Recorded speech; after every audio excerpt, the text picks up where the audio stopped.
Microsoft's purpose is in service of your purpose. And again, 2024 is the year that partners come out as the leading edge of the spear on finding this buyer intent. You show up to every meeting and demonstrate why you are relevant. Every day I have to force myself to make sure that I'm taking one step ahead in terms of my own learning. That flywheel of success is where you will build momentum, and that momentum will continue, and then you feed into the other systems to say, this is what we did, this is how we did it together.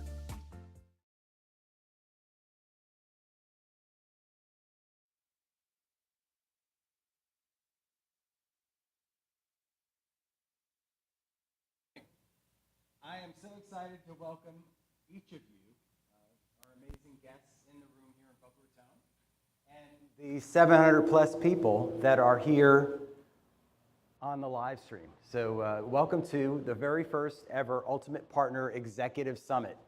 The genesis of this event grew out of the fact that we use this Boca Raton facility to record our podcast. And what a great venue, what great technology we have available to us to create a curated experience. We are at Ultimate Partner passionate about this mission around partnerships and we'll talk more about our genesis and how we got here.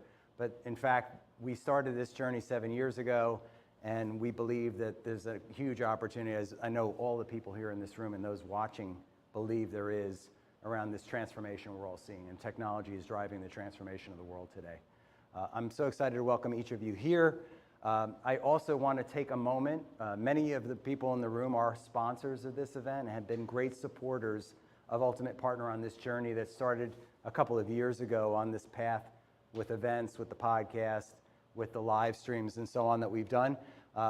Super excited to have both Microsoft and Tackle as our premier sponsors, our title sponsors for the event. And then AvePoint, PartnerTap, Switch.io, InPartner, Innovate, Transcends Marketing, Elastic, and the WIT Network all provided support and sponsored. And we will talk more about these amazing sponsorships and friendships that we have. Really, each of you truly have been great friends and supporters of what we've been trying to do here for many years. And so we'll talk, as we go through the sessions, many of you are sponsoring different aspects of that. I want to welcome everyone that's watching us today on this live stream. This is the first time we're doing this, and I hope this is going to be a great experience for each of you. We've got so many great leaders here in the room. We're going to take you through a couple of the slides. I'm waiting for the slides to load, but we've got so many great people here at this event. And Mike, can we move over to the slides? We have a surprise. We have a special guest who's going to say a few words. Couldn't be. She's out on leave. It's Microsoft's leader for the Americas Global Partner Solutions Organization, Nina Harding, to say a few words.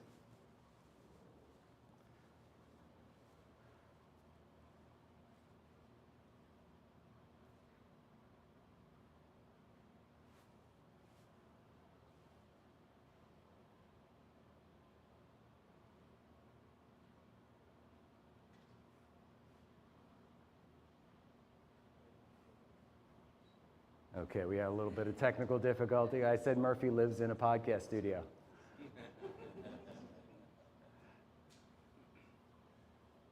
I promise Nina actually was saying those words. We've all had it. Hello, everyone. I am so happy to be able to participate in this event. I'm so supportive of organizations like Ultimate Partner that are committed to helping partners achieve their greatest results.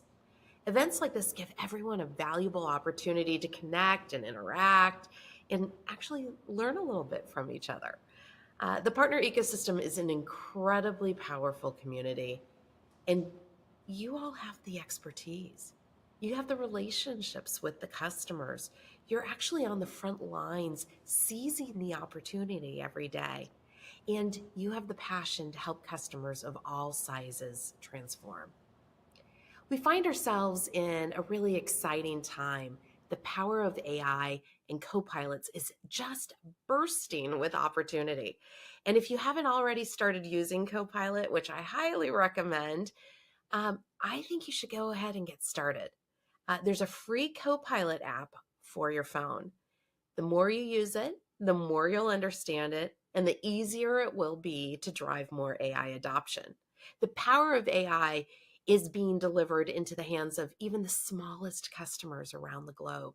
Every person and organization on the planet can leverage the power of our massive R&D investment to deliver incredible products, solutions, and savings to the market. We're so excited about this, and so are our customers. I've attended many industry events, NRF, HIMSS, and really can see firsthand how excited they are. They are thirsty for information and a better understanding. They're thirsty for your guidance. This customer excitement is also your opportunity, and the sky is absolutely the limit. Take advantage of the information shared during this event to get inspired. And I hope you spend time brainstorming with your peers. This is a great time to share your use cases, share experiences, how you're moving from ideation into actually getting those first deals and opportunities and making it real for our customers done. Talk about how your customers are actually using Copilot and AI and what's working. We are all better when we're working together. Working together is our partnership in action, and that's just, it's beauty. It's magic when that happens. Like I always say, partners make more possible. Thank you for your partnership. We are only as successful when you are successful. Enjoy the event.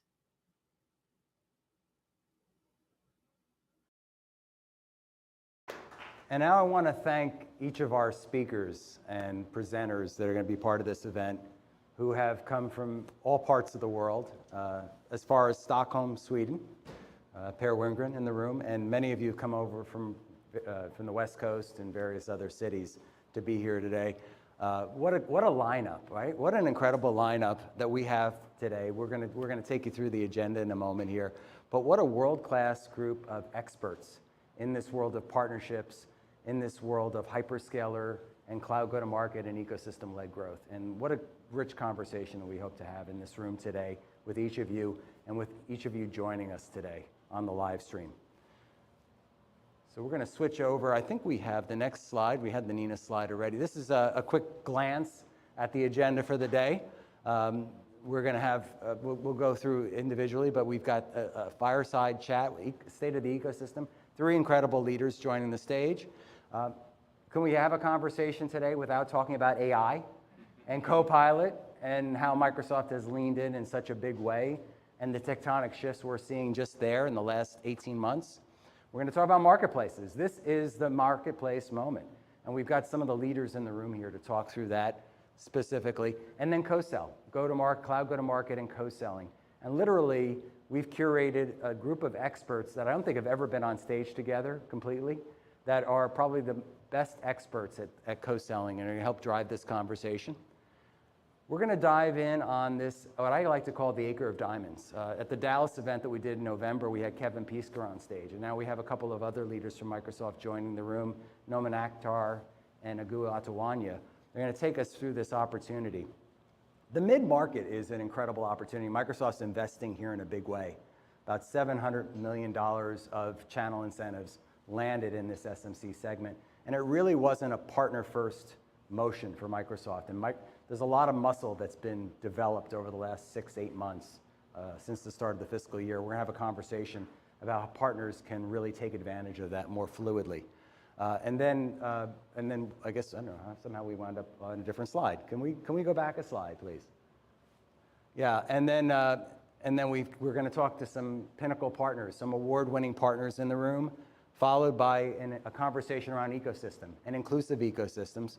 And then we have a wrap-up at the end of the day. I have actually 2 surprises as part of that wrap-up, and we'll cover that at the end of the day. So I'm going to spend a moment here, and we can switch that slide now, talking a little bit about how we got here. I've described my career as 4 successful business transformations. I started carrying a bag in the early days of wireless computing before Wi-Fi, and realized that I couldn't do it alone. I was working for a company that was not the market leader. I built an influence strategy. I worked with other organizations. We didn't call it partnerships or partnering back then. It was really a way that I got to customers. And I helped grow that company from $6 million to $125 million when we went public on the Toronto Exchange. That was my first foray working with, we became partners. And so I had a lot of experience there, maybe some scars on my back from that. I was then recruited to go do a turnaround with Golden Gate Capital. And that company was the second largest company in the rugged notebook computer space. But we didn't have a strategy to go after a particular market, public sector. And our largest competitor was Panasonic that owned that market. Within 26 months, I built a channel. I spent time on Capitol Hill working with members of Congress to write legislation to get funding for what we were doing. We built an influence strategy. We hosted events. We did a lot. We built a partner ecosystem. We didn't call it an ecosystem back at that time. Within 26 months, we became the growth engine, and Golden Gate Capital sold us for 5x the previous organization value. And then I was recruited by Microsoft, and for 9 years I was the public sector partner leader. I ran a $4.6 billion business at Microsoft. Well, when Microsoft inevitably changes the business model, they offered me a job in Seattle, which I chose not to take. I just moved down here to Jupiter, Florida. And believe me, it's not always this hot in Florida. It is right now. And we love Jupiter, Florida. But I decided to go off on my own at that point. And I started a podcast. Like, nobody was doing podcasts 7.5 years ago. I don't know if anybody you were listening. There was Joe Rogan, there was Tim Ferriss, and a handful of others. And somebody gave me the idea, like, why don't you do a podcast on partnering? You know this so well. And I had worked with organizations as the GM of Partner Strategy. I had seen what had worked and why organizations failed. And invariably, 99% of them failed, and the 1% got it right. And I wanted to expose that. I wanted to bring that. I also felt that Microsoft relied on a once-a-year event became Inspire, but it was called Worldwide Partner Conference. And I wanted to have an always-on channel to help partners really achieve their greatest results. So The Ultimate Guide to Partnering was born 7.5 years ago in a spare bedroom with a Yeti mic, me recording, and then doing all the editing myself. And I tell you, it was a time, it was a transition. We talk about like the 10,000 hour rule. I've gone through the 10,000 hour rule, maybe 20,000 hours of doing this. First it started off with just interviewing some friends who were partner leaders, talking about channel incentives, talking about things that nobody else talked about at the time. And then I was fortunate enough to get people like Gabriella Schuster and other channel leaders. And then we opened it up beyond Microsoft and had people from Google and Amazon join the podcast. We're at over 220 episodes now. This journey started off that way. But I recognize that organizations struggled, and not everybody listened to podcasts. Like, only 10% of people actually listen to podcasts. And honestly, keeping that attention span for people with all the new podcasts coming on the market was not the ideal scenario. So we started here. We have had so many amazing guests. We continue to have amazing leaders. I'm up in Seattle next week with Nicole Deason recording an episode. We have several podcast episodes that we've recorded here in the studio as well. So this was the genesis of how we started up Ultimate Partner and the Ultimate Guide to Partnering. And if you'd like to move over to the next slide, I want to talk a little bit more about this moment in time and why we're in Boca Raton. It's not the reason why we're in Boca Raton, but I point to this moment in time. A lot of talk around ecosystem, and I'll talk about the tectonic shifts and what's been happening in our world and in our lives. But this all started really 43 years ago in this town. And people look at me and go, what? What are you talking about? Bill Gates made a decision not to sell his operating system to IBM. And that was a novel. Now, software was not a big thing, if you remember back if any of you who are alive and old enough to know, like I do, know that when you bought a DEC VAX and you bought an IBM mainframe or mid-range computer, it came with the software. It was no big deal. It was really the hardware where those organizations made their money. Software wasn't as big a deal. He licensed the software to IBM. He also got IBM to license the hardware. So Michael Dell starts making computers in his dorm room. Compaq is the fastest company to $1 billion at that time. Resellers and organizations that would cobble together solutions and hardware like CDW and SHI and all these other organizations evolve. ISVs become a thing. Independent software becomes really the means to make money in this business. It flipped the model from hardware to software. And this ecosystem that we all talk about today, 500,000 that are just in the Microsoft side of that ecosystem. We used to call the Microsoft Partner Network, right? That 500,000 plus, maybe it's 1 million or more organizations, really the genesis of that came from that one event that happened 43 years ago, and it happened here in Boca Raton. Now, it's no longer an IBM facility. It's actually a college campus. Florida Atlantic University took over most of the grounds there. But it's really the point where this ecosystem got sparked. And what I want to say here, having watched it and having worked with organizations like yours and many of the leaders here in the room, is it needs to be sparked. And I'm a little bit critical of this, that we're not doing enough. And that's why we exist. We want to be there to help spark this. Because of what I'll talk about next, which is the tectonic shifts that we're seeing, that we all need to be part of this transformation and help it evolve. Because we are at an inflection point with all the change that's happening with cloud. And we'll talk about that next in this next slide. So this is a point of view that I have, Ultimate Partner espouses on transformation. We've been referring to this as the tectonic shifts, right? We have seen more transformation in the last few years than we saw maybe the previous 20 years. It started way back. In fact, I recall being on stage at a channel reseller news event, I think it was 13 years ago, and talking about the cloud, and being one of the first people from Microsoft talking about the cloud to all of these resellers that were selling hardware and maybe some licenses, software licenses, and they were all looking at me doe-eyed like, no, we just want to sell our Dell computers and our Targus bags, and I'm telling them they need to get on board, that Microsoft was investing in Azure, and we were building out our capabilities there, and literally, this is a time when $1 million of Azure consumption was considered huge for the organization, right? COVID accelerated things dramatically. We saw the transformation happening at a pretty good pace.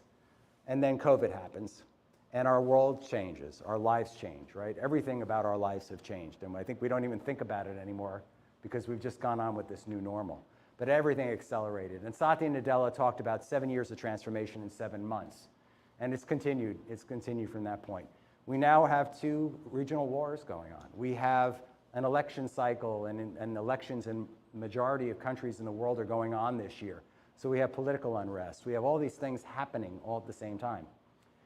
So that's happening on that side. And then what's also happened because of this change in buying behavior is I click on my phone 3 times and a box shows up. I take that for granted now. I have several boxes show up during the course of a day. I'm sure many of you have that. Our buying behavior has changed. Our ability to consume things, our instant-on mentality has changed. We want to get to the decision process much faster than we did before. When's the last time any of you took a phone call from a salesperson? Exactly.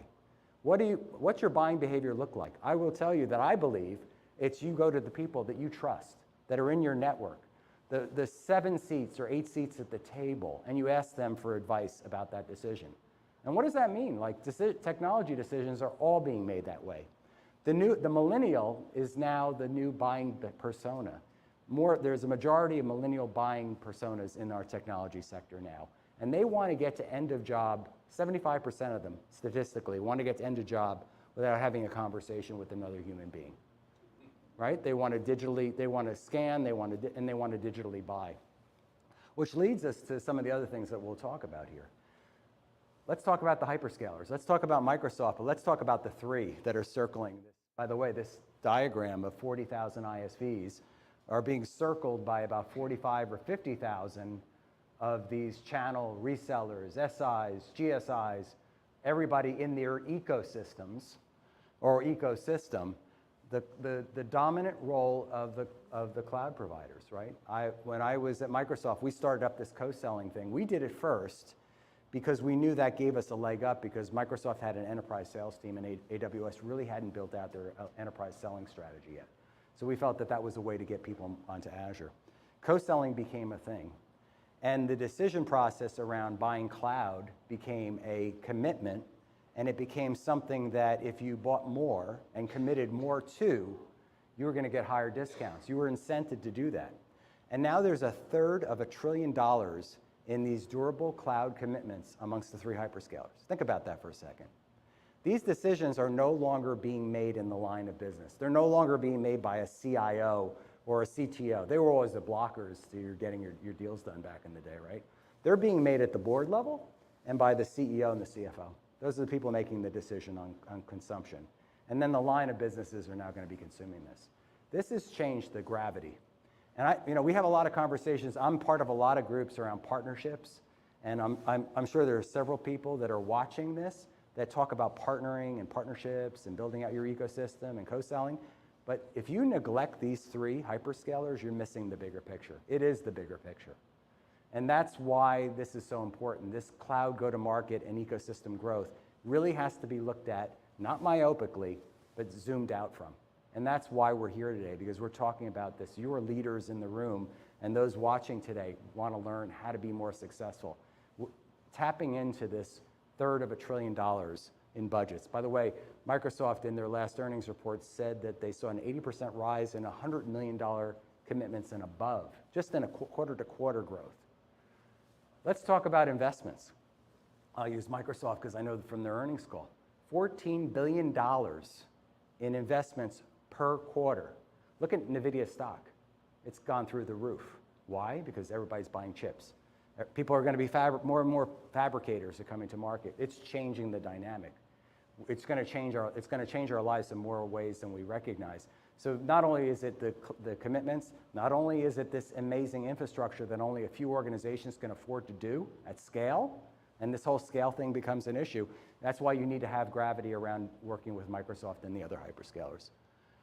This is why marketplace becomes the thing, right? We talked about the change in buying behavior. We talked about co-selling and tapping in to those cloud budgets. Marketplace becomes the way to do this.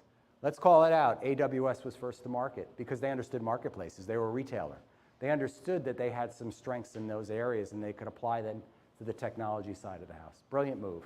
And then everybody else has followed suit. And Microsoft is playing fast catch up, and we have Jason Rook and others here in the room to talk about Microsoft's marketplace moment because they're leaning in hard here.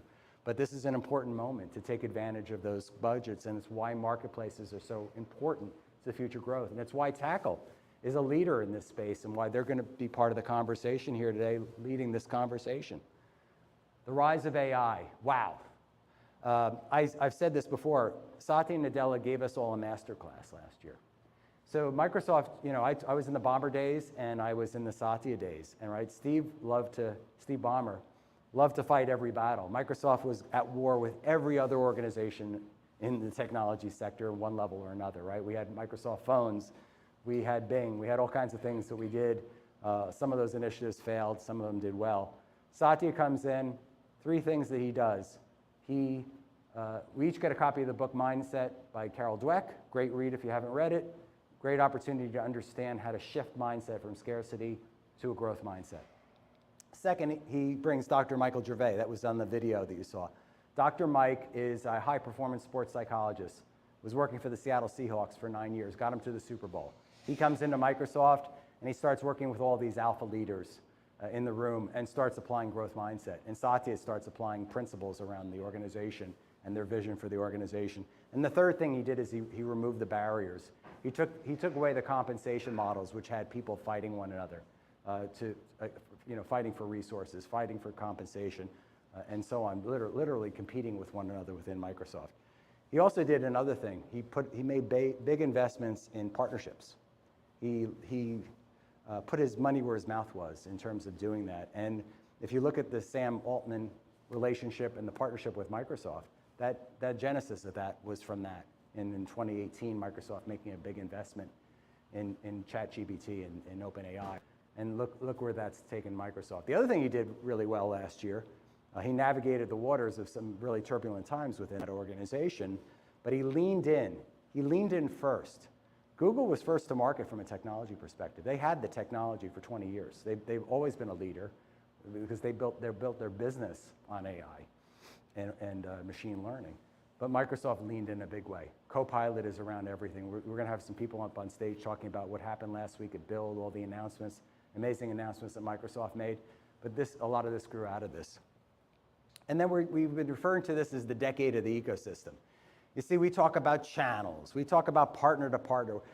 the world the dynamic is changing. It's no longer a vendor and a partner or a channel or reseller. The roles are changing, the roles are shifting, the lines are blurring, and it really is the customer that's making the ultimate decision. And as we talked about this decision process at the boardroom level, it's now the line of business that says we need to go solve for this issue. And maybe it's security and backup and recovery and a few other things that get cobbled together, and maybe there's a GSI or an SI that's stitching it all together, and maybe there's a managed service provider on the back end, and maybe there's some other software purchases along the way. That's how the decision, it's moving from a push to a pull. And we as an industry need to recognize that we need to go drive this change differently. We need to think about partnerships and channels and ecosystems in a new way. And Jay McBain, who's coined the term Decade of the Ecosystem, is going to help close us out today, talk about some of the latest trends and some of the analysis work that's coming out of Canalys. So if we can switch the slide.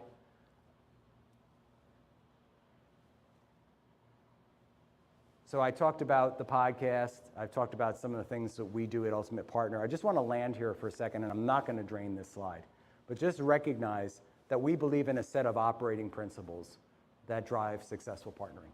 And I've landed, again, thousands and thousands of conversations, 200 plus podcasts, and almost every single one of them, I ask our guests what makes successful partnering, and when partnerships failed, why did they fail?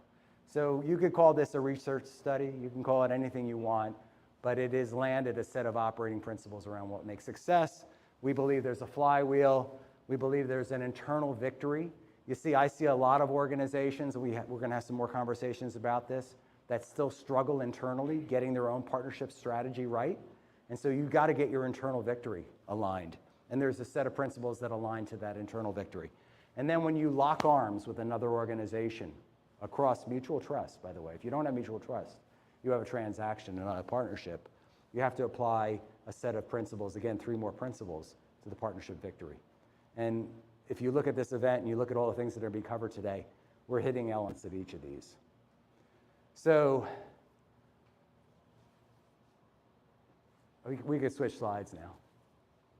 We're gonna not have this slide because this tells you about us, and we'll do the promotion about Ultimate Partner at the end. But I'll take a moment here because I want to recognize some of the people that are actually in the room here. How did we get to this moment? And I'm going to do this really quickly. But we went from the podcast, we went to our first live event almost 2 years ago. And you'll recognize a couple of faces in the room here, Aaron, Cassandra, and Leanne is on the live stream. She couldn't be here in person. We then did a digital event last year. We went to Microsoft. We wanted to do a live event because we knew Inspire wasn't going to be in person. So instead we couldn't coordinate on dates and logistics for all the Microsoft executives. So we recorded and we created a live stream event, a companion event that was very popular called Winning the Ecosystem. We broadcasted that the day after the Microsoft Inspire conference. I will tell you that I had several people tell me individually that they thought the content was better than what they saw on the previous 2 days. Not my words, theirs. But we had amazing leaders come on. Nina was part of that. We had several leaders. Julie Sanford kicked us off. Microsoft supported and sponsored that event. And it was from that point, and in fact, Tackle was in the room with us having this conversation. They said, we really want to get people together in a room again. Nobody's getting together in the Microsoft ecosystem live and in person. So within 12 weeks, we did the next thing. And if you change the slide, we went to Dallas, and we were fortunate enough to take advantage of a Microsoft facility, several executives come in a room. Some of the people that are in this room were there in Dallas. Off the charts successful event, right? Ultimate Partner Live, in person, in Dallas. There was a huge hunger to get people together in the room. We had over 300 people, 2 full days. We recorded all those sessions. Those sessions are available. The recordings for those sessions are available as part of Ultimate Partner Experience. So you can go in. We have people that say, I don't know anything about Microsoft. They come join Ultimate Partner Experience, and they can watch all these recordings of all these great sessions, which are still very relevant. And we'll continue to put the content, today's content, will be available as part of Ultimate Partner Experience. That event was sold out. 100% of the people said they plan to return, and 96% SAT scores. The biggest complaint was we didn't serve cookies at the break. So we could switch the slide. And we're going to talk about another amazing date, right? I wasn't alive then. July 17th, though it's my mom's birthday, 1955. I've always been a big fan of Disney. I came down here the early days of Walt Disney World, and as a little kid, I was so excited. This gentleman had vision before it was a thing. He was a creator and an entrepreneur all bundled into one. And he took his vision for what he wanted to see, what he didn't see in the world. He didn't see a place where you could take your family and have a clean experience, where he also had built all these amazing experiences on film and on television at that point, and he wanted people to experience that in a real world form. And he created something out of nothing. He created Disneyland and then ultimately Disney World. And he didn't live to see Disney World's opening. He designed, did all the work. His brother Roy did live to be there. When they did the grand opening, a reporter asked Roy, they said, "Isn't it a shame that Walt wasn't here to see this?" And Roy said, "Roy saw this first, so you could see it now." And it's like, wow. And so the reason why I bring this up is because I have a belief around this world that we live in, this ecosystem world. You see, I don't think we're having enough conversations like these around tectonic shifts, around cloud hyperscalers, around marketplaces, around AI, around how ecosystems can be sparked and evolved. And that's why we launched Ultimate Partner Experience. Some of you that are in the room are actually ambassadors. And our goal is to create the community that I did not see. And I've been members of other communities. I still am supportive of the IMCP. Per is the founder of the IMCP, and he flew in from Stockholm to be here in the room today. So that tells you a little bit about his support for what we're doing. This is going to be a long haul because we don't think it's going to happen overnight. But I want to help create this community. I want each of you to be part of it. I want everyone that's watching today to be part of Ultimate Partner Experience. You see, we're becoming more of an education company as Ultimate Partner. We see our role as helping to fuel the growth. We're not going to be a consultant. We are going to do some advisory work for some organizations, but we're going to rely on each of you and help you support your growth. And so that's what Ultimate Partner Experience is. You can join Ultimate Partner Experience. I feel like it's the telethon. You can sign up at joinupx.com. So for those of you who are watching that haven't signed up yet, you can please join us, and we would love to have you come and be part of Ultimate Partner Experience and our vision for what the future holds, which we believe you'll see in this room today from each of you. So I want to thank you, and then we're going to switch over now to our next session and roll over. I have the privilege and honor to be joined by three amazing leaders in the room. And then I'm going to invite them up here in a moment. I think I'm going to invite them up now. We're going to have a panel discussion on ecosystem, cloud go-to-market, and ecosystem growth.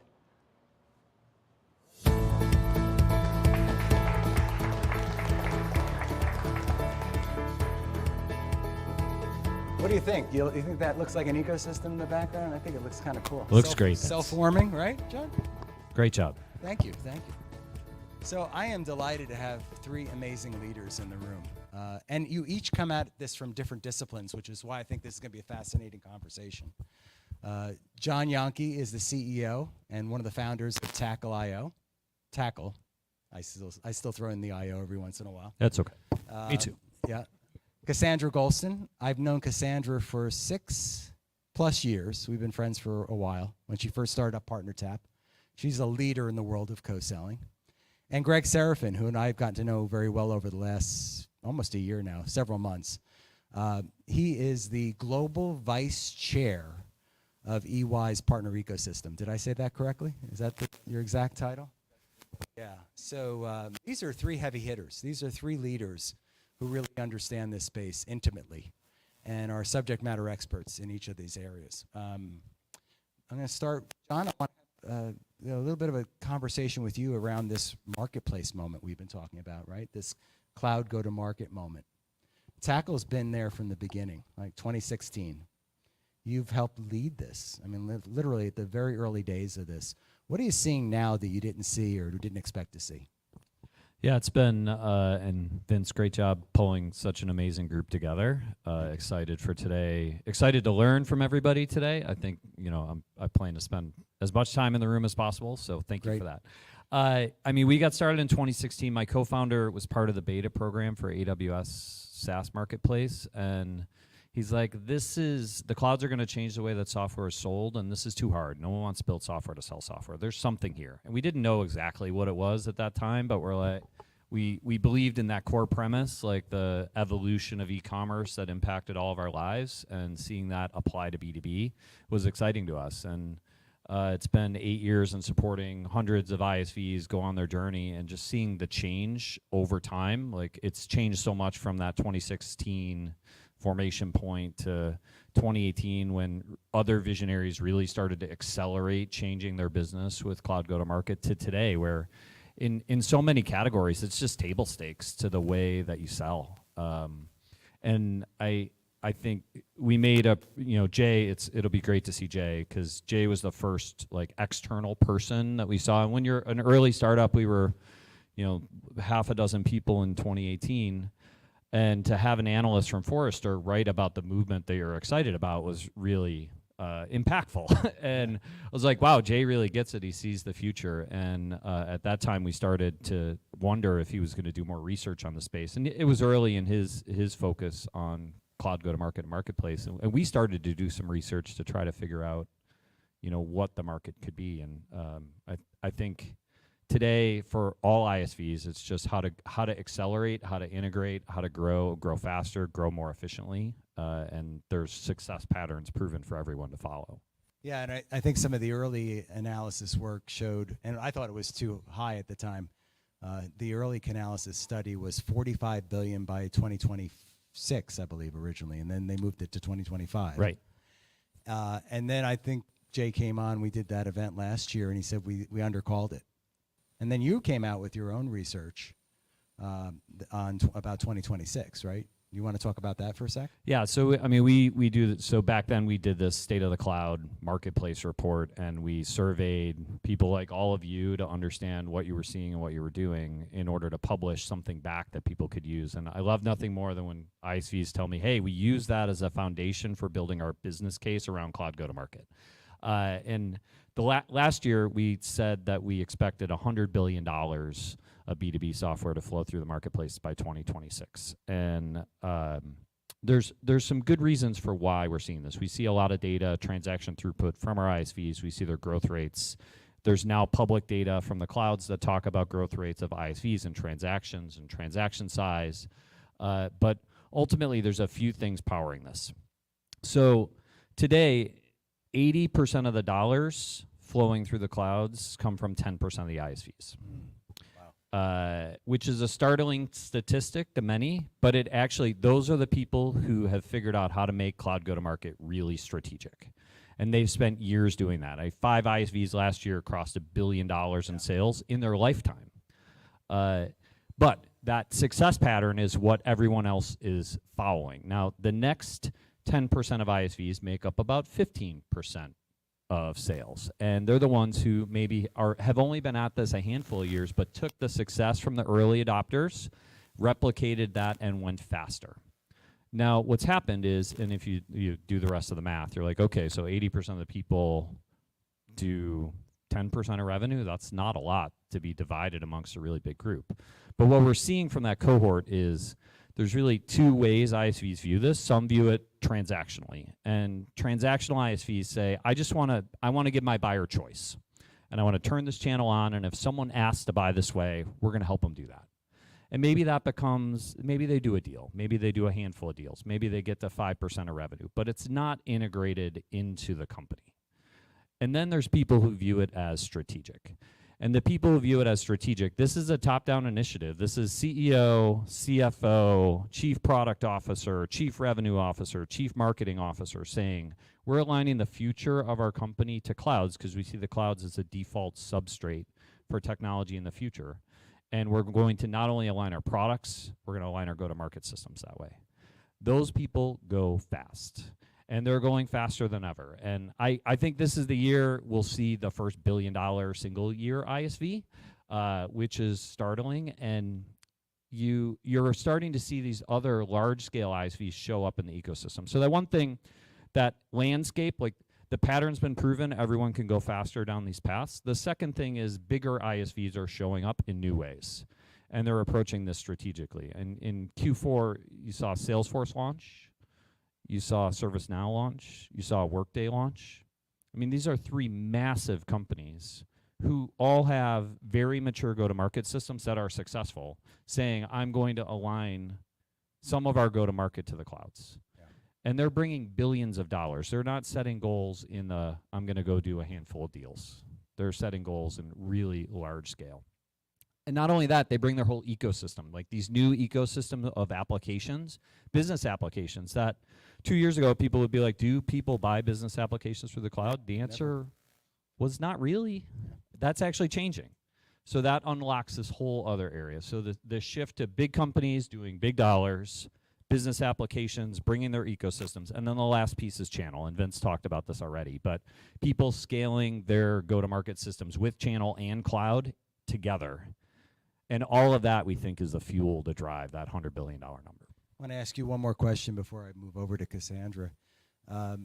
You had your big event just actually a couple weeks ago, earlier this month, and you talked about data and the relevance of data and all the data that you've compiled and through all the work that you've done with these ISVs, through your co-selling platform, your acquisition of Core. How is data becoming more relevant, and what is the value you're offering now as Tackle? Yeah, I mean, the data, so when people want to approach cloud go-to-market strategically, they try to figure out, how do I align my sales funnel and my marketing funnel to the cloud? And they're trying to move this up the funnel, up the process, which means they need to get much broader education and enablement around how this works. And data becomes the underpinning of that. Yeah. So if you think about 3 years ago, people would say, I'm going to turn it on to enable a transaction. Now they're analyzing all their pipeline to understand the customers that have the highest propensity to buy by cloud in order to focus their limited resources and time on those customers that really matter. They're doing analysis work of their marketing funnel. Marketing is under more pressure right now in the current macroeconomic climate than it's ever been. People are like, why am I spending millions of dollars if I can't translate that directly to ARR impact? Yeah. If you can align your marketing funnel to the clouds, where it's not only an in-market buyer, it's an in-market buyer who has budget. That's a high quality lead. That's a different lead than existed 2 years ago. If you can think about continuing to analyze territories, like it's really hard to build territories as a software company. We're a software company. We try to figure out, where do we get our go-to-market resources to focus? Everyone does an ICP analysis. Everyone does territory analysis. Can you densely pack territories with cloud-rich customers, cloud-rich prospects? So those are 3 use cases. We see this data set that we built being the foundation for Tackle's AI strategy, and these business use cases being ways to help people go faster as they go on these cloud go-to-market journeys. That's some great comments. It literally tees up the next conversation that we want to have with Cassandra with regards to that whole co-selling process. So Cassandra, maybe for those who don't know you, just a moment, like I know you were a top seller and dealt with spreadsheets and then decided to go solve the problem you were trying to solve with co-selling. Yeah, so I think Tackle talks a lot about the transaction and co-sell. We really think about co-selling as the verb, things that are happening before a transaction actually happens. So, sellers actively getting together across companies, both channel, resellers, SIs, and ISVs, and distribution. So that whole top of funnel activity that goes on before we get to a transaction in the cloud, like that is co-selling. And yeah, those were activities that I did forever. I mean, we were always going and trying to understand who's in these accounts, who's surrounding our buyer. And I think you talked about it in your earlier presentation that, there's 7 different partners surrounding our buyers and customers at any given time. Who's influencing your company in those discussions, and how do we orchestrate that above the funnel activity to transact on the cloud or to be sold by our, through us. So that's what and it's all about the data. It's all about the getting data. access to that data. So that's What you said is profound. I mean, I go back to the early days. I carried a bag for many years. In fact, when I moved over to the partner side, people would say, "You don't want this partnering thing is hard, and selling is so much easier." But selling today is hard. It's harder, and co-selling as a verb, which means it's always on, as Right. opposed to a once and done thing, right. is so important. Can you dive in a little bit more on that? Yeah, I mean, it's just companies trying to surround that buyer and figure out all those partners. That is already happening. But how do we orchestrate pre-funnel getting partners around the right accounts, the right opportunities, where we know, right, as a cloud company, who's already transacting on the marketplace? Like, how do we get those accounts down funnel through these 7 partners to transact? Right. So the activity is impossible, and pre-companies like Tackle and PartnerTap, like, you had to do this on spreadsheets. There was no way to actually scale a co-selling process. And now with these technologies, like, you can scale it across hundreds of thousands of partners. And there's this big shift from vendors to partners, and everybody is seeing in the market today, like, this old playbook of direct led sales is changing. Like, it's not working. And so companies like Salesforce, right, who we see now, are going to go transact. Like, that is huge. Mark Benioff was a direct led CEO from day one. Yep. And so we're seeing these companies, like, make a huge shift just in this transformation, this co-sell transformation. So it's such a pivotal time. And I mean, you were in the early days. I was. It's just amazing that you've been talking about co-sell for years, and here we are. I had hair when I started. No. And so have you, Greg. Well, Greg Serafin, who's a recent guest on our podcast, Global Vice Chair, well earned. You took this EY organization from under $1 billion to several billion. We won't use exact numbers, but we know it's. Can I say it now? $10 billion. Like, and that wasn't easy. I know we've talked about it on the podcast, but you also recently came out with a study. I think you had 500 firms participate in that study, and I believe that what I read was 77% of these organizations still struggle with this whole co-selling and ecosystem-led growth process. Can you expand on that for us?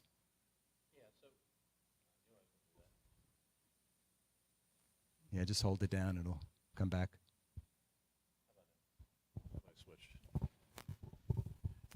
Yeah, so our study, similar to other studies, came back with a few things. One is that it is absolutely a trend that partner-led selling is outpacing direct selling. But the interesting thing about our study was that it wasn't just the traditional SI, ISV, cloud companies. We surveyed every industry and just about every major market in the world. Nice. Because we wanted to see, is partnering just this group here, or is partnering something that's a secular trend across all industries? And the answer clearly over several studies has been that all industries, in order to be relevant to their customers, need to orchestrate outcomes. Yes. And the only way to orchestrate an outcome is to partner. And the only way to get that partner value proposition to market is to co-sell. Yep. Right? So our study validates everything you're hearing from everywhere else, and everything you're feeling in your own day-to-day lives is what we do is really important to the future of our companies.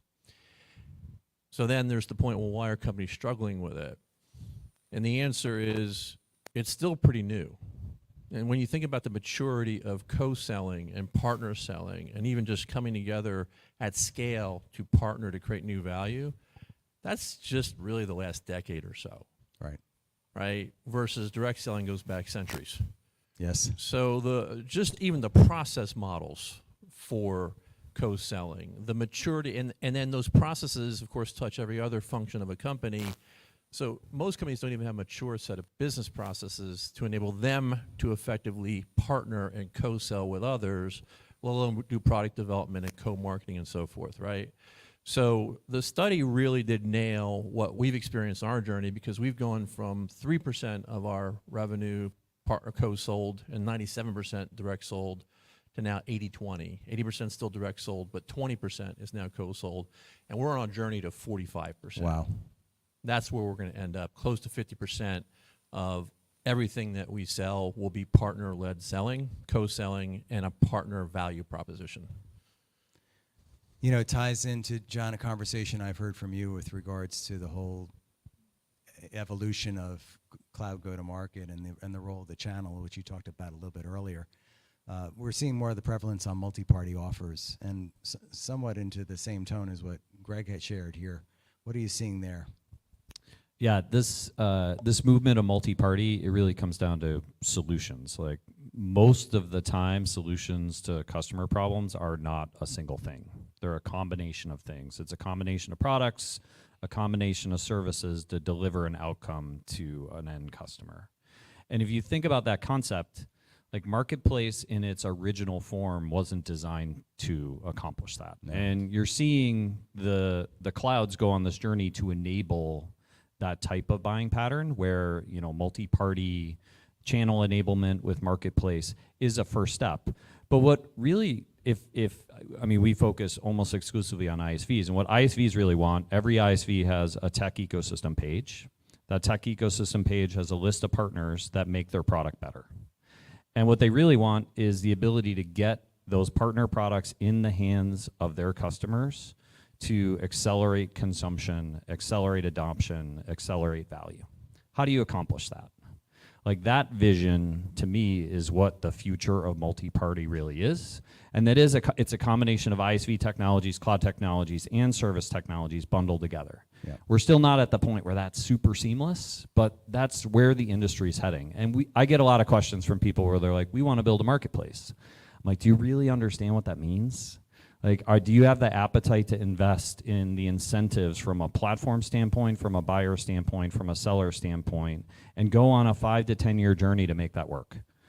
And when you describe that, they're like, yeah, no, that sounds really hard. Yeah. It's like, yeah, use the infrastructure that's already built. The clouds have built this. They're on a path to enable this to happen. So I think we're in the earliest days of this multi-party evolution. And there's one thing that's certain, there will be more software. Like software is being decomposed, the number of software companies continues to accelerate, and that's going to increase the need for multi-party. Right. And it's going to increase the need for software that helps drive multi-party. Absolutely. And so I want to have both Cassandra and Greg weigh in here, both Cassandra from a technology perspective on the technology that helps drive that, and then Greg from a GSI that's really reaching at the customer level, pulling it all in, right? You're stitching together that solution. So I want to get both of your points of view on this multi-party. Who wants to go first? So I think, you know, multi-parties, like I've said before, you know, 7 partners are surrounding the buyer and customer. And you have these resellers that have rich relationships. And so they should never be left out of the equation. They also have rich data around the customers. You've got distributors that understand all the people that are actually buying from these different partners at any given time. And so stitching together these multi-partner offers for a transaction is one thing, but orchestrating that top of funnel is so difficult to do on spreadsheets. Like It is just, you cannot scale it. You cannot drive the ROI and the revenue that you need now in the market to win. So you have to use technology. And it's an exciting time because it was just never available before. You think about partner technology, it was really just PRM for so long. Yeah. So I've never figured out what it was for. No. Yeah, so the first lesson we learned, you don't show up to a client with 5 sales reps from 5 different organizations. It rarely ends well. In fact, it never ends well.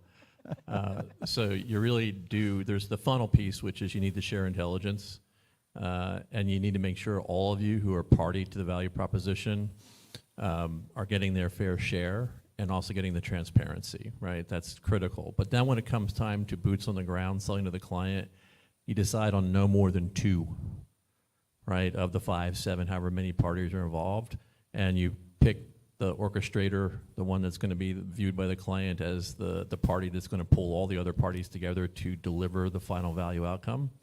And you also pick one other, probably the one that has the best relationship and brand permission with the client. And everybody else is still there, they're just in a supporting role. And again, I would echo, you cannot do that without tech. Doing this on spreadsheets is impossible. And so, we have invested in our company close to $20 million over 7 years on tech to automate all of our processes, to make them transparent. We actually, all of our co-selling and partner management processes are exposed as a service catalog now with fully transparent pricing. And most of the roles have been moved offshore, with the exception, obviously, of the boots on the ground, the sellers, to also demonstrate that we're driving the cost of it down so that people can feel comfortable that expanding the degree to which we co-sell versus direct sell is viewed as cost effective. But again, it is new muscle. We're all developing it. It does differentiate you when you do it well, but it absolutely disqualifies you when you do it poorly. Yeah, absolutely. So we can't have a conversation without discussing AI today in any room, right? I mean, this huge opportunity. Canalis's numbers predict a $158 billion opportunity by 2028. Might be undercalled at this point. This lean in by Microsoft last week at Build. I mean, everything is Copilot. Like, Microsoft is lean in a big way. Google recognizing they were sort of maybe flat-footed at the beginning and then really accelerated some of the things they did with Gemini. And then AWS, look at it. They just made a recent change at the AWS leadership level, right? Was that because they weren't ready? I don't know. But my thought process here is let's have a conversation around AI, and I'd love to get your thoughts on this evolution and what you expect to see over the next few years. Yeah, I think what we see, every software embracing AI, and if they're not, they're being attacked by startups who are. Yeah. So it's existential for everyone to figure out. And there is like the classic technology adoption life cycle curve where the hype cycle followed by the trough of disillusionment. It's difficult to see where we're at with that in AI. It seems like the hype cycle's over, people are getting to actual work and figuring out how to deliver value with it, and then that should lead to more kind of traditional adoption patterns over time. And I mean, there's no doubt it'll change the way we all work, similar to the shift that happened going from, on-prem to VM to cloud to serverless. It's another one of those tectonic shifts in the way we operate. So, and it's part of what's driving more software. Like, there are so many AI startups that have emerged in the last year that are just new categories of companies, and I think that's gonna drive more complexity for buyers, which will require more need for services to help them figure out how to stitch these together. You work with some of the biggest ISVs in the business. Are you seeing that they're having to lock in on one hyperscaler from an AI perspective, or can they do multi-cloud or multi-AI? There's a pattern where the vintage ISV you are, and it's the nicest way to say, like, when were you born? Like, were you born in the last 3 years? Were you born 5 years ago, 10 years ago, 20 years ago? Different vintages of ISVs have different architectural approaches to clouds. Like, people being born today are being born cloud native. Multi-cloud is a default architecture premise. That includes both multi-cloud from a go-to-market standpoint and an infrastructure standpoint. People born 5 years ago typically defaulted to one and then had a design pattern where they could use their products in combination. So those being built today are looking at AI across clouds versus one, but data has gravity and weight. So that makes the AI problem across clouds a little more complicated. Cass? I think the most exciting thing about AI is how quickly we see these large enterprises adopting it. I was shocked. I mean, we work with some of the largest companies in the world, and new technology usually is, they're a little afraid of it. They're afraid of change, but we've seen the adoption just tenfold. And so it's exciting because, and I think as an ISV, if AI is not part of your product today, it's not on your roadmap now, and you're not building, you're in trouble. So that's the most exciting thing, I think. Yeah, I'll spare everybody my views on Gen AI in society, and we can do that across the street. I will tell you, we believe it is existential most immediately to SaaS companies and services companies, the people represented in this room. If you're running a service company today, you're asking yourself, how much of what we bill is going to be replaced, people being replaced by an LLM and a model and good, clean data, right? And is that the same revenue pattern, is the same profit model, et cetera? But then if you're running a SaaS company today, you also need to ask yourself, with these new Gen AI development tools coming out over the next few years, what is the cost of replicating the functionality of your platform? It's probably very low, right, as a practical matter. So then what do all of us need to do to be relevant in the future? It's not add more features and functions to our products. It's to get really good at orchestrating value across multiple parties, right? It is the orchestrators of value that will rule the market in the future, and that has been accelerated by generative AI, because if, again, you are just singularly focused on your product and your customer, and you're not thinking about what outcome your customer actually wants from your product and other products and services, unlikely you're going to be here in 10 years or even 5 years, given the rate of change. So that is just a way of saying that what we're talking about has just been accelerated by Gen AI. We really all need to get good at this. And the fact that this is new muscle memory for all of us means there's going to be a high calorie burn to get there. But those of us that burn the calories will reap the rewards. There's a term that's been used quite a bit lately, and I think it's used without real weight or gravity. And it's this, we're calling it the Chief Partner Officer, right? And some people have taken the title. Some people truly are Chief Partner Officers. I would say Greg probably is an example of that. But I've seen this role, it's really taken the term channel chief or channel executive or ecosystem leader and changing it. To be and I'm going to be a little provocative here, to be a chief partner officer requires a different skill set. I know, John, you and I have had talks about that CROs are finally coming on board, but I want to go back to what Greg said earlier about the laggards and maybe the 77% that haven't gotten it right. What do we need to see from the next leaders, these new chief partner officers, and maybe what aren't we seeing today? Like, because I look at them, they come out of sales, they're channel chiefs, they're the ones hoisting the beer at 3 o'clock in the morning at the latest channel event, right? I mean, we all know these roles, and we've all lived to tell about this. What do we need to see differently, and what would be your advice or guidance to them, to the people watching and listening today? Yeah, the thing we see really stand out in some of the fastest growing ISVs is their chief partner officer, head of channel, whatever title they have, is a business stakeholder that's locked arm in arm with the revenue executive. And they're not thinking about just establishing partnerships, they're really thinking about how to drive the ARR outcomes for the company. And I think that's the biggest shift. And I mean, partnership leaders got a bad rap in the past, and it was like, we're going to stand up these new, and Greg's laughing because it's like in this room that might not be but it's true. I mean, 5 years ago it was a hard thing. People were like, well, what real value is there? But that's changed. Like, there's a seat at the table, and it's with the CEO and the CFO and the CRO to make partnerships integral to the way these companies operate. I was talking to a CFO yesterday, and we were talking about DSO for collections through the clouds. And you would think I gave him like this magic answer when I'm like, yeah, you could do like our DSO 17 days. He's like, what? How do you do collections in 17 days? That's impossible.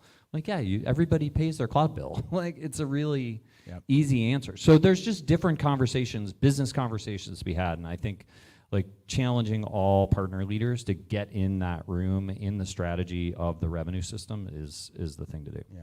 We still have some laggards. Greg, do you want to talk to those? Yeah, look, when I took my role, we talked about this, Vince, right? I was very trepidatious because I was in that camp of like, oh my God, I'm being punished.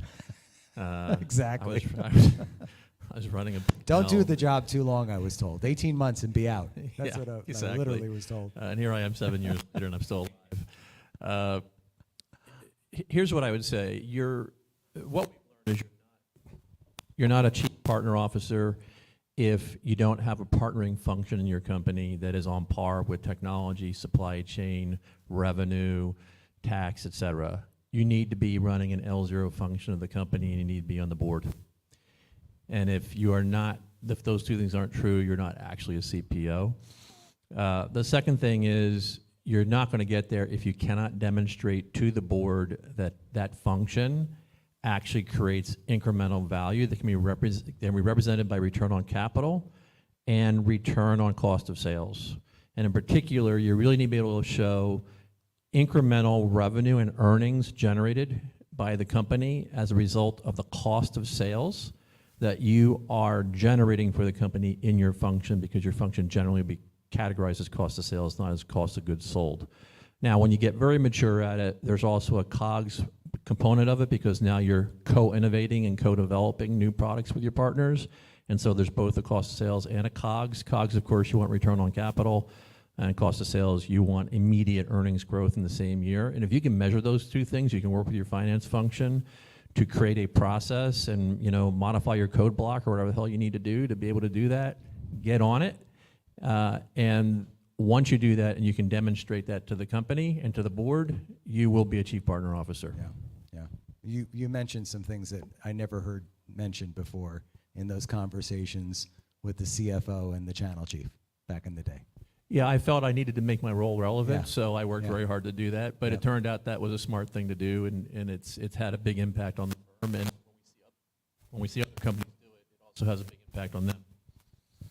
Cass, you've been around some of the largest companies, AT&T, HPE. I can rattle off a bunch of large-scale organizations. What are you seeing from a change management perspective from their side? Well, I think this chief partner officer role, this is a transformation role. And so, you know, these people are coming in, they need to be change agents. We're talking about co-sell transformation. This is a 3-year journey for an organization. I mean, Greg, you talked about your organization. I don't remember the numbers, the stats that you said, but I think it was 20% partner-led. You're trying to go to 45% partner-led. I mean, this is what most organizations we see that are leading in the future and, you know, really hitting targets going after. So this person definitely has a seat at the board, definitely has the ear of the CEO, and definitely is not scared to go on that journey of partner-led. Yeah. And we're seeing it in the biggest, oldest organizations making change. Yeah. So I think it's an exciting position for anybody that wants to take risk, wants to go drive change, and wants a seat at the table. That's what they need.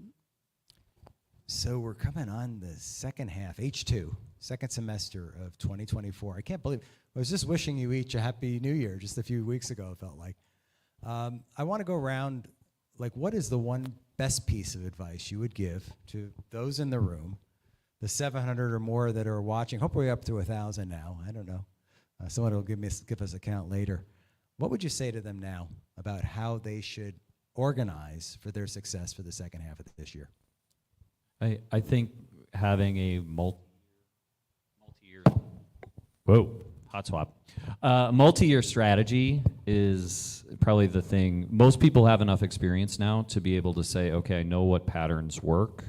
I understand what we want to replicate. How do you then go build the multi-year strategy that gets the cross-functional team on the same page with where you're going?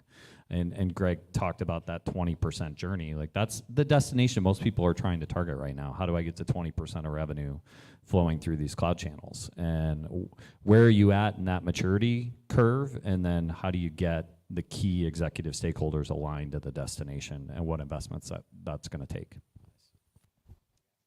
I would say to any company, if you're not thinking about how we move to partner-led, how we go through co-sell transformation, your competitors are already implementing the plans. So don't be left in the dust.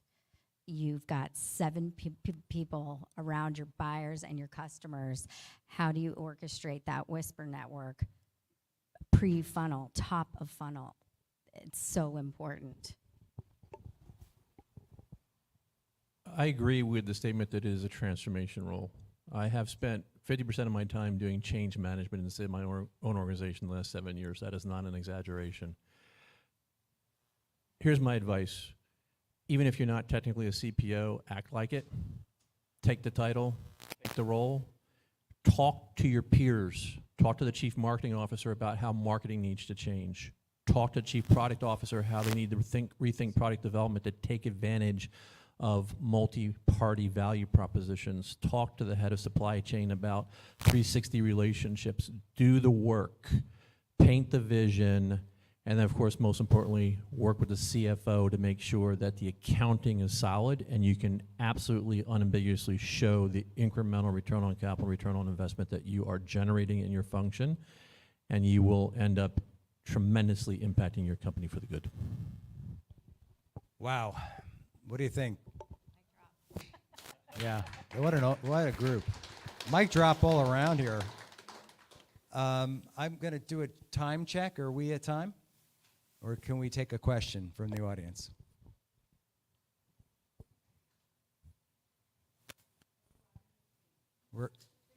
We're good, right? Okay. Well, those of you in the room will have the opportunity to spend some time with each of these incredible leaders. What a panel. I'm like so incredibly excited to have spent time with each of you today. This is really incredible. I want to thank these 3 incredible leaders here. And then we're going to move to the next session, which we are right on time. We've got so much more amazing content and speakers, leaders up on stage for you next. So thank you, John, Cassandra, Greg. Thank you so much.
All right, we're gonna take our seats.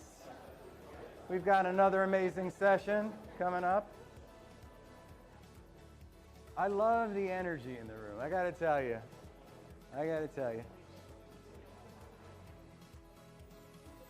The energy has been off the charts so far today.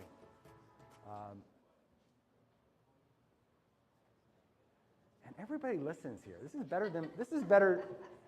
I went to Catholic grammar school, and the nuns would hit you over the head with a ruler if you didn't pay attention.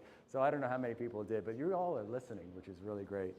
Well, we talked about AI. We touched a little bit on AI in the previous session. That this really, I mean, the transformation that's happening so fast. I don't think anybody saw it.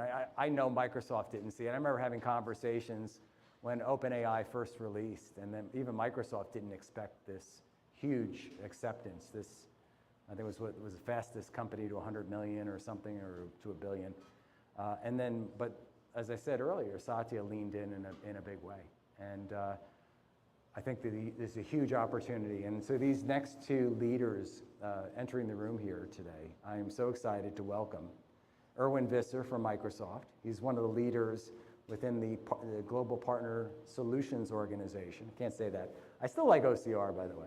And Dux Raymond Sy, I'd like to have you both join us. Dux is an incredible leader in the space as well.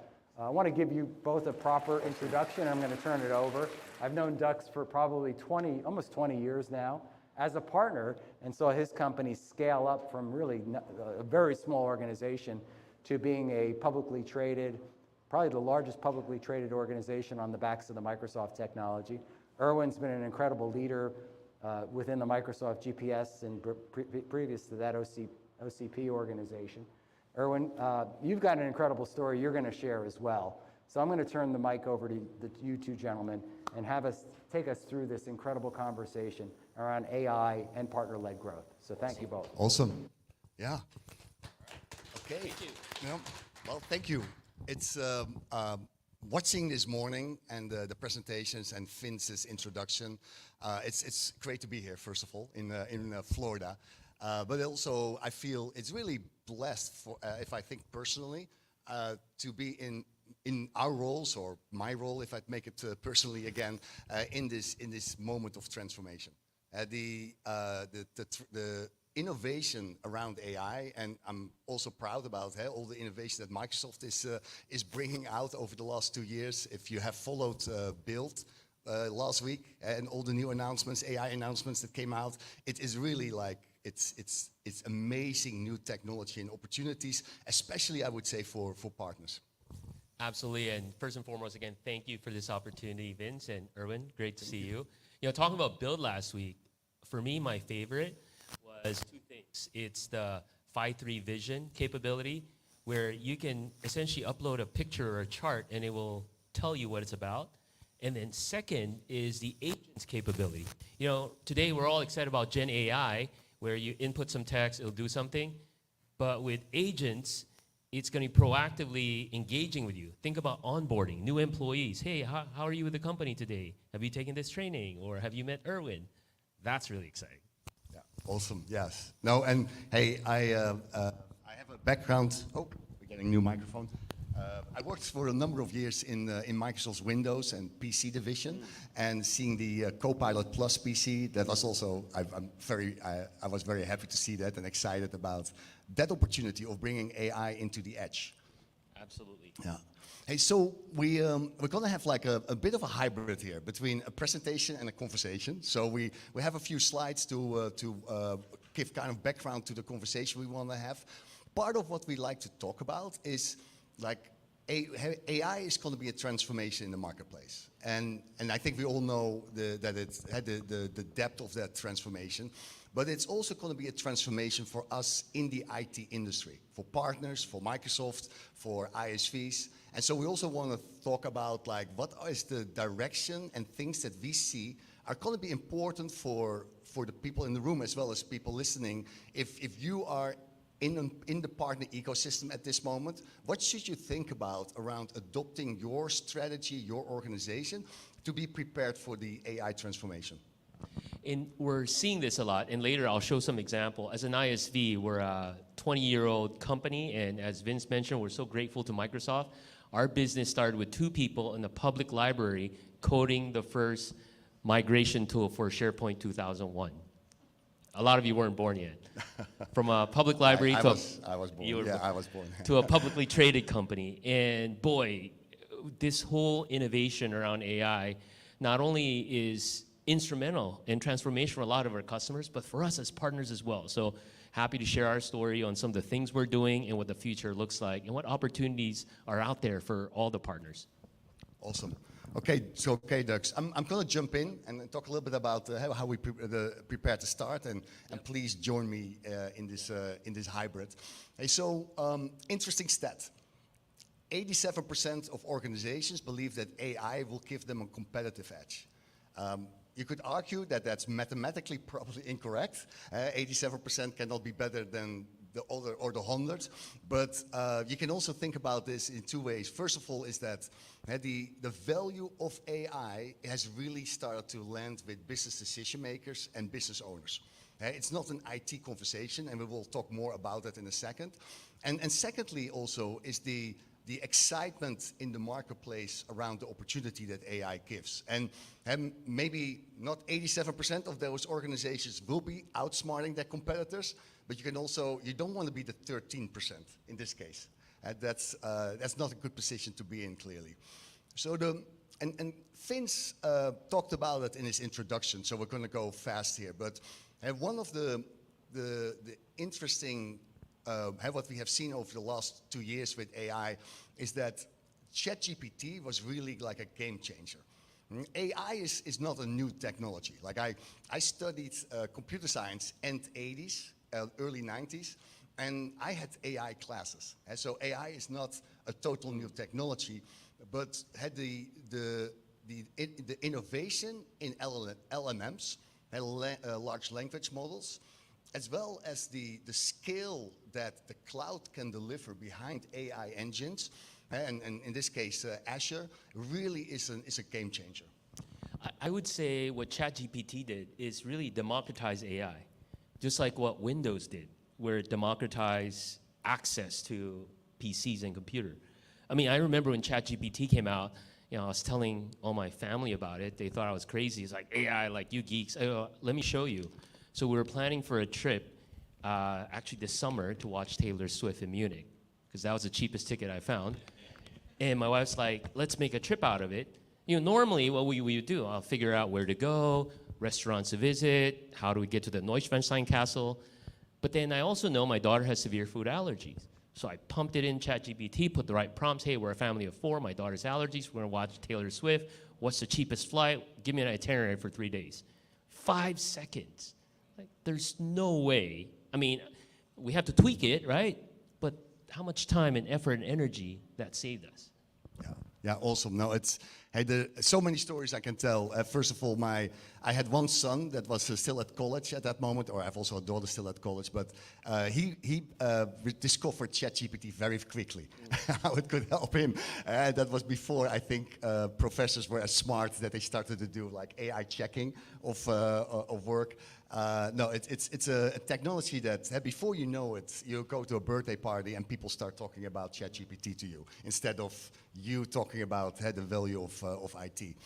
So to talk a little bit in perspective of AI, the transformation in other transformations, and again, Vince talked about the PC industry. And 1981, Boca, I did not know that, Vince, so that was a good trivia question for the future. But the introduction of the PC was not just a new tool, it was also a total transformation of an industry. And the same I can make the same argument for internet. Internet came really like the World Wide Web. It was probably in the 90s that it became like mass adoption.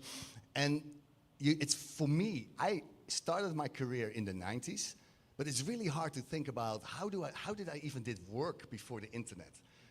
Like when you couldn't even send an email to somebody outside the company.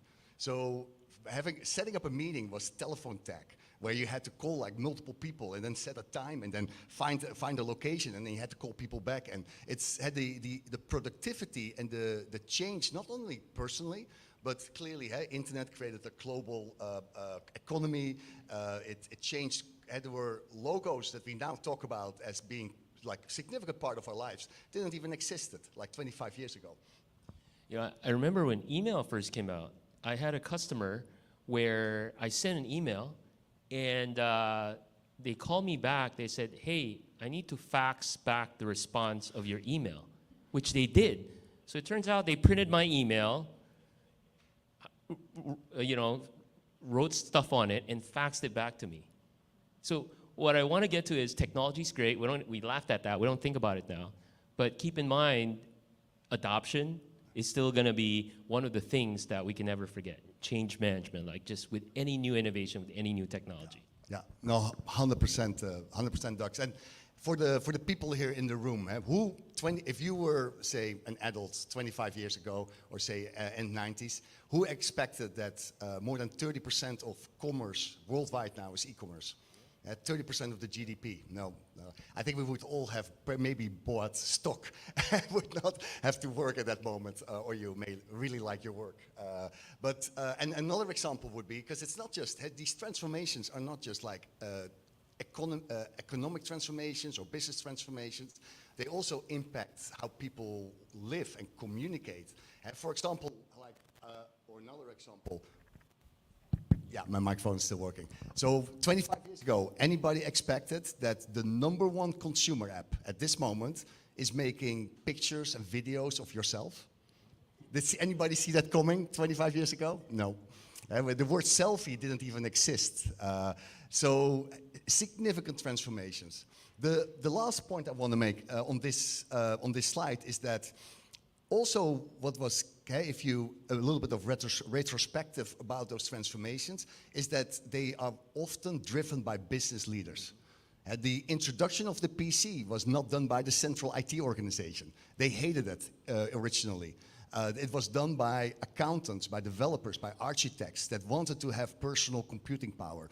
The internet, the biggest investors in internet IT in the first 10 years were sales and marketing organizations. CMOs wanted their company on the web. They wanted to have a different way to communicate with their customers. They wanted to have a different way to position their products. And they made all these big web investments. It was the digital agencies popped up everywhere as mushrooms, as new companies that were able to talk in the language of the CMO and were able to translate sales and marketing strategy into technology. In continuing on, right, when we see cloud computing, you know, some people would ask me, even customers, are you seeing AI innovation and transformation similar to cloud computing? Not quite, because with cloud computing, a lot of it was driven by IT. We're gonna scale down our data centers, move on-prem to the cloud, but on the business side, email's still email. It's just in the cloud, which really the business doesn't care, right? But then with AI, it's so different. The conversations I'm sure you're having, it's so different. The push and the demand and the excitement is not coming from IT. No, it's 100%. Yeah. So what does that mean for partners? And again, like this is probably my last connection back to Vince's introduction, but he used this number also. $159 billion. Canalys predicts in the partner business in 2028. And if you look at the opportunities for channel partners, they think about it in 4 buckets here. The first one is AI services. Is really, as a partner, build and help your customer to adopt AI technology. And we see at this moment a significant excitement from our partners around the Copilot opportunity. With Copilot, Microsoft has created like an AI solution. Almost, we have Copilots by role, by function, and huge opportunity for partners to implement these in organizations. Because it's not just like installing the technology or downloading the technology. It's just also making sure that these organizations have their infrastructure ready from a data perspective, as well as compliancy, data security, threat protection, to really run AI in a responsible way. And when you think about these opportunities, what's exciting is, similar to the session we had earlier, the panel, is the opportunity is massive. I mean, you talk about the pie is so big. I think this is like 10 pies, and we haven't even scratched the surface. So there's tons of opportunities for different kinds of partners.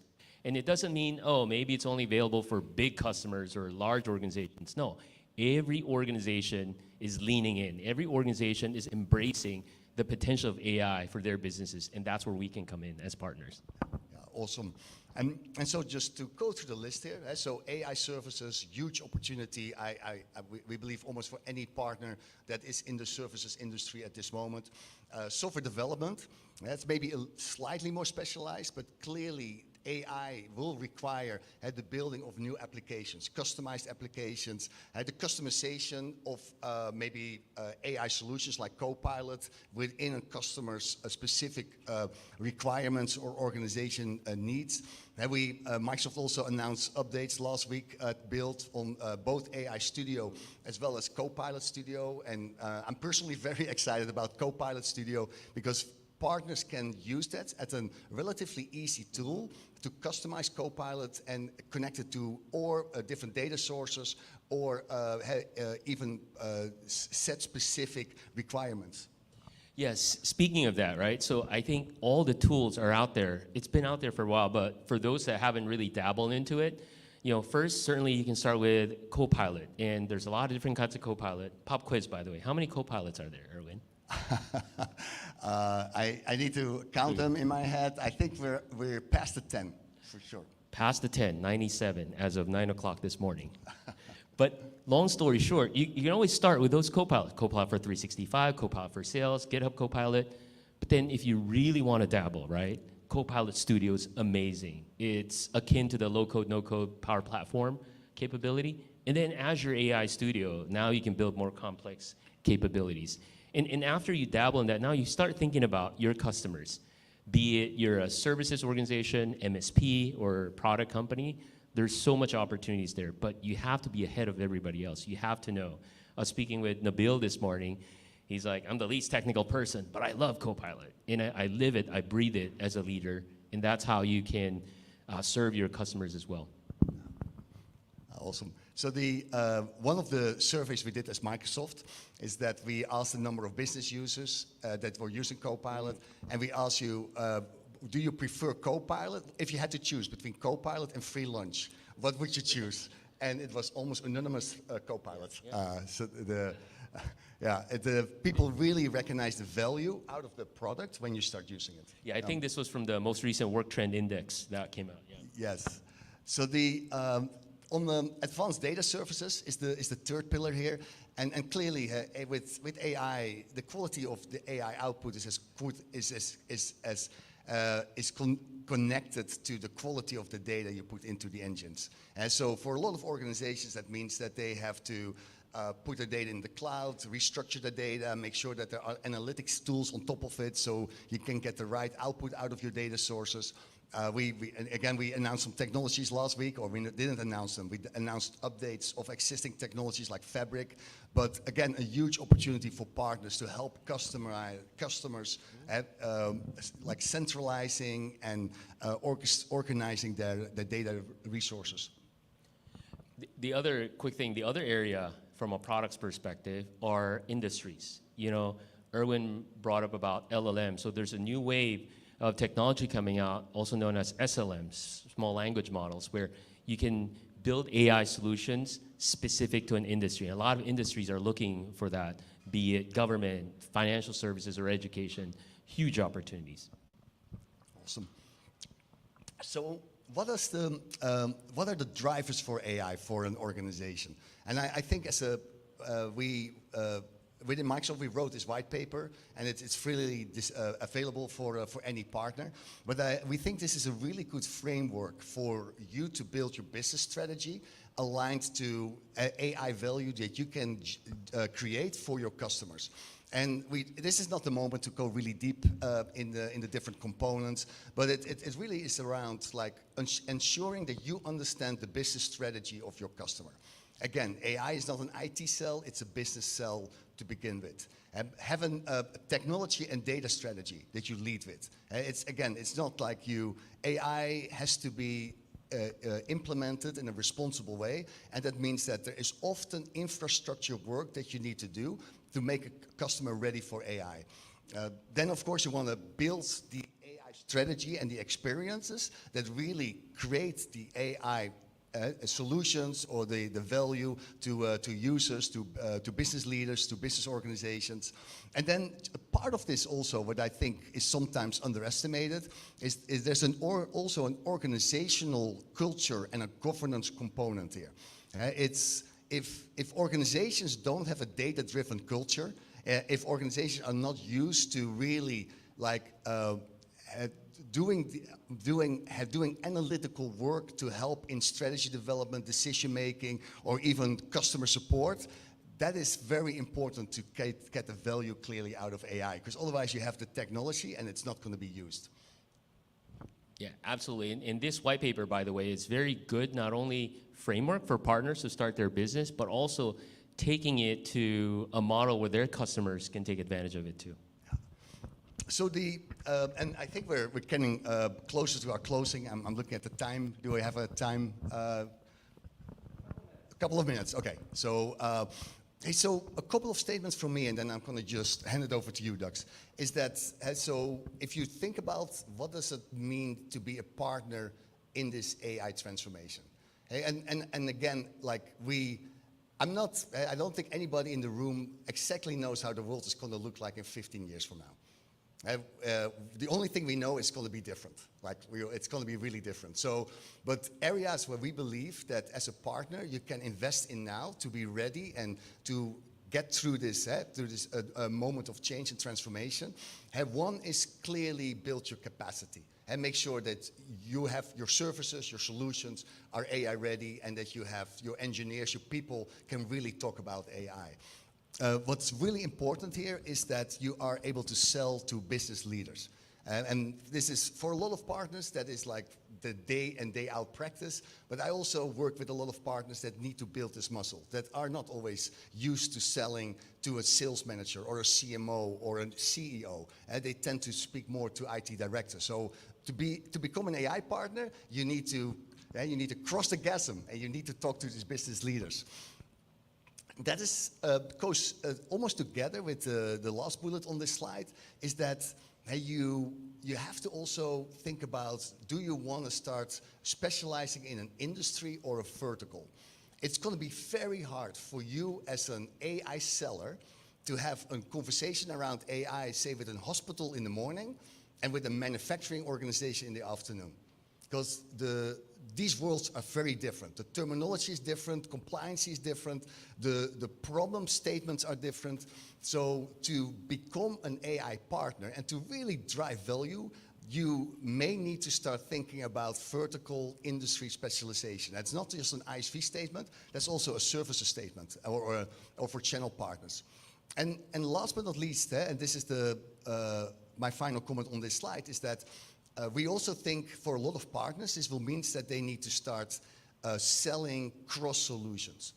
And I'm going to use Microsoft speak now, but Microsoft has solution areas like Azure, and we have modern work and security, BizApps. If you want to become an AI partner for a customer, you cannot just say, well, I do the productivity with Copilot in modern work, but I'm not going to really have a conversation with the sales leader how to improve the efficiency of your sales organization through AI. So if you want to have an AI conversation, you almost need to elevate yourself above, again in Microsoft speak, the solution areas, and be able to talk about all the ways AI can deliver value and help the customer to be secure. And make sure that they have the security in their infrastructure, that they can do it again and leverage AI in a very responsible way. Awesome. So what I want to do is, based on everything Erwin shared, I want to make it practical. So I want to share our journey at AvePoint and kind of show you some of the things we're doing today that not only benefits our customers, but benefits our partners as well. And I invite everyone to check out how it can benefit you. So let me move the slides here. I don't know if the back room, we get the slides. You may want to start talking. Oh yeah. So anyway, so as they're getting my slides ready, AvePoint, I shared, we're a 20-year-old ISV. We started building the first migration tool for SharePoint. And in 2010, when Microsoft decided they're going to go all in the cloud, we're the first ISV in the modern world to build a cloud platform to support what's now Microsoft 365. And we have over 15 data centers around the world. We have all the certifications that a lot of different agencies need. And in addition, we serve over 21,000 customers worldwide across all different industries, all different sizes. And really grateful to build our business off the back of Microsoft, from 2 people in the public library to now over 2,500 people worldwide in 17 countries. And we have customers in 7 continents, yes, including Antarctica.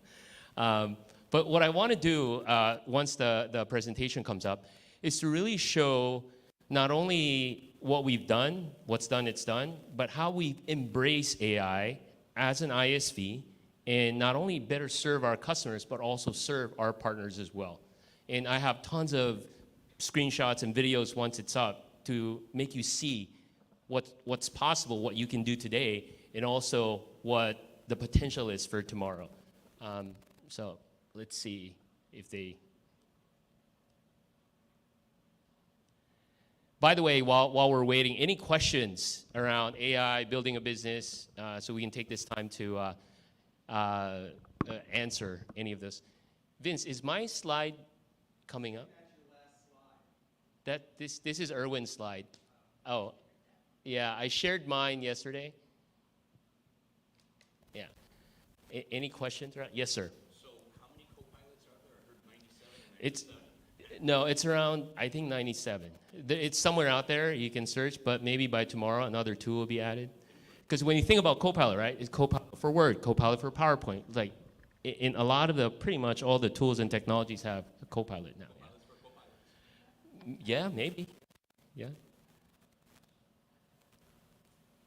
And like one of the things too with Copilot, there's tons of great resource, but one of the things for partners, especially on the partner site, there's a whole section on building different areas of business, be it in the modern work or sales or what have you. Yeah. Yes, Per. Oh, I'm going to have Erwin answer that first. Which is your favorite Copilot? So the one that I use the most is the one in Teams. Because I live in Teams almost, so I do a lot in Teams. And so I always have the Teams Copilot in a separate window. So I immediately have access, and that's the one I use the most. But I use them also clearly when I'm in the different apps. Yep. Yeah. So you don't attend meetings anymore, right? You make Copilot tell you. Yeah, well, it has become a game changer if you miss a meeting.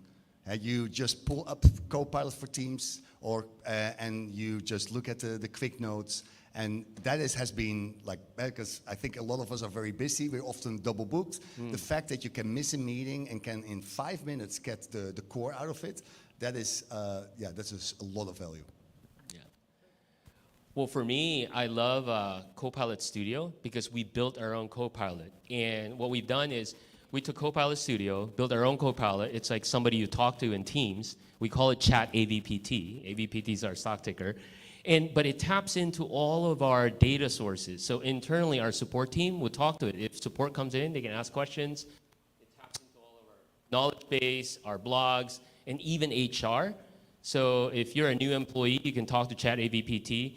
Where can I find the TPS report? It'll pull it up. See, those who didn't laugh, you're young. But it's awesome. And it's not as difficult as you think it is. You can build your own Copilots. Yeah. Yes?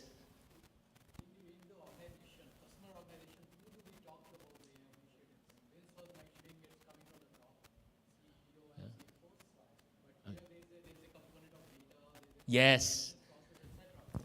100%. That's what I was going to show, but you go first. Who should they talk to? Read the question. Yeah, okay, yeah, very good. So the question was, as a partner, when we want to go into expand our business in AI, who do we talk to in the customer organization to get it going? Yeah, you can answer. Okay, so for me, at least in my experience in our organization, they actually come to us. It's like, hey, what can we do with AI, right? And typically, these are leaders on the C-suite, because a lot of them, you know, sure, it's cool. It's, you know, you can talk to it, it generates stuff. But what they see is the value on ROI and productivity. That's the initial value that they see. So who do you talk to? A lot of the senior leaders. And certainly you can talk to IT, but if you want to accelerate the conversation, a lot of the senior leaders are the ones, yeah. Good.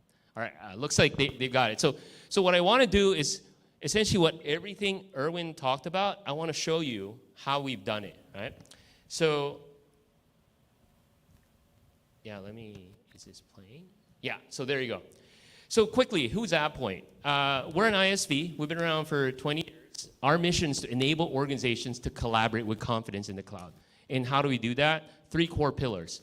We're the global leader in data management and data security in the cloud. And I'll show you how we could do that in AI. Second, we want to make sure that responsible and trusted use of AI is done through good data foundation. You know, everybody's excited with AI, but we all know you got to have a robust data foundation, or else you get hallucinations, or else you get data you're not supposed to see. And third, once the slide's back up, there you go. And third is security is important, especially now with AI, right? So that's what we focus on today, and then I'm going to show you some of the cool things we're working on for tomorrow. Oh, okay. So just some stats, I'll share this. But as a business, we work with, like I said, a lot of customers around the world, but also we work with a lot of partners. We're in over 100 marketplaces worldwide. We work with over 3,500 partners. So I invite all of you to be our partner, and let's grow our business together. Same with folks watching. But what I want to walk through is, what are we doing today? And I'm going to show you what we're going to do tomorrow. So, okay, everybody's excited about AI. But practically, Ducks, what can we do today? We're not a product company. Maybe we're services. We're not big. We can't build anything. But I want to get in on the action right now. I want to make money, right? So what's going on? As Erwin mentioned, one of the hot things that's happening, a lot of organizations want to pilot Copilot. We want to try this out, right? So I'm going to show you something here, and this is an actual pilot from one of our customers. Can somebody in the back hit play? Because I'm not sure why this is not playing. So I took a very recording here. So Vince, if somebody can hit play in the back. So essentially, I asked Copilot, show me all the files I have access to with the word password, okay? Show me all the files that I have access. What's that?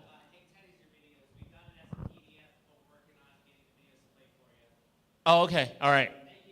I have a couple more videos, but anyway. So let me explain what's going on. So when I did that, I hit enter, guess what happened?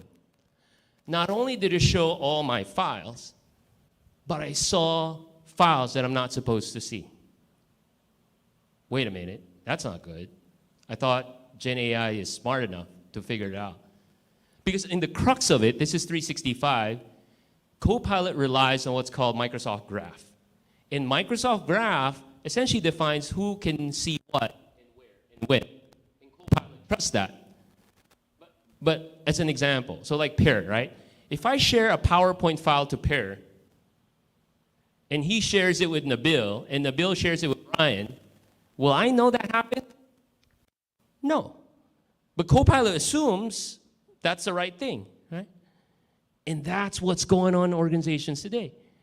So now in a lot of companies we work with where they're excited to use Copilot, and then they realize is, we're not going to use Copilot. Danger, Will Robinson.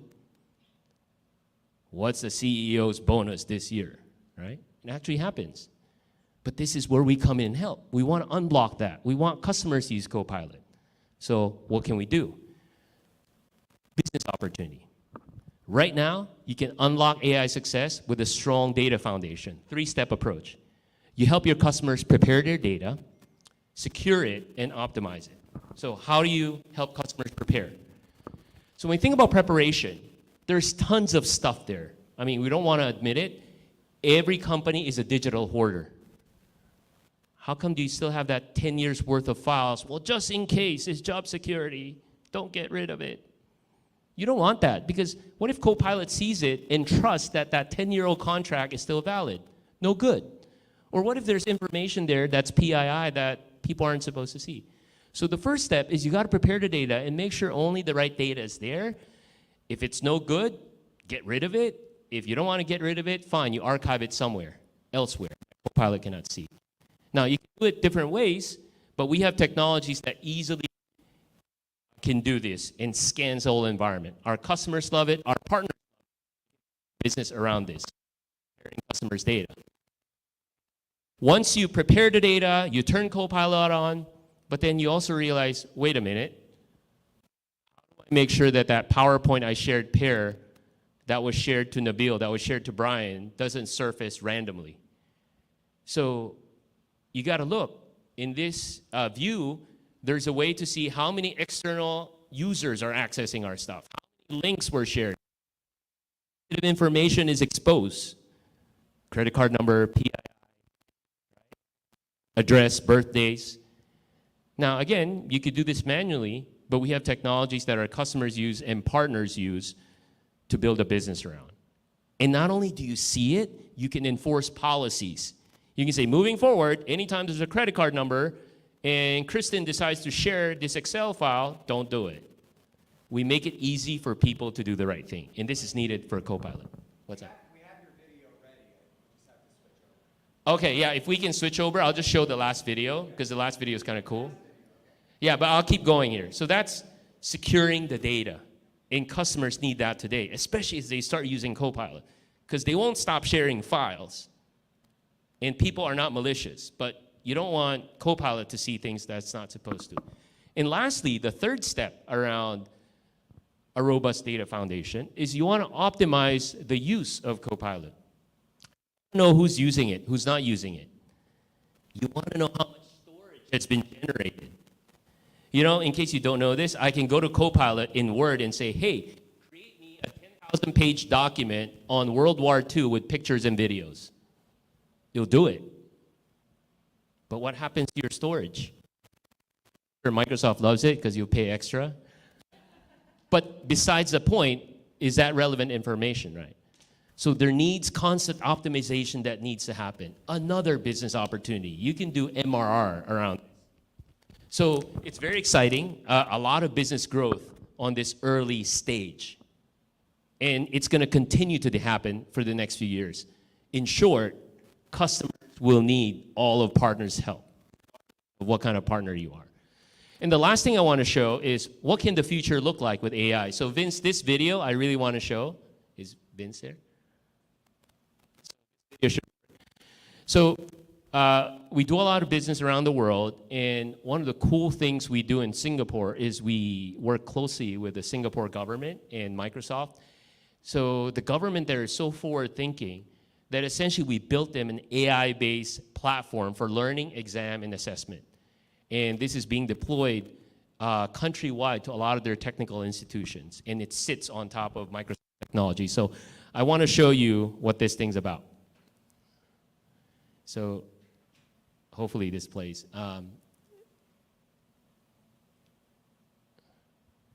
Vince? I don't know if Vince, I just want to show the last video. Okay. All right. Any questions? Is that helpful? At least some of the ideas and thoughts? Okay. Yeah, this last video I want to show, I'll paint a picture of it. It's essentially a learning and exam management where it's not just LMS. The exam part, proctoring, is used by Azure Cognitive Services. So if somebody's taking a remote exam, AI will see if you're cheating by tracking your eyeballs. I know it's creepy, but it works, and it's all powered by AI.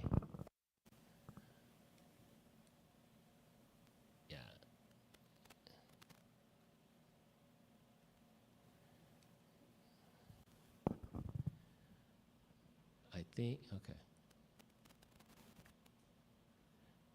I see them playing in the back, but it's not playing here. Okay. This is always the risk with the live. I know. Situation. So, well, I didn't want to do demo. That's why I recorded everything. But then the video didn't play. So, yes, sir.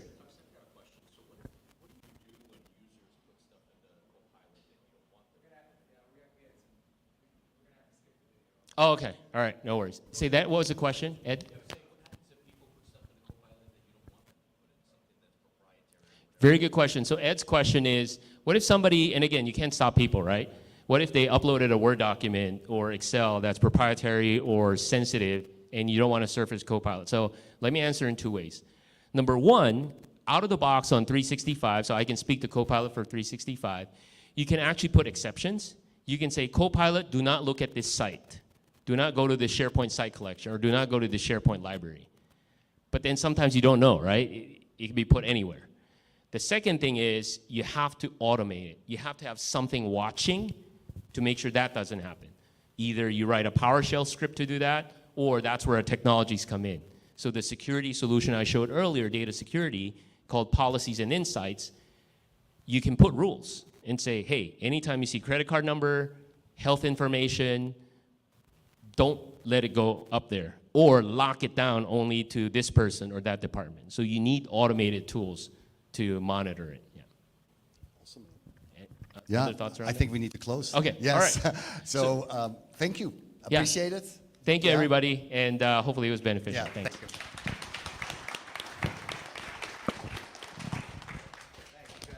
Thank you, thank you. I get two microphones here, so I apologize. We had some technical difficulties. Again, Murphy living in the studio today. We got my music playing. All right. Okay. We need one more stool up here, right? Yep. Well, that's how we know the demos are real. That's right. That is live. We are live. Yes. Okay. Are we live? The mics are on. We're going to need the best mics. Yes, yes we can. All right. You want us to just come on up? I'm gonna just, yeah, I want to acknowledge Microsoft and their sponsorship of this event. And Jason Rook and his organization, the Marketplace Organization, led by Anthony Joseph and Yvonne Mensch, for their support of Ultimate Partner and this whole Marketplace moment. Jason has been a friend. We worked together at Microsoft. He's been a guest on the podcast going back to his early career. And we pulled together this amazing group of leaders here as well that are experts in this Marketplace moment for this, what I'm hoping to be a very rich dialogue around what we've been seeing, what they've been seeing. And I'll let Jason introduce his panel and take it from here. Thank you. Great. Can we a couple things, Vince, can you just kind of throw your hand in the air when we have 10 minutes left so we kind of can manage the time, and then can we get the slides going so that we can click through them here just to make sure they're working? And we're putting the live and Ultimate Partner live today, aren't we? I can see them in the back room. For those that aren't in this live studio audience, there's a control booth behind us. All right, here we go. So let's go ahead and jump into it. We've got about 45 minutes to run through some interesting topics, but I've got kind of a panel of marketplace experts with me here today, and I'm just going to start with Sanjay. I'm going to let you introduce yourself, tell us a little bit about what you do at Tackle, and then we'll dive in this thing. Perfect. Vince, thanks for having us. I'm Sanjay Mehta. I'm the Chief Cloud Officer at Tackle, but I might change my title to Chief Partner Officer after being motivated this morning. At Tackle, we help ISVs start and scale their journey in cloud go-to-market and marketplaces and co-sell, and we power it with really rich data, and we'll talk about that more. I joined Tackle after spending a decade at Trend Micro, which was a vintage of about 35 years old, with 800 sellers all around the world that was trying to get cloudy in the antivirus space primarily. So in about 2013, I sold my first consumption licensing deal down in Brisbane, Australia, to a company called Suncorp that was doing some pretty dynamic things in Amazon. And they said, how do you price security in an environment like this? And I'm like, how would you like to pay for it? And that was like the start of metered billing for Trend. When I moved back to the States, I started digging really deep into the world of marketplaces and how to transform your business to adopt a new way to buy and sell software, which inside of a $2 billion company with 7,000 people, you spend most of that time internally, which was mentioned earlier today. Like 50% or more of your time is going to be button heads with basically every function in the organization to embrace change and transform. And that led me on a journey that got me introduced to Tackle and an opportunity to help hundreds of ISVs or thousands of ISVs learn this motion instead of just one, and met these gentlemen along the way and taken off ever since. Great. So Greg, what about yourself? Tell us a little bit about your role and what you do at Microsoft. Yeah, thanks so much, Jason. Greg Goldcamp. I'm in our Global Partner Solutions Group, our partner sales org. I've been in and around this co-sell motion for the last 6 or 7 years, back to the days when it really started. I was in our sales organization doing sales incentives for 5 sellers who sold with ISV partners. And so from there to this Marketplace Foundation has just been an awesome journey. For those online, my job is to help partners accelerate their growth. For those more experienced in the room, I lead the Assisted Growth Program and support some of our great field leaders, Cameron Lim in the Americas, Olivier Lanny-Lease in EMEA, and others who just engage with partners every day. There's 700 plus partners in our portfolio, and we see lots and lots of learning and best practices all day long. So. Excellent. Thank you. And again, I'm Jason Rook. I sit in the Marketplace Marketing Organization, and my primary focus is to think about how we scale ISV sales through Marketplace by working with channel partners. And so today, for our session today, we thought it'd be really interesting if we just had an open conversation here around some of the key topics that we hear. So Greg and I spend a lot of time in the Executive Briefing Center and Partner Advisory Councils, and I know Sanjay spends a lot of time with some of the top ISVs on the planet kind of talking about marketplace concepts, and we're just going to run through some of the most common concepts or questions that we get, if you will. And the first one that I think I always get in a meeting, and Greg, I know you get it as well, especially some of the meetings you're in, is, hey, is this marketplace thing really for real, right? So we've talked a lot about it today, but a lot of ISVs and partners also want to know, like, should I really invest in this? And if you're a Microsoft partner, you've been around for a while, your whole livelihood is based on picking the right trends at Microsoft, right? So we heard about AI, we hear a lot about marketplace, but is this the right trend to kind of hit your wagon to? And there's probably nobody better to tell this story than Tackle. So Sanjay, let's start with you. Tell us a little bit about your view of marketplace momentum. I hope that it has momentum, because I took a pretty late stage gamble in my career that this thing's going to pay off. So so far so good. So 2 years ago, Tackle predicted that last year $15 billion would go through the marketplaces, and that was out of a B2B spend globally of about $750 billion. And I think we missed by just a bit. We're probably plus or minus 5%. The big 3 clouds don't report marketplace data specifically, but if you poke around enough, I think we're pretty close. We've seen tremendous acceleration. So Tackle, as John said, was founded in 2016. We announced in December that we'd seen over $5 billion go through our platform. So it took 8 years to get to $5 billion. And granted, most of that just happened in the last 2 or 3 years. The first ones were building out the motion and getting people excited and getting buyers and sellers excited. From December to today, we've seen almost another $5 billion. So 8 years to get to $5 billion, and then 6 months to get the next $5 billion.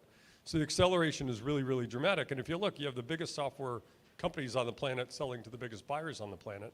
And what really started as a US dynamic, in large part to Microsoft, is now happening all over the world, through Europe and Asia. And if you look at some of the most sophisticated ISVs embracing cloud go-to-market, it's kind of 50% US, 25% in Europe, and 25% in Australia and broader APAC. So the momentum is great. The tricky part there, you heard the stat from Jay McBain that maybe he was off by a year, but he thinks it's 45 billion. You heard we think it's going to be 100 billion in 2026. The thing that ISVs struggle with, I think, is what the heck does that mean to me? Like, those are really big numbers. And we started thinking a lot about this problem, the maturity of ISVs, and how the journey starts. And we just ran a simple math equation, and we said, hey, if there's a $750 billion market and 15 billion went through marketplaces, that's 2%. 2% of global B2B software revenue. And now we ask our customers, like, can you see a vision where you could do 2% of your cloud appropriate business? Maybe your whole business isn't appropriate for the cloud. Could you see 2% of it go through a marketplace? And the real question then becomes, how do you get to 10%? But you got to start somewhere. So when we talk now to CFOs or CROs or chief partner officers about how to start this journey, the first goalpost we set is, how do you get to 2%? How do you make a number that's relevant for your business, shows a little bit more than just an experiment, and then from there you can grow and scale across your org. So there's a ton of momentum and a lot of excitement for sure. Excellent. So Greg, how do you answer the momentum question today? And I know it's probably used a lot of Sanjay slides, but how do you do it? Look, I talk about the day-to-day experience. We've got large enterprise customers that are marketplace first. They're basically saying we will buy through the marketplace first, and they look at IP solutions, ISV solutions that are in the marketplace when they make their buying decision. This is true for a company the size of Petronas. This is true for mid-market companies. I talked to our leader in Australia 2 days ago, and he said the number of mid-market customers that are leading with Marketplace, not because they can decrement their Microsoft Azure commitment, but because the simplicity and the control over purchasing is what's just leading them to go down this road. And so for a while, I thought it was the Mac commitment driving it. We're now seeing it even without the Mac commitment. It's a real push from the customers or a pull from the customers. And then from the ISV side, look, we do win wires. I do MBRs around the world every day. I see win wires where ISVs are closing a $3 million deal with an enterprise player in Germany, and literally a month later, a $4 million deal with another enterprise player. And these are deal sizes that they couldn't have imagined before. And so I see this ISV momentum. When they get the flywheel started and they get the repeatability, it is very real across these 700 partners that I work with day in, day out. Excellent. I think the only thing I would add to what both of you have said is that from a channel partner perspective at Microsoft, we see kind of explosive growth already. We've had a model where channel partners can sell in the SMC and SMB segment for almost 6 years now, and there's thousands of partners that have participated in that, both ISVs and channel partners or CSPs in that world. We launched multi-party private offer in July of last year, and we kind of rolled into the launch of that with 10 partners and then 10 ISVs, and we are, as of this week, well over 140 partners that are up in multi-party private offer, and we're still only in the US. And I think back to kind of the comment you made, Greg, about big deals. The deals that we see in multi-party private offers are pretty significant. And it's becoming a pretty significant portion of all marketplace build sales. So it's becoming quite a factor. So we talked about momentum, and I think the numbers stand for themselves around momentum. But it might seem crazy, but in most of my meetings, once we kind of approve, yeah, this is for real, the next question somebody has in the room is, hey, I still don't understand what is marketplace. And so, Greg, I know you get this question a lot. We'll start with you. How do you answer this particular question? I mean, in the interest of time and keeping it simple, look, it's just an online marketplace. As an ISV, it's where you go to publish your stuff. As a customer, it's where you go to see or find, discover these solutions, try these solutions, and buy these solutions. The value to the ISV, I was trying to think about analogies, and maybe this is a bad one, but like, if you make golf equipment, imagine if you could be suddenly in every pro shop, at every golfing, at every golf course, at every driving range, at the same time as being at every golf shop in the mall. You're online everywhere in all these places all at once. And so that's just such an attractive appeal. There's an in-product experience. When someone's in the Azure Management Console, they can find your stuff. When someone's searching, they can find it online. It's just such a valuable place to be in an online marketplace. So it's just where you go to sell your stuff. Okay, so marketplace is for real. We kind of have a little bit of an idea of what it is. I think the question then is, how do you get started? And when I think about an ISV asking that particular question, Sanjay, I'm just going to flip us forward to your maturity model that you guys have at Tackle. And I think this kind of outlines the story that an ISV might want to follow. You want to walk us through it? Yeah, sure. So we developed a maturity model, large part to Aaron in the room, about a year ago, because many ISVs would ask the question, what does good look like? How do I get started? What do I do next? Like, those were the common themes. And we found there are 4 major phases. The first one's all around incubation and really establishing the foundation of what you're trying to do. And we looked at that across people, process, technology, and your cloud provider relationships. And we typically find an alliances persona or a chief partner officer that wants to build out their partnership with one of the big clouds. And this is one of the things they want to do. And they try to get started, and the first thing they want to do is just put a tile up in the marketplace. And we've proven time and time again, when you do that, your customers will not automatically come and knock on your door. So you need a slightly bigger and broader strategy than that. But even that's probably a little more advanced than the alliances person themselves can do. They need to involve a product team. They go to the product team, and the product team typically has a queue and a roadmap that's 12 or 18 months long, and they say, stand in line. Right? I got to integrate with APIs, I got to do this, I got to do that, like, go stand in line.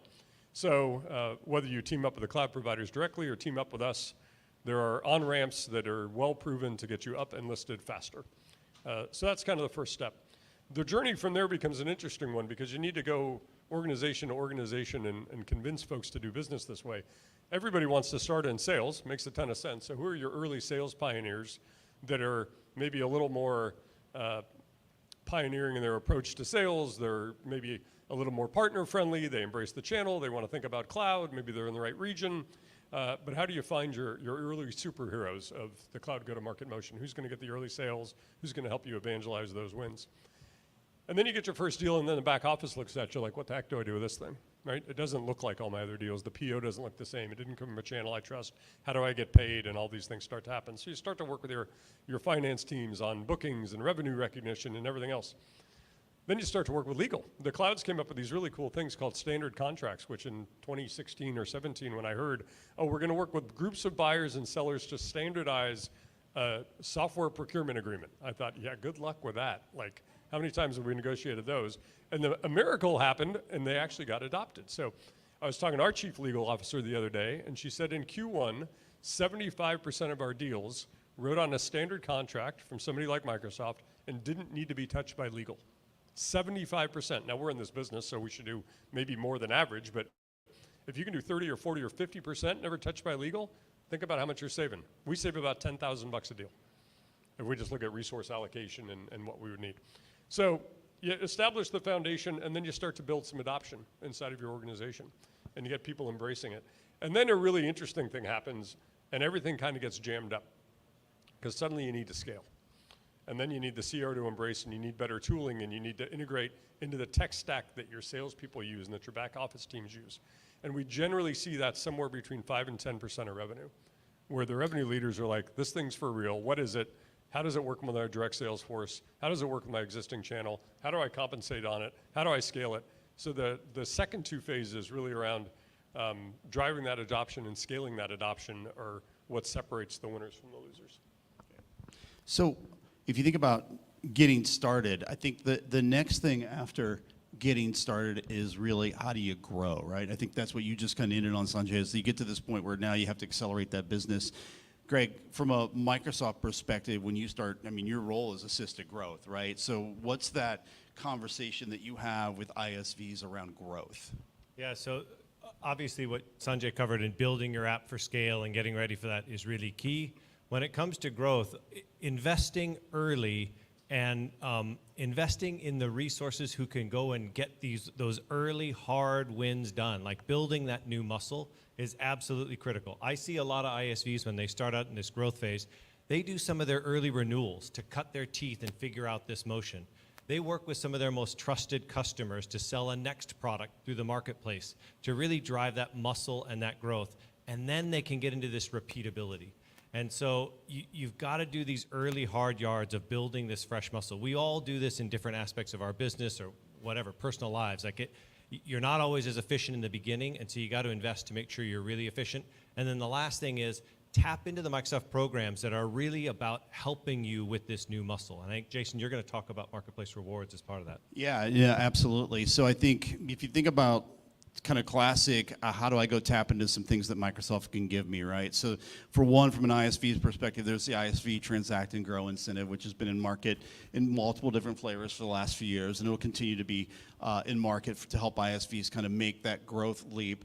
Probably the hero program, though, is Marketplace Rewards in this space. And so Marketplace Rewards is interesting because it actually rewards an ISV based on their performance within Marketplace, right? So the more build sales you have as an ISV, the more benefits you have the chance to earn. And it kind of goes up, right? So you start as kind of in the build and publish phase, you get to transactable, you get some benefits, you get a case studies release or case study assistance, press release assistance, and then as you get to the next page, you get more to a customer story or case study, that type of thing. And then the other thing you get as you go up the stack is Azure sponsorship credits as well, which helps to really kind of, you can use those to juice deals and kind of promote your business along the way. And we'll talk a little bit more about this particular program, I think, later in the session when we talk about channel partner as well. So let's move on to kind of the next topic here, and this is co-sell. And I know right after this session, we're going to go much deeper on co-sell. But you know what, Greg, let's start with you on co-sell and kind of walk us through the Microsoft co-sell story as it stands today.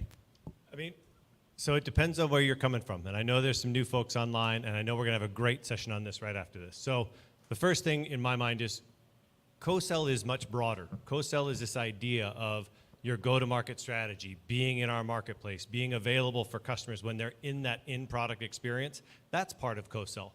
Co-sell is also with the channel.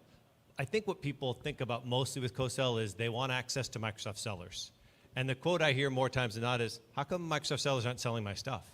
Right? That's really the big thing that people are after is how do you get the Microsoft sales team excited to sell your stuff as an ISV?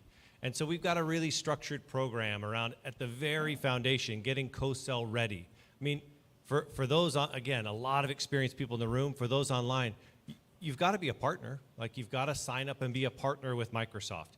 You have to publish your solution in our marketplace, which has some requirements. You got to tell us who your sellers are, where they're based, in what geographies. You have to have a standard bill of materials so that we can learn about your stuff and so that customers can learn about your stuff. That's just a foundation.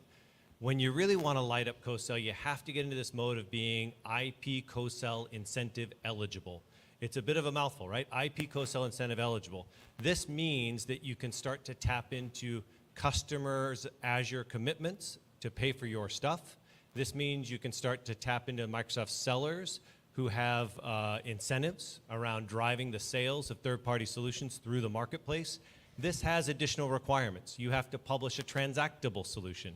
You can imagine it's all based on transacting. We have to be able to transact your solution. Therefore, it has to be platformed on Azure to qualify for this Azure commitment decrement. And then in order for us to pay our sellers, of course, it's going to have to be architected on Azure. So we need this solution on Azure. We need you to be transactable at a foundation, and you have to have some level of performance. There are some basic thresholds to hit. I don't think they're huge thresholds. $100,000 of marketplace build sales as a foundation. If your solution's price is 25 grand, that's 4 deals. So in 4 deals, you can be at this point of being this incentive eligible co-seller. And so that's where you start to light up deals with our sales force. And I would just say where I see partners do this well, they have sellers that map to our sellers. They overinvest in the early wins. They create win wires and stories and really drive that mind share around their success that wins over our sales force. And again, I see it every day with hundreds of partners that our team manages around the world. We see this happen all the time. It's a very real motion. It really does happen. I see it every day. So, excellent. Thanks. So Sanjay, I think at Tackle, you guys would view co-sell as pretty important. Tell us a little bit about your views on co-sell. Yeah, maybe I'll pivot. I'm going to talk about some of the things I see wrong with co-sell, just because I think the group after this will talk about much more educated views on it. I think co-sell is probably the place most partner people set up themselves to fail right out of the gate in their cloud provider relationships, because they set the expectation that deals are going to come in. Microsoft people are busy selling Microsoft stuff. I don't know how many SKUs you got, but it's a couple. So they're really busy doing that. So they're going to go sell 7,000 partner solutions across 90,000 channel partners just for the fun of it. So if you start your journey thinking the clouds are going to send you business, you might as well not get started, because it ain't going to happen, and it's certainly in the first year or two.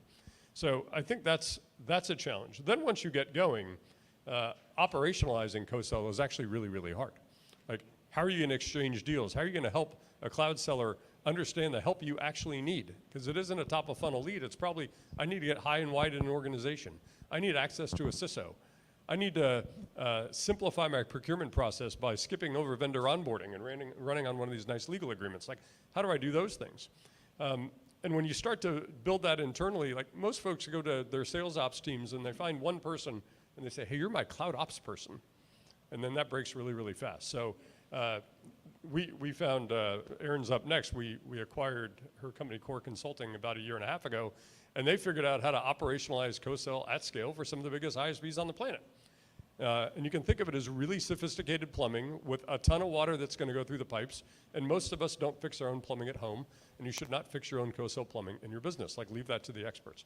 So we look at co-sell as the best place to build and qualify and get access to customers in your pipeline. It is not all about top of funnel. It is not a Christmas present. You got to invest in it. You got to invest in it consistently for a year or two, and you really need your sales organization to embrace it holistically, it is impossible to take your sales org and map it to one cloud provider's sales org, let alone two. You're not going to have the verticals, you're not going to have the regions, you're not going to have the segments, you're not going to have anything. So if you're not playing it co-sell as a team sport, you're already destined to fail. So make sure your CRO's bought in, make sure all your sales leaders are bought in, and embrace it consistently. Excellent, thank you. So we started the conversation with momentum, and we're going to close today with Jay McBain. And one of the things that we often talk about at Microsoft is some of the Jay work around how much of this momentum is going to flow through a channel partner, right? So regardless of the number that you use, 25 billion, 65 billion, 100 billion, Jay's going to tell you it's a third of that that's going to flow through a channel, which is still a really big number, right? And so we spend a lot of time kind of talking to partners about, hey, how does Marketplace really impact you, right? It's clear on how it impacts ISVs and customers, but how does it impact partners, right? And so the Microsoft Marketplace is kind of interesting, and I kind of gave this conversation when we were in Dallas as well, and I'll probably continue to give it at every Unlimited or Ultimate Partner event going forward. But if you think about the Microsoft Commercial Marketplace is this big warehouse, and it's full of applications. We got to get those applications in customers' hands, and we really have 3 trucks that get them there. One of those trucks is driven by the ISV. The other 2 trucks are driven by partners, right? And what's a little different about our world, and those of you that are Microsoft partners, you fully understand Microsoft segmentation. So those trucks are kind of determined, the routes they take are based on Microsoft segmentation. So the first of which is, hey, I'm just a customer. I want to buy an ISV app. And you know what? I buy my Microsoft first-party products, so Azure, M365, et cetera. I buy them on pay-go or an enterprise agreement. Great. You can call your ISV. Your ISV can sell you that app through a marketplace. You can buy a public offer, private offer, what have you. If you're a customer who buys your Microsoft applications on a CSP contract, your option to participate in Marketplace is to really work with your CSP provider. And so you call your CSP provider and you go in and you say, hey, I want to buy this ISV's app through Marketplace. That CSP provider can sell it to you at list price, and sell it to you via a public offer. In so many cases, what that CSP provider will do is, great, you want to buy apps in the Marketplace? I'm going to make an admin on your tenant. Go ahead and buy as many apps as you like. And we see that being a very popular motion in that space.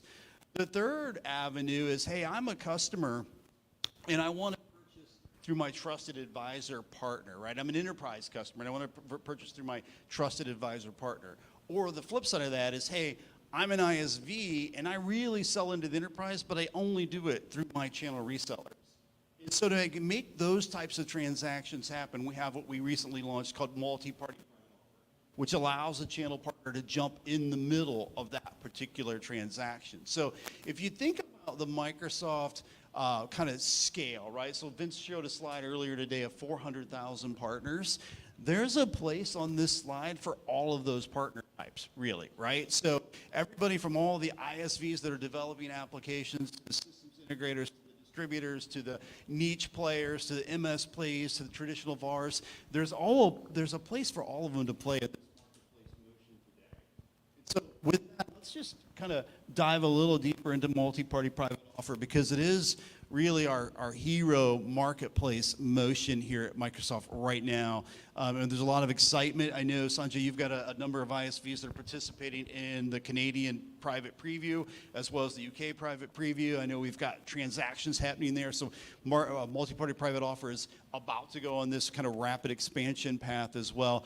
But it all kind of starts at the end of the day, believe it or not, even though our workflow slides don't always show it, it starts with the channel partner.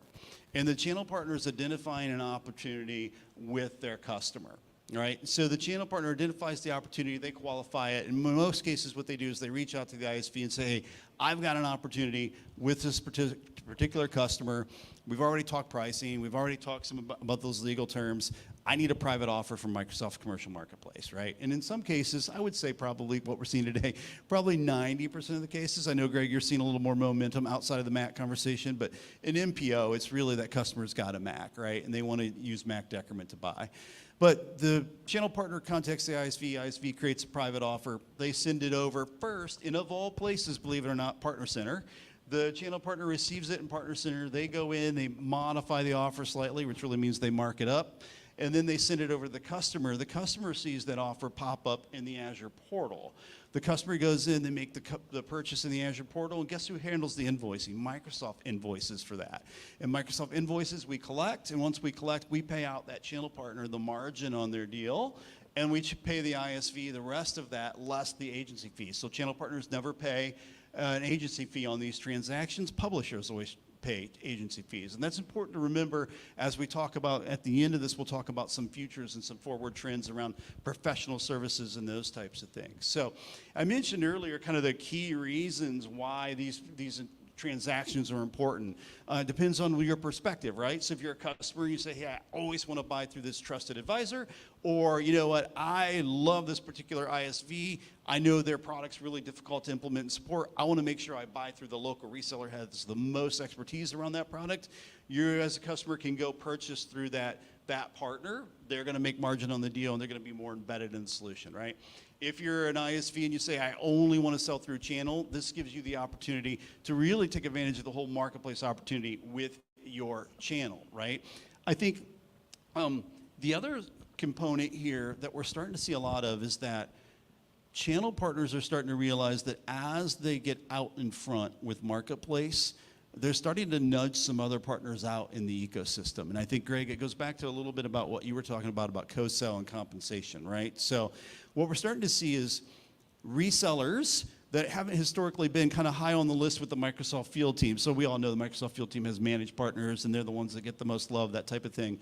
But what we're starting to see is that resellers that maybe have an expertise, and I'll use some names, in a NetApp or a Tanium or a Fortinet or any of those types of tools, they're going into enterprise customers and they're selling some rather significant MPO deals. Those MPO deals are directly impacting our sellers' comp in a super positive way.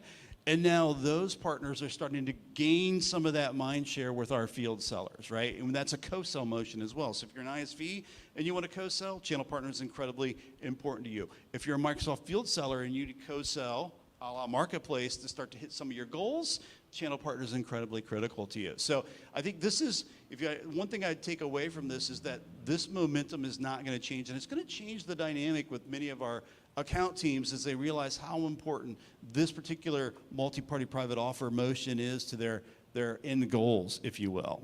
So with that, let's carry before I leave though, the one thing I did mention is that we would talk a little bit more about this. We've had marketplace rewards for ISVs for almost 5 years. And to be honest, we've always included anybody who sold marketplace apps as someone who could possibly participate in marketplace rewards. We have started to really get aggressive on the nomenclature in that, and we've changed some of the tiering specifically for channel partners. So if you're a channel partner, you're enrolled in MPO today, we automatically put you into marketplace rewards. And as you grow your marketplace build sales, you earn more benefits within marketplace rewards as well, right? So you could be a channel partner in the middle of a deal with a Veritas or a Nasuni or a Tanium, and they all have marketplace rewards. You have marketplace rewards, and you could start to have a conversation about, hey, how do we put our marketplace rewards a la Azure sponsorship together to make sure that we drive this deal to marketplace, we drive it to marketplace with Microsoft, and we get it closed at the velocity that we'd like to get it closed in. So pretty cool announcement there. So let's get to the next topic that I think is kind of a fun one, and that's objections and misconceptions. So let's start with you, Sanjay. What are some common kind of pushback that you hear from customer persona, ISV persona, channel partner persona? What's some of the stuff that you hear, and how do you address it? I mean, the first is always that if you build it, they will come. Kevin Costner is a great actor. It doesn't happen in real life. I think he's a great actor. I don't know. Don't watch a lot of movies, actually, but that's a big one. Like, you got to invest consistently. You got to make it somebody's job. Like, a lot of big organizations make this part of their channel function. Like, if you're trying to partner with Microsoft or Amazon or Google, you're working with the biggest companies in the world. If you can't identify somebody to own that, you're probably doing the wrong thing. Like, so talking to your C-suite and your CFO and whoever's doing your resources to make sure that you're going to dedicate somebody and you're going to make this a purposeful exercise is a really important thing. I think it's hard for humans to anticipate pain, but you should. Like, we call this sneaky complicated. Like, in the co-sell world, I think a lot of people have real pain, real operational pain. In the marketplace world, you got to think about the pain you're going to have. Like doing a deal or two, no big deal. Doing 100 offers a month or 1,000 offers a year, like you're going to have a lot of operational pain, and it will be different. It will feel different to your organization than your traditional business. So the good news is if you did this 8 years ago, you had to pave the road. Now you don't have to. You can come to events like this. You can talk to a lot of experts. So really get educated on your journey and really understand the why. Like, what is your product market fit with the cloud provider you're trying to team up with? Why is it good for their customers? What outcome are you going to deliver? Because this isn't free. Like, you got to differentiate yourself from thousands and thousands of ISVs capturing attention. And 10%, as John said, have done that really, really well, and 90% are still waiting to figure it out. But we've only moved 2% of the B2B commerce game, so there's plenty of field left. You just got to get out there and get in front of it. So those are some of the pitfalls and the myths that I think you got to navigate. So Greg, what about you? Objections, misconceptions, perceptions, how do you handle those? Yeah, I'll hit on a couple of them. There are a lot of ISVs that think they can come at this top down. They think, well, I'll just get our senior leadership to meet with Microsoft's senior leadership, and then the sellers will do what the senior leader told them to do. And that's not accurate. The sellers will do what they're good at and what they're paid to do. And so you really need to invest in sellers to map to their sellers. You need to describe how your solution gets them paid. You need to be really clear to win the seller mindshare from the bottom up as much as top down. If you try to go top down without the wins that support it, you're not going to get very far very fast. So that's kind of one. The second one, and this one is a touchier topic. This one relates to this idea of the competitive nature of this space. Whether you're competing with other ISV solutions, whether you're competing with the hyperscaler themselves, there are a lot of partners that are nervous about marketplace because they see this competitive nature of what's going on. And so they either don't want to engage or they don't want to share, or they only share partial information, or the leadership shares some information, but the sellers at the ISV or at Microsoft might tell a different story.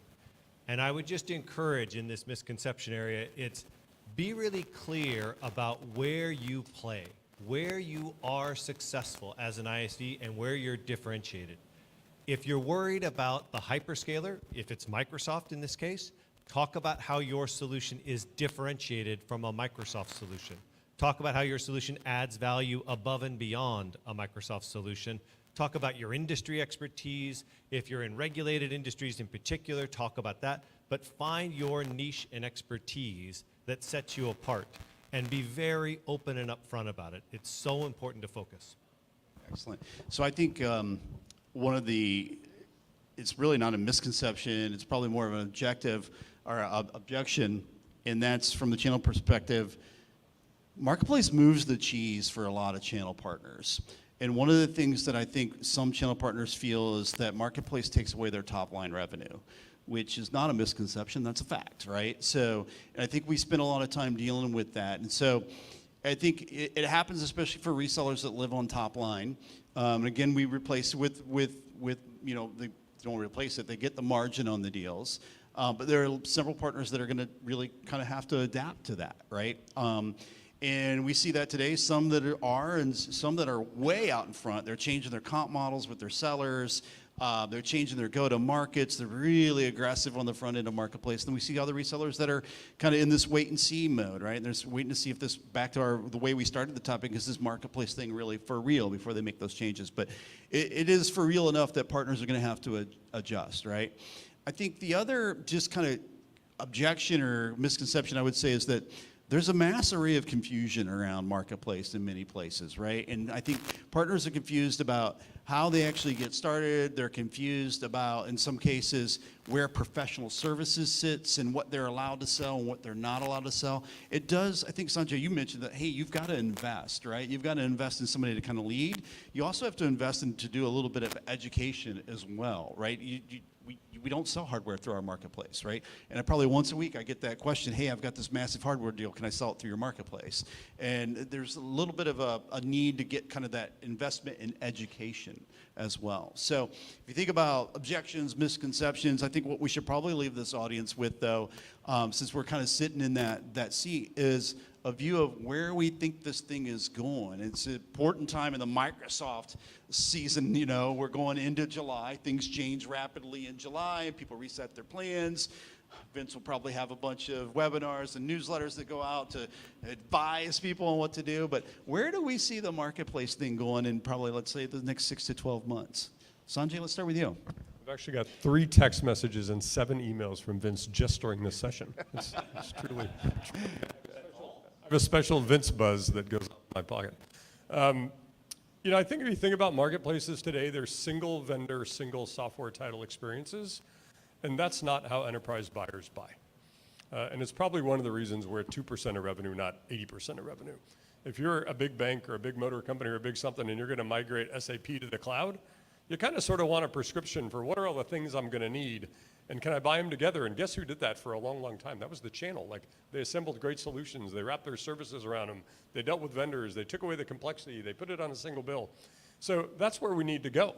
And all the clouds are, like, I don't think it's a secret. Like, the clouds want ISVs to run their software as a SaaS in that cloud. So there are lots of rules. But if you're a buyer, as long as you're in one of the big 3 clouds or one of the big 5 clouds, depending on how you count, like, the buyer probably doesn't care. It's big, it's robust, it's resilient, it's global. You know, you got everything you need. So who's going to fulfill that? Like, I've got a solution and it runs in multiple places. You know, I can't get that out of a marketplace. I'm going to have to get that out of the channel. So I think we're going to see the channel ride again. Like, 10 years ago, everybody thought the marketplace was going to be the death of the channel. Now the channel is a transaction accelerator, I would say. It gets you global reach and this and that. Distributors are coming back into play because people are like, economy's tough, now I want to buy on credit again.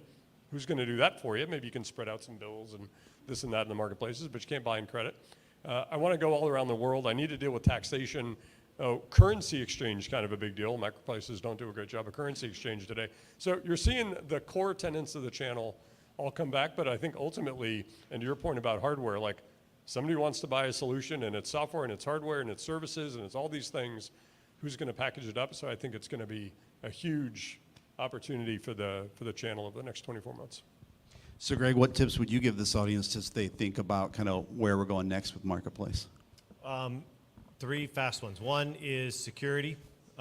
Julia Louison gave a great session that was pretty short at Build last week, and it's a key message we are getting internally across all of our sellers, across all of our first-party solutions, secure by default, secure by design, and I know that's going to extend out to solutions that are in our marketplace. Really taking a hard look at the security posture of all the solutions there.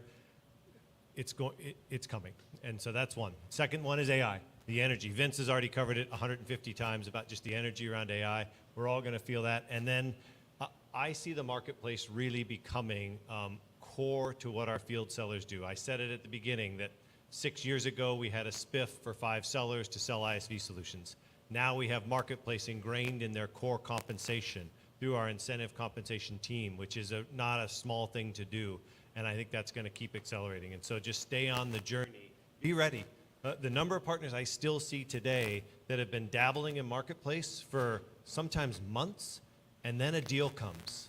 And now suddenly what they couldn't get done in 6 months, they get done in 3 days. Because they focused and got it done. Don't be that partner. Be ready. Have your solutions ready and be ready to pounce, because we're going to start to see that flywheel accelerate. Yeah. I think I would kind of agree with that the be ready is super important, because I don't think the customer momentum is going to slow down. If you think about how the way things work in the Microsoft world, we spent the last year with account executives and ATSs and Stu people out talking to their customers about Marketplace, and I think we've got a year of that kind of evangelism and pipeline building, and we're going to continue to see that really come home, right? I think very selfishly from my business, I think this idea of channel expansion or multi-party private offer expansion is going to be really big. I know this is primarily a US audience, but the ISVs that you sell, or they want you to sell their products, they're all global, and they're going to gravitate more and more towards Marketplace as they see it go far beyond the 2% marker, right? And we're going to help them get there with multi-party private offers. So I think those are really 2. And I know that earlier we talked about the SMC opportunity. I still think we're really early in the Marketplace SMC opportunity. And I think that will probably prove itself to be an opportunity in the next 6 to 12 months for us as well. So, yeah. With that, Vince, thanks for having us. Thank you. And thank you, Microsoft, for sponsoring this session. Jason? Thanks, sir. Sanjay? Greg? Good, thank you. Awesome. You guys are awesome. Unless you want a lounge singer later. Okay.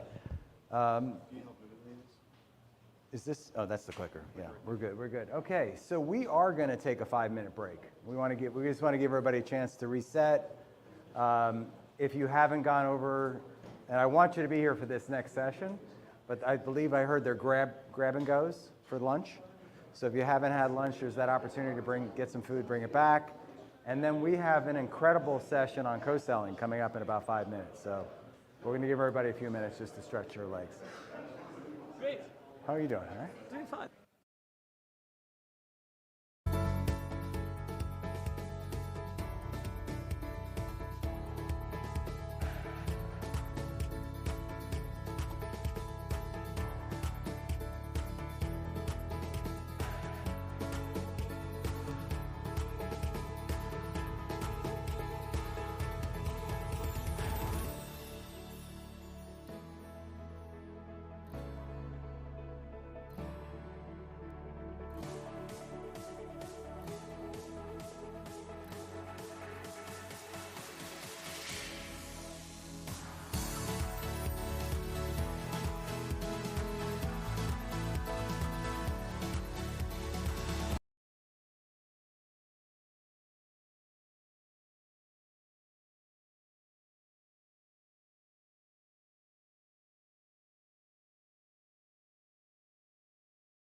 Like the energy, people haven't, I see Microsoft people that haven't seen each other in years or ever.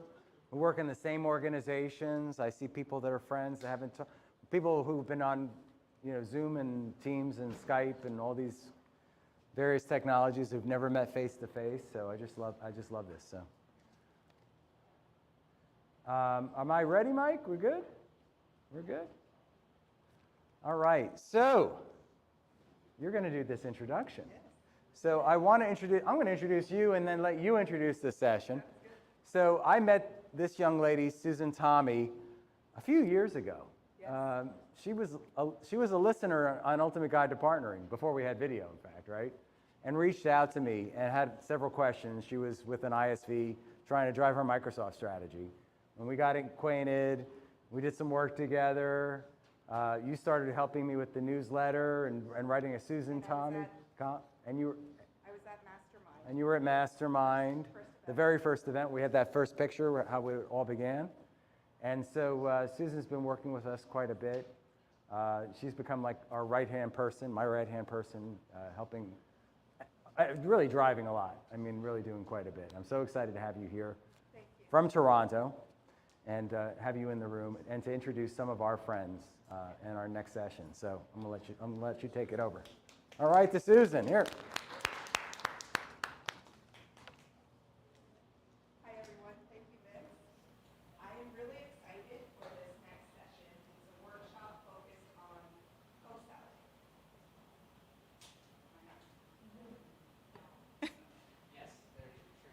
All right. All right. As I was saying, I'm super excited for this next session. It's a workshop focused on co-selling. So we've had a lot of excellent sessions focused on the what and the why for your partner strategy. This next session is going to be focused on the how to put it all together. So I'm very excited to bring Erin Feiger onto the stage, VP of Co-Sell from one of our title sponsors, Tackle. And she's going to be leading a panel discussion with a bunch of experts with deep domain expertise on how to co-sell. Thank you so much for inviting me. Excited to lead the session. So why don't we bring up Jen Weiss and Brian Kobler and Reese Berry. Come on up. Do you need the clicker? Sure, I'll take the clicker. Certainly. I've got all these things to juggle. Before we get started, why don't we have each of you introduce yourselves, the company you work for or at, and a little bit about like what you're focused on right now around co-sell. Totally. So, Reese Berry, I think this is working. Hard to tell up here. But Reese Berry, Managing Director of Carve Partners. Simplest way to put what we do is we help partners extract as much value from the Microsoft partnership as possible, mostly through co-sell. And if you're talking co-sell, you're usually talking marketplace as well right now. So that's what we do. Okay, let's see how I do with the microphone. Brian Kobler from Velosa Partner. And we focus a similar business to what Reese does, except that it's with very early stage Microsoft partners, those who have an established practice in AWS or GCP and they would like to expand into Microsoft, or they're very, very early days where they're not quite to the maturity model point where they're necessarily ready for the great services that Carve Partners offers. So think of us as a speed pass, since we're close to Disney. We're a speed pass that helps partners navigate the sometimes confusing process of engaging with Microsoft effectively. Oh, you're in the get ready phase. I'm in the get ready phase. All right, Jen. We thought it would be helpful to have Jen here. Hey, I'm Jen Weiss, and I am part of our worldwide organization, and I work with some of our largest global SIs. Prior to that at Microsoft, just prior to this one, I was working with our channel partners. And then prior to that, I've been working in the US sub with ISVs. So I've worked with all three partner types.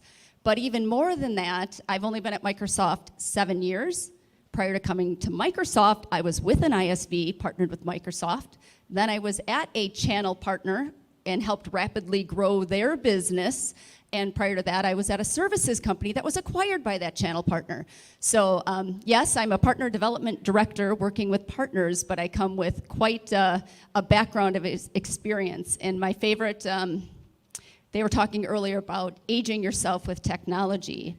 My very first lead from Microsoft came via fax, and it was to implement internet email, Microsoft Exchange 4.0 beta for a company, which I did, which I'd never even heard of Microsoft Mail or Exchange at that time, and I got the MSDN CDs, for those of you who are technical. Drive time. Yeah, got the MSDN CDs and went and helped a company set up and connect Microsoft Exchange 4.0 beta. So I used to be a consultant prior to it, so that's my background. Before there was the Ultimate Partnering Podcast, there was Drive Time by Microsoft, and you would put these CDs in while you were driving to your client engagements. And that's how you learned. Now I feel like I've really dated myself. All right, so this is a session on operationalizing co-sell. What we're really going to talk about is how you get ready, how to be ready, and then stay ready, and how we bring that all to life inside of Partner Center, this very sometimes complicated, confusing portal that we all have to live in. And I think before we get started in really digging into this topic, I want everyone to have the right mindset around Partner Center. So when you think about Partner Center and how you approach it, you have to really think about, how am I trying to go to market and sell with Microsoft? And when you think about it that way, then how you set up Partner Center, how you engage in the workspaces inside a Partner Center, what's relevant to you, where to focus, that will all make more sense. Versus if you go into Partner Center today and you're just like, what are all these workspaces? Why do I need them? What do I do with them? Like, where should I spend my time? How does this all piece together? Like, it can be confusing. So today we're gonna demystify Partner Center for you, as well as helping you just get operationalized in general. So before we go into Partner Center, I thought it would be good to ask Jen, from the perspective of Microsoft, like, what is a good strategy look like? What are the core components that you're advising partners today on their strategy piece, that then, once we know that strategy, we can take it and start to bring it to life inside of Partner Center? Yeah, I'll first speak from the partner lens when I was actually a partner or multiple partners. And we built a very successful services business for the company that was acquired by an LSP. And we did it by leveraging the Microsoft programs and speaking Microsoft. So the companies that are the most successful, excuse me, can speak the Microsoft language. If you can't speak the Microsoft language and you don't know how they talk to their customers and what their priorities are, you won't be able to build a successful partnership. So that'll be one of the pieces, is how do you speak the Microsoft 101 language? The second one, and I believe the gentleman from EY mentioned it earlier, and Sanjay also mentioned it with, if you build it, they will come, is not the reality. Microsoft changes every year. I'll admit, we're complicated. But we're complicated because we have an extensive portfolio of incentives and investments and technology. So Microsoft is being complicated. Every year you have to adapt and you have to change. And when I was at the LSP, we rapidly grew that business to over $1 billion business from a $200 million business in 3 years, because we understood how to change to what Microsoft wanted the partners to do, adopt and change. So that was stay ready. Stay ready, exactly. It changes and it will continue to change. So there's 3 things that I take from my experience working with all those partners and I bring to the partners that I work with right now. The first one is the one I mentioned, Microsoft 101. You have to understand the Microsoft priority plays. I can't remember, there might be 28 of them. There's solution plays and there's industry plays. So first you have to understand the Microsoft priority plays, because that is how Microsoft goes to market. And if you're working with SMC, that's critically important, because a seller in SMC doesn't work on an account, they work on a play. So that seller is comped on that play, and so you would be aligned to it and you'd be speaking directly in their language how they're gonna go sell that to market. The second one is what I call your opportunity acquisition strategy, or sometimes you'll hear it called a win formula. You need to build a repeatable, scalable process. And by a repeatable, scalable process, you take the Microsoft play, and then you build a strategy for how you're going to sell your technology wrapped around that play. And Microsoft has a methodology called MSEM, Microsoft Customer Engagement Methodology. That's how we sell to our customers. So you build your strategy with your components of it and make sure your value prop comes out in it, and you use the Microsoft incentives and investments, which we'll talk about later, so you build an opportunity acquisition strategy. So the first thing, as I mentioned, Microsoft 101. You have to know how Microsoft get paid, who you're talking to, who the priority plays are, et cetera. Number 2 is building that opportunity acquisition strategy that's wrapped around those plays and our customer engagement methodology and the programs. And then number 3, make it easy. If you are complicated to work with, if you expect Microsoft seller to do the work, you will not have success. If you make it really easy to engage, and I heard a couple people mention it, have someone who actually is doing the selling. If you make it easy to engage, that's part of someone's value prop is being easy. If you're challenging and you want Microsoft to do the follow-up, won't happen. So that's the third part. Thank you. And we're going to show you in this session a little later, you don't actually have to memorize all of the sales plays because they're in Partner Center. And I bet you don't even realize where they're hidden inside of Partner Center. So thank you, Jen, for sharing that strategy. So now you have this strategy, and now I have to think about, okay, how do I align investment programs that Microsoft offers to help partners with pre and post sales activities, incentives that I can earn based on how I'm going to market and selling in my Microsoft partnership, and then co-selling, and then selling through the marketplace and selling with the ecosystem partners. So we have all these components that we want to then align into creating our winning formula. So I thought we'd start off by showing our Microsoft Partner Center journey slide. And this is really going to help you visualize all of those workspaces and how they come together and the sequence in which you should start to do things inside of Partner Center. So if we could maybe move to the next one, or I actually have control of that? Nope, I do not. The next slide, there we go. All right. So I'm going to quickly just stand up. I'm a teacher by trade, so I have to do this. All right, so you're in Partner Center, and you've joined. You've become a partner.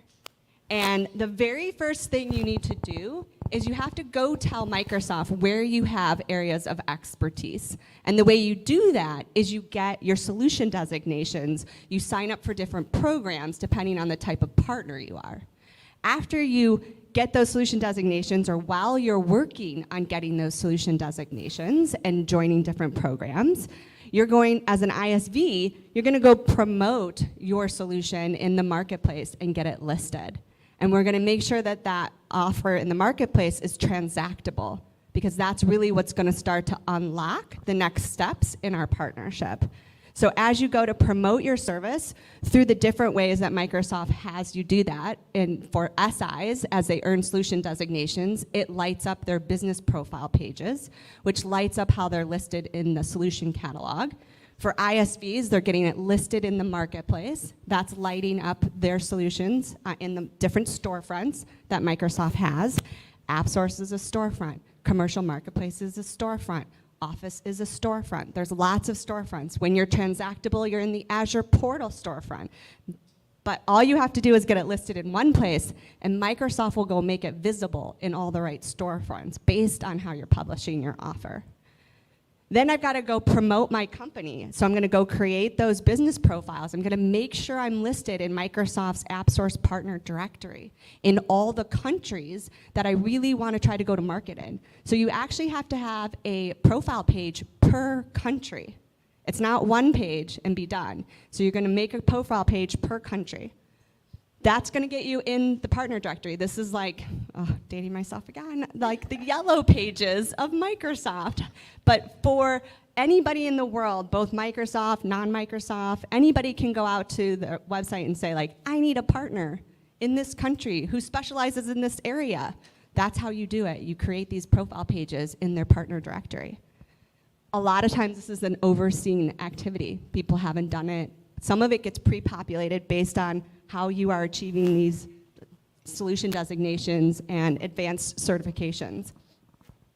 Now I've got to go align and enable my sellers and my organization, and I also have to align and enable Microsoft. So how do I go tell Microsoft who I am, what I do, what my offerings are, if I have a multi-party offering, like who I'm multi-party offering with. And so I go get those solutions co-sell ready, and that's where I'm going to align them to Microsoft Sales Plays. So inside of Partner Center, in this referrals section, you have a sub area called Solutions. You'll see all your solutions that are in market. When you click on that solution, that's where you go to actually say, it aligns to this solution area and these sales plays. So you don't have to memorize the sales plays. Now you have to go tell Microsoft where you align inside their customer base. So we start to share opportunities and light up our customer where we have alignment.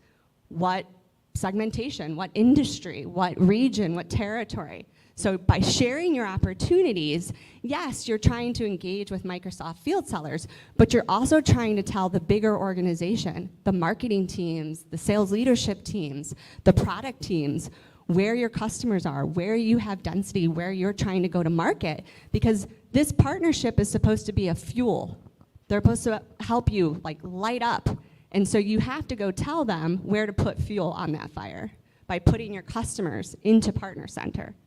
And then depending on how you are going to market and selling with Microsoft, then there's lots of rewards for doing that type of activity, for building that type of strategy, for investing in that partnership and selling that way. So then you'll start to earn different incentives. You'll start to unlock more and more benefits. And some of those incentives you earn because of how you differentiated your business and the programs and the solution designations that you did over here start to unlock the things over here on earning incentives and benefits. And then everyone's insights inside a Partner Center are going to look different because it's going to look based on how you are going to market and selling with Microsoft.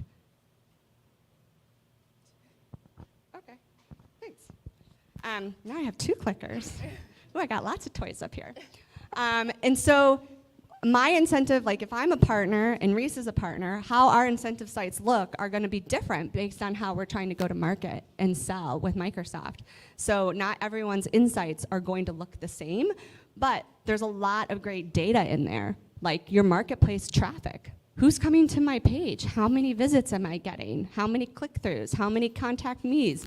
All of that like analytics that you're looking for around the traffic around your marketplace listings, it's all inside of Insights.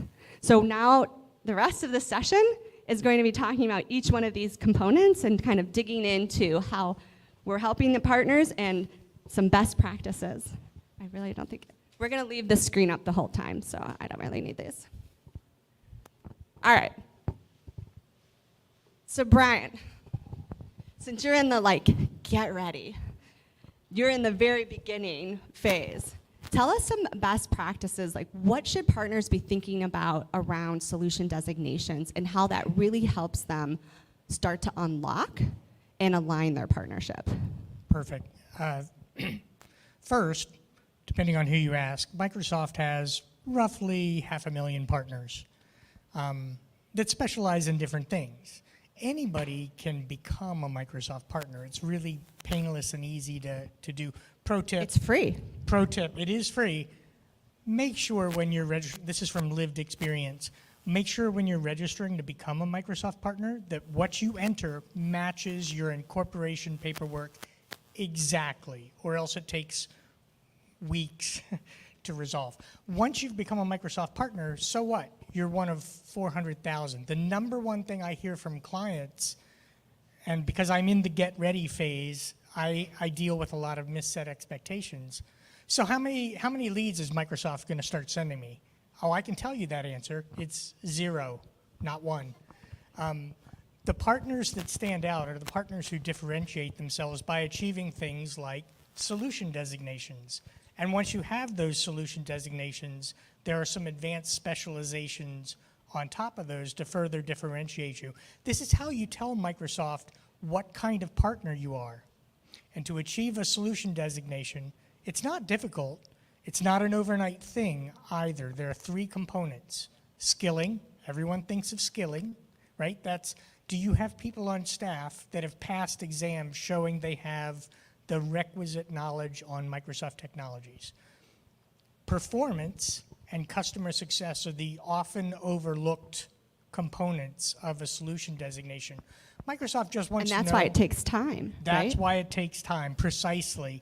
Because those needles start spinning when you make a partner association that tells Microsoft you are active in this customer doing a certain kind of work.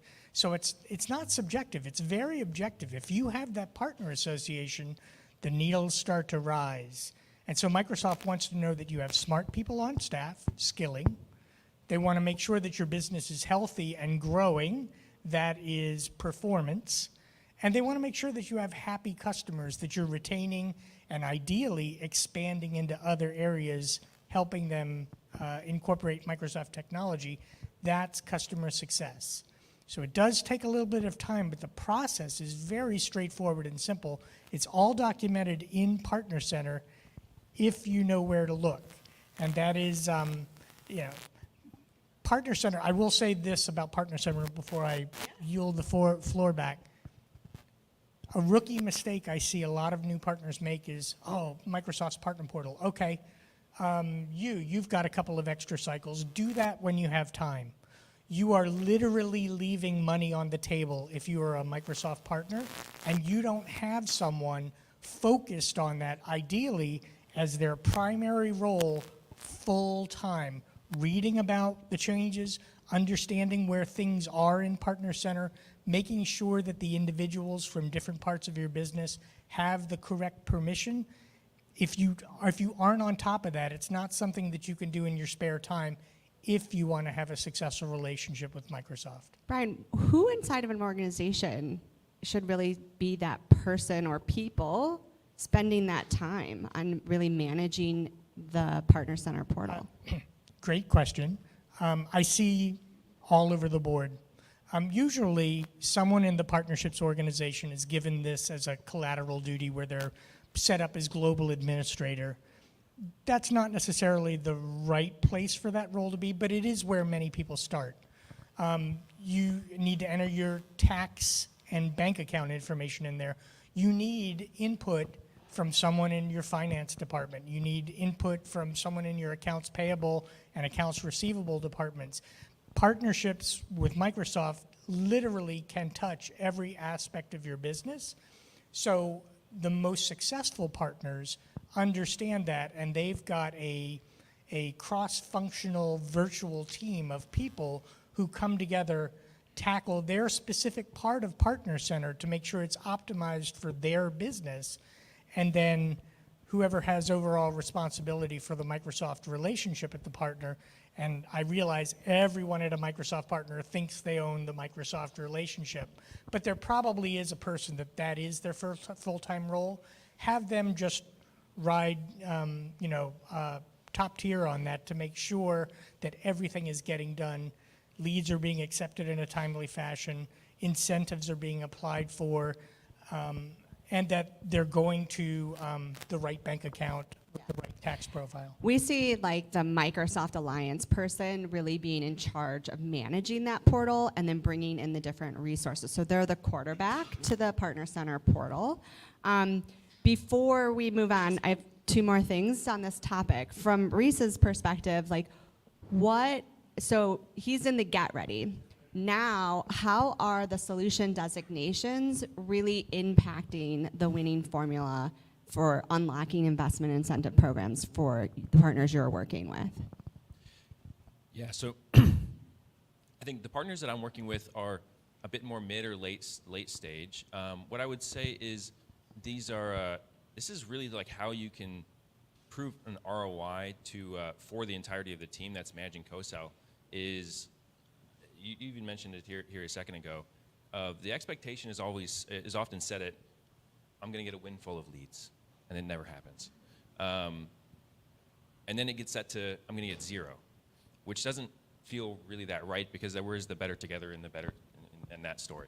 But you have to shift your mindset a bit away from the am I going to get a lead from a Microsoft seller to myself at an organization, and shift it to all the incentives that you get, all the benefits that you get, and the result of leveraging that Microsoft ecosystem to its fullest is a lot of leads and a lot of revenue. And so it might not come in the form that you were expecting it to come in terms of like, yeah, I'm going to see this in the form of an outbound deal share coming in, and now I have a new customer contact. But the amount of leads that you get in terms of like marketing dollars or spend to use, you get cash, right? And so you can use cash to get leads. Real cash wired to a bank account. Yes. Real cash in your bank account, or ACO if it's like marketplace rewards, which you can repurpose because you're gonna spend those dollars anyway. So repurpose those dollars for marketing campaigns, which generate leads. And so I think that's really where I started to think of benefits. Is you get to shift that initial expectation of getting leads away from I'm going to get this, I'm going to be able to transfer all these benefits and incentives to, yeah, this is the ROI I get from my Microsoft partnership. And I'll also say that Microsoft is really smart. Everyone thinks $2 trillion a year company. They've got plenty of money to throw at stuff. They want to be very smart about the investments that they make, and we'll talk more about investments and incentives in a moment. But they're not going to throw money at an unknown quantity, at an unknown entity, right? So as you move in your partner journey, slide's not up. As you move forward in that partner journey, each one of those stages unlocks additional incentives and investments that Microsoft is willing to make in your business as you have proven that you deliver quality results to happy customers. And before we move off this topic, because we have Jen here from Microsoft, on the Microsoft perspective, inside of your tools and the way you see information, how does the solution designations play a role in how you search and filter and pull up partners? Yeah, and as Brian and Reese were mentioning, the way we go to market is by those solution plays and the ability to put your offering, whether it be a services offering or an ISV offering, into the marketplace. You are aligned to one of those solution plays. And then once you start achieving the designations that Brian was talking about and the specializations, which is another layer up from there, now the Microsoft seller goes into a tool and wants to find the partners. They will be shown the partners that align to that play, the partners that have the specializations first, and the important part ties to what Reese mentioned. In order to tap into those, some of the most rich incentives, you have to have the specialization. And those are the partners that can use it. And when Brian was talking about it a second ago, the partners that have been successful on trying to figure out how to operationalize it, if you don't know what you're doing, you have 2 choices, or 3 choices. Choice number 1 is to give someone their little side project to try to figure it out and do it. That's choice number 1. Choice number 2 is hire somebody. That's some of the partners that have been the most successful recently that have become partners, hired somebody who knew what they were doing, right? They hired an individual, brought them on staff, they know what they're doing, they have a track record, and they will make it work within 30 days and get you in. Or 3, hire the experts that you see in the room today. I mean, as a Microsoft PDM, my favorite thing was to tell my partner, go hire one of these guys. I have partners that have hired every single one in this room, because as a PDM, how do I get successful? If my partner's successful, I'm successful. So how do they get successful? Hire these guys. I mean, and all of them do something really different, So, and it's like, well, that one needs to do this. Well, that's where Reese comes into play. Well, that one needs to do, that's where Aaron comes into play. That's where Cassandra comes into play. Like, is if you are a partner and you're struggling, what is it you're struggling with? And then let's align you with the right outside resource that absolutely knows what they do. That's my favorite tool as a PDM. Okay. Hire someone. So, in summary, I think I hear like you should put the right team of people on managing your partner center. And if you're a really large organization, you should think about creating a governance document on like why it's set up this way, who is doing what, and make sure that everyone comes together on a quarterly basis at minimum to kind of monitor their partner center. I heard solution designations really help you, and advanced specializations, they help you rise above the noise and become higher up in your search results. So think about it like Google Analytics. Instead of paying for, paid search, if you earn these designations, you're automatically going to be on the first page or second page of those search results that Microsoft is using internally to find the partners that align to their solution areas and their sales plays, which is also part of the be ready and stay ready. So it's not do it once and then never touch it again. You have to be looking at that at least annually. As Microsoft launches their new priorities, their new sales plays, you need to go into all of your things and make sure that they are now updated and aligned to all the new priorities inside of Partner Center. And as Reese mentioned, there's rich incentives. So that's the why part of it, is to tap into those incentives. Which leads to the next question around what incentive and investment programs can each of you share, like one really great investment or incentive program that you're seeing partners use, you're advising partners to build it into the way they go to market and sell with Microsoft, and that's really being a game changer in how they're going to market. Reese, you want to start first? Very simple for me. Marketplace rewards. Marketplace rewards to me is just incredible. One, because Marketplace is such a core priority of what they're trying to accomplish this year, and it's at a really big pinnacle moment in industry where we're shifting procurement methodologies to a marketplace. How do I earn these rewards? Oh, yeah. That's amazing. Yeah, and so the Marketplace rewards, they have just proven to me to be, you can sometimes ask them if you can use some of the rewards before you actually sell it, if it'll help you close the deal. They may help you with some of the pre-sale stuff, but post-sales as well, and just getting the rewards on top of what you did to just drive to the maturity of to a partner that is transacting heavily through the marketplace. Very flexible, very great. So I earn the rewards by selling in the marketplace. That replenishes my bucket. And then I go where inside a partner center to tap into these rewards? Totally. So in Partner Center, in that the incentive section, well, not there anymore, but the incentive section that was up there, you should see a Marketplace rewards that you can enroll in, and you can just navigate through that to make sure you're taking advantage of both the marketing rewards that they provide, as well as the ACO or Azure credit offers that they provide as well. And those are for you to use as you see fit, to drive more sales via the marketplace. And that's in the benefit section inside of Partner Center. That's the benefit workspace. Brian. Well, I love marketplace rewards, and I love spending other people's money to help advance my business. So I don't want to leave anything on the table if I can help it. My favorite one is actually the ISV Success Program. So most of my clients are ISVs.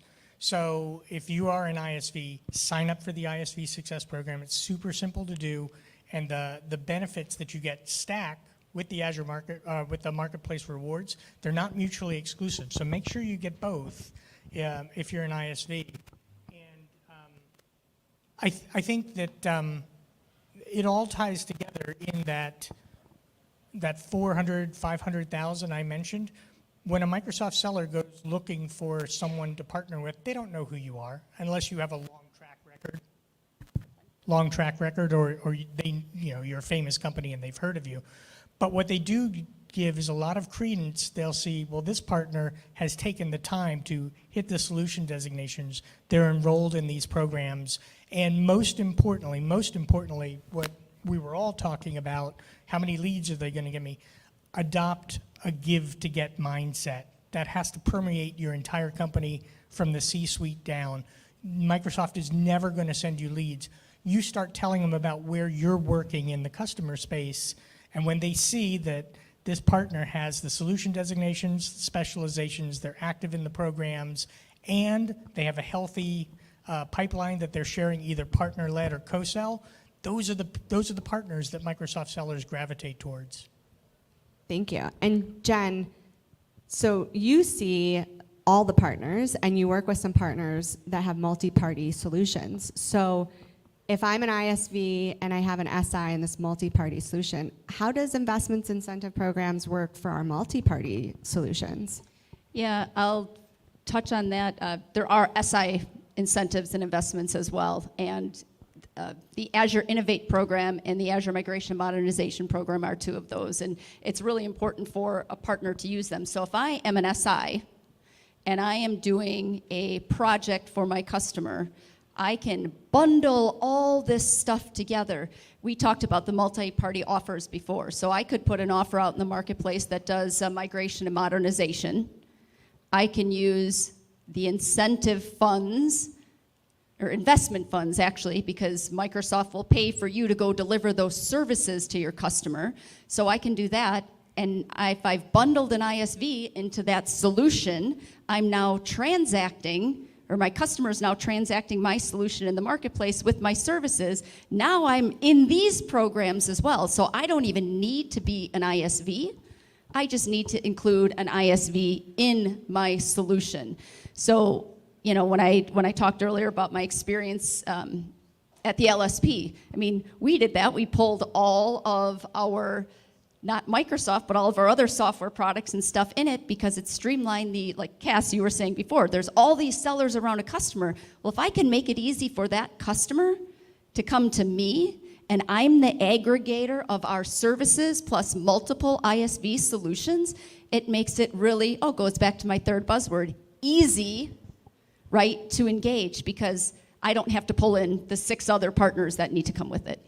But I'm not trumping the other ones. No. So the ISV can still do their investment incentive programs. The SI can still have their investment incentive programs. So everyone can still participate individually as well as collectively around that solution. Yeah, well, and like Vince was saying earlier around partnerships, if you're an ISV, and I was talking to a gentleman in the back of the room, I'm like, what's your channel program? I mean, if you're an ISV and you're selling by yourself, or you're not selling through your channel partners who also represent your solution, you're missing a big opportunity.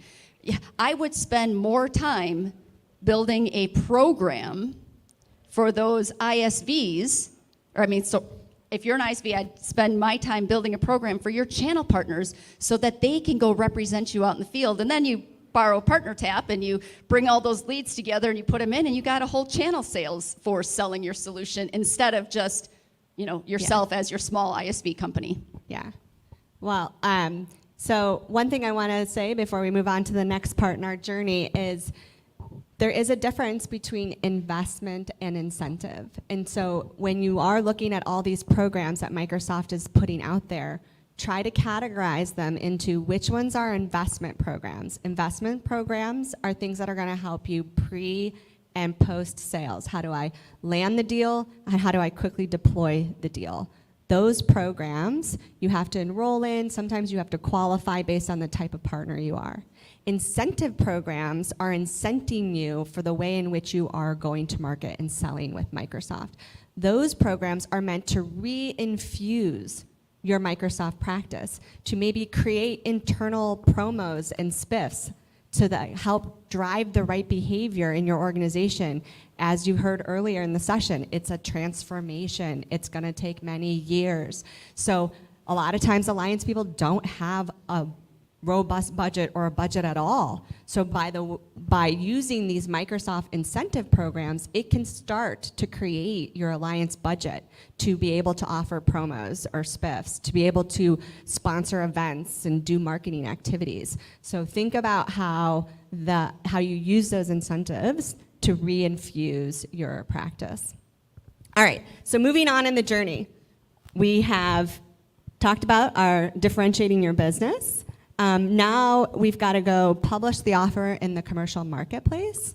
And what I really want to hear from you guys is, what should partners be really thinking about as they build their marketplace strategy? And how does that come to life inside a partner center? So we'll start with Brian this time. Yeah.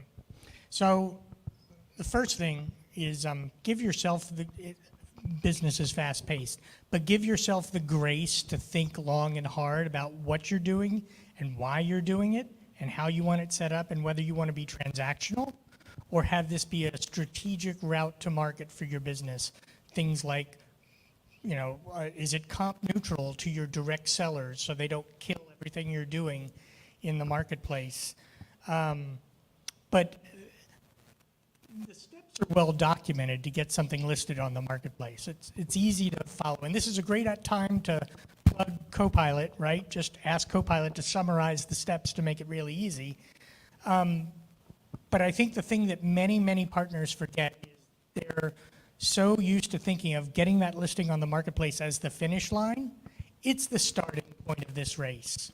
That's right? correct. And having something on the marketplace is table stakes these days. It needs to be transactable, ideally Mac enabled. You make it easy, and then you have to start an evangelism and awareness campaign. So begin with the end in mind, as Covey said, right? The goal is not to get listed. The goal is what to do with that listing once you have it. So, such a great point. Reese, from your perspective and working with ISVs, like what should they think about as they start to build their marketplace strategy? Yeah, so I'm going to echo a bit of what Brian just mentioned, because to me, it's so often that transactable seems like the finish line. It is the start line. And then you have a second start line. It's actually the false start line, because the second start line is actually when you get MAC eligible. MAC eligible and incentive eligible, that's when you get to start having fun, because that's when you start to have a really easy value prop to both customer, especially in these early days of adoption, really easy value prop, even though there's a laundry list of value props for marketplace. But also you get a really easy, better together story with working with a Microsoft seller. At that point, a Microsoft seller is paid to sell your solution. It hits their paycheck. I think that's a really great point of like, what is that better together story? As we go to list this in the marketplace, it's just the beginning. So what is the better together story? How am I compensating so that we can sell through this marketplace? Jen, from the Microsoft point of view, how do you advise your partners on thinking about their marketplace strategy? Yeah, I'll just add something in case people don't know what MAC means. It's Microsoft Azure Consumption Commitment. Our enterprise customers, that's one of the things that we try to drive as Microsoft, is a MAC agreement with the customer. So they make a commitment over a period of 3 years or 5 years to consume so much Azure. Now, that commitment is not just to consume Azure, it also includes any third-party ISV or services IP that's in there that retires their MAC. And so I'll speak from experience of multiple of my partners. I work with SIs, global SIs, but they all also have IP. And we tried forever to get them to be interested in putting that IP on the marketplace and making it transactable. It's very quick when a customer goes to them and says, hey, we've been buying your product for a while, but we want to buy it through the marketplace. They're like, oh, that's what Microsoft has been talking about for a while, isn't it? Next thing you know, that product is on the marketplace and we're transacting, and then another IP goes, well, why can't we do that? And why can't we do that? I mean, that's every conversation I go in with my partners, the first thing, and especially if you want to work with our industry teams, that's the first question they'll ask you is, are you transactable in the marketplace? If you're not, they don't care, because that's how they get measured and that's how they get paid, is transacting IP on the marketplace. So it's a key component of it. And while Copilot can help you build that listing, getting it transactable and actually transacting in the marketplace is not that easy. And you really don't want to be in the business of creating software to sell software. So, Tackle, we can help you with that. But at any rate, also I think a key takeaway that you guys had said was like, it's the beginning. So I always like to call it the marketplace co-sell sandwich. So it starts with marketplace, and then you co-sell, and then you marketplace, and then we're going to do it again. And it's like a sandwich. Co-sell's in the middle. So that moves us over to co-sell. So let's spend a little bit of time talking about the co-sell strategy and how you start to operationalize that. So I've got my offer in the marketplace, but just having it listing isn't very helpful. I heard you guys say it has to be transactable, and then you have to get it MAC eligible. So how do you get it MAC eligible, Reese? Yeah, so getting a solution MAC eligible, obviously transactable is the #1 requirement, and so you do have to have that. And then post that, you have to have a quality bill of materials uploaded, you guessed it, Partner Center. As well, you have to go through a technical review, again, Partner Center, as well as have a bit of spend. And so you have to have either $100,000 in Azure consumed revenue over the previous 12 months on your tenant, or you need to have transacted $100,000 via the marketplace. And so there was a slide up here before with Jason Rook's session that looked at marketplace rewards and showed kind of the point at the 100K, like you've already gotten quite a bit of marketplace rewards already. And so again, tying it back to marketplace rewards, they're trying to kind of fuel the fire once you have your first transaction to get you to that 100K threshold to get it MAC eligible. Yeah, great, thank you. So I'm in the marketplace, I'm transactable, I'm transacting, so now I'm getting MAC eligible, so now everything can help with decrementing the MAC. Now how do I really think about co-sell? So earlier I asked how partners should think about their marketplace strategy. How should partners think about their co-sell strategy, Brian? I think that the most successful partners understand that all three components of the deal have to benefit in order to have a successful co-sell strategy. The customer absolutely has to benefit. And then Microsoft, you've got to explain it clearly what's in it for them in their terms that they understand. And it has to be something sustainable for you as a partner as well. It can't be lopsided. So the most effective co-sell partners I've worked with are they're open and transparent. They understand that Microsoft sellers are compensated when the partner wins as well. They have a huge marketplace number. No Microsoft seller wants to sell a $20,000 solution that's Microsoft first party and forego a $400,000 solution from a partner that'll transact through the marketplace. So share early and often is the guiding principle for successful co-sell. If people are worried about losing deal control or Microsoft coming in and poaching their deal, they're not going to do that. But the point is, if you don't share what you're doing in the customer base that you're working with, Microsoft doesn't know. It's invisible to them. So they may go with another partner, or they may go with a Microsoft-only solution. If you tell them what you're doing, they're much more likely to not only partner effectively with you to close your deal, but they will bring you into other deals as well, maybe where you don't have any penetration in those accounts as yet. Such a great point. I've heard that from many partners around Microsoft selling against me, or Microsoft referred another partner in there. And my first answer is, or my first question to them is, did you share an opportunity? Did you let Microsoft know that you're in that account, that's been your customer for the last 3 years, and you've been continuing to expand inside that account?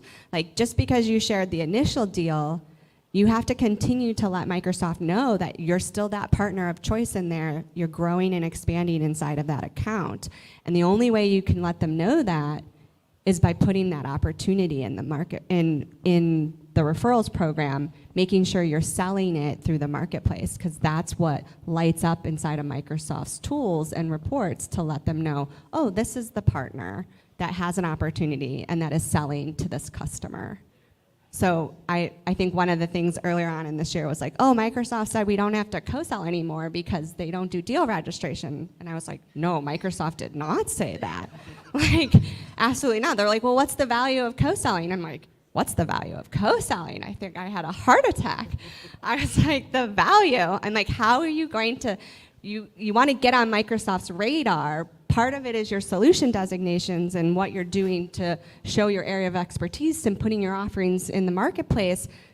But the third piece of that is putting your opportunities into Partner Center so that they understand where your customers are. Because if you aren't building a solution on your Azure tenant and driving your own Azure consumption, you're not tying yourself to your customer's Azure tenant or your Office 365 or Business Biz Apps areas, or you're not selling it through the marketplace, how is Microsoft gonna know who your customers are and where you're selling your product if you don't put the opportunity into partner referral?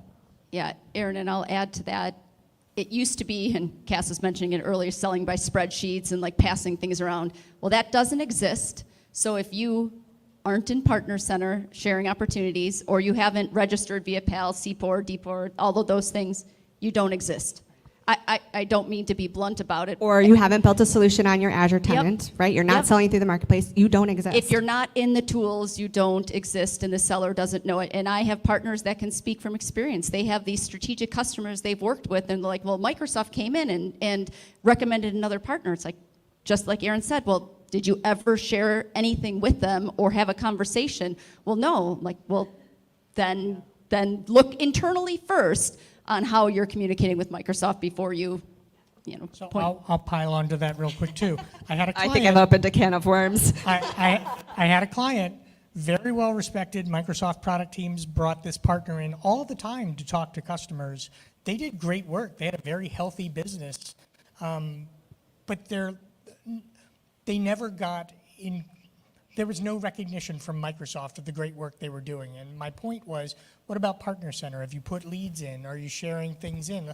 No, we're too busy doing this, that, and the other. And I'm like, well, this, that, and the other that you were too busy doing is what's stopping you from getting recognition. They all know your name. They want to bring you in to talk to customers, but they don't see any results. And they don't see the results. Get credit for the good work you're already doing by entering the deals. Yeah, and as you create those Winwire stories, where do you post them inside of Partner Center?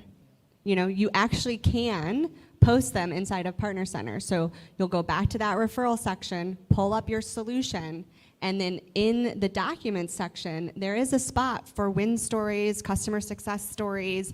You want to continue to build out that library. It is like a Microsoft learning management system for your company. How do I educate and teach Microsoft who we are and what we're doing and where we're winning and continuing to win?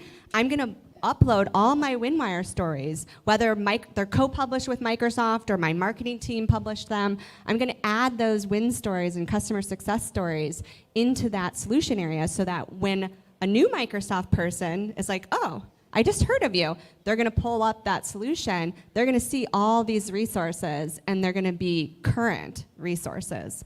That they're like, oh, okay, this partner is really having success. And I can see the data in the pipeline. Oh, and I can see marketplace transaction. Now all these pieces are coming together, and it's really helping you solidify your partnership and be that partner of choice.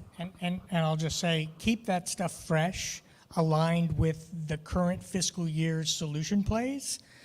Because no one at Microsoft wants to be the first to do something. They want to read a Winwire and say, that sounds a lot like my customer. It was very successful. They tick all the boxes. Let's engage them. All right, we are getting the that's time wrap, but I want to give each of you an opportunity to, give one piece of advice to partners listening today around operationalizing co-sell.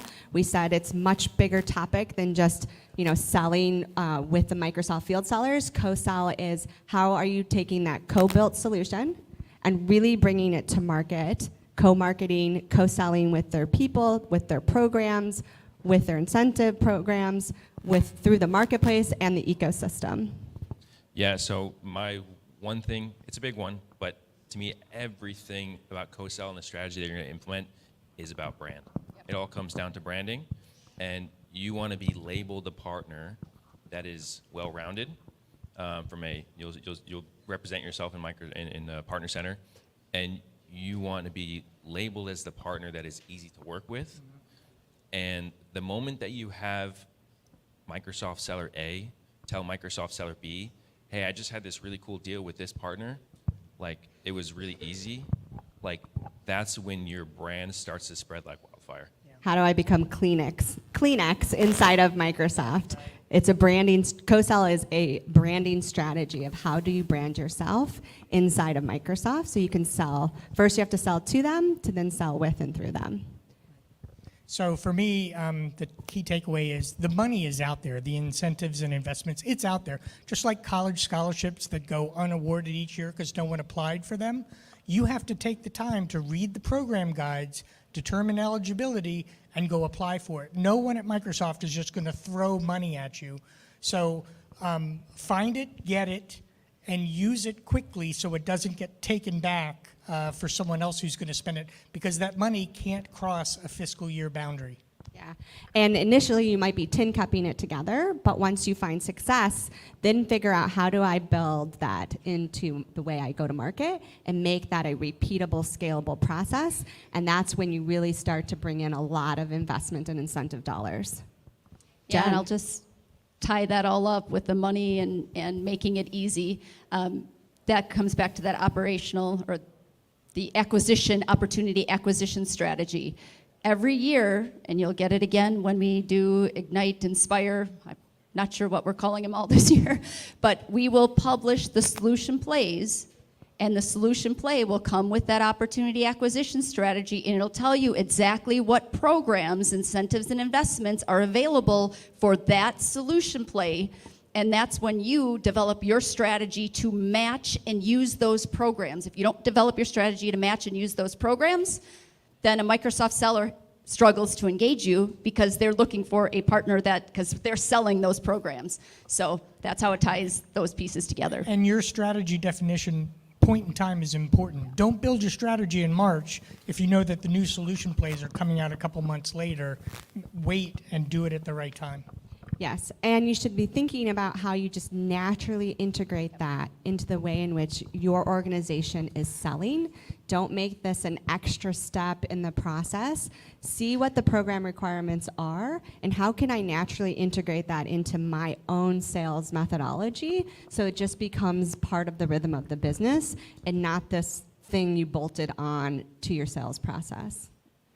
All right, I think we're at time, so we don't have time to take any questions, but we are floating around, so if any of you do have questions that are in the audience here today, find us and we're happy to chat about operationalizing co-sell and all things Partner Center.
Yeah, and then I'll introduce it. Yeah. You could say why you're here, why you're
Okay, we are going to start back up. We're not going to have much of a break. We've got a lot to cover this afternoon, so we're asking everybody to take their chairs, their seats.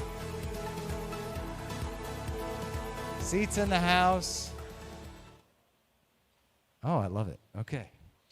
Hello, everyone. I'm Per Werngren. I'm here to introduce the next session.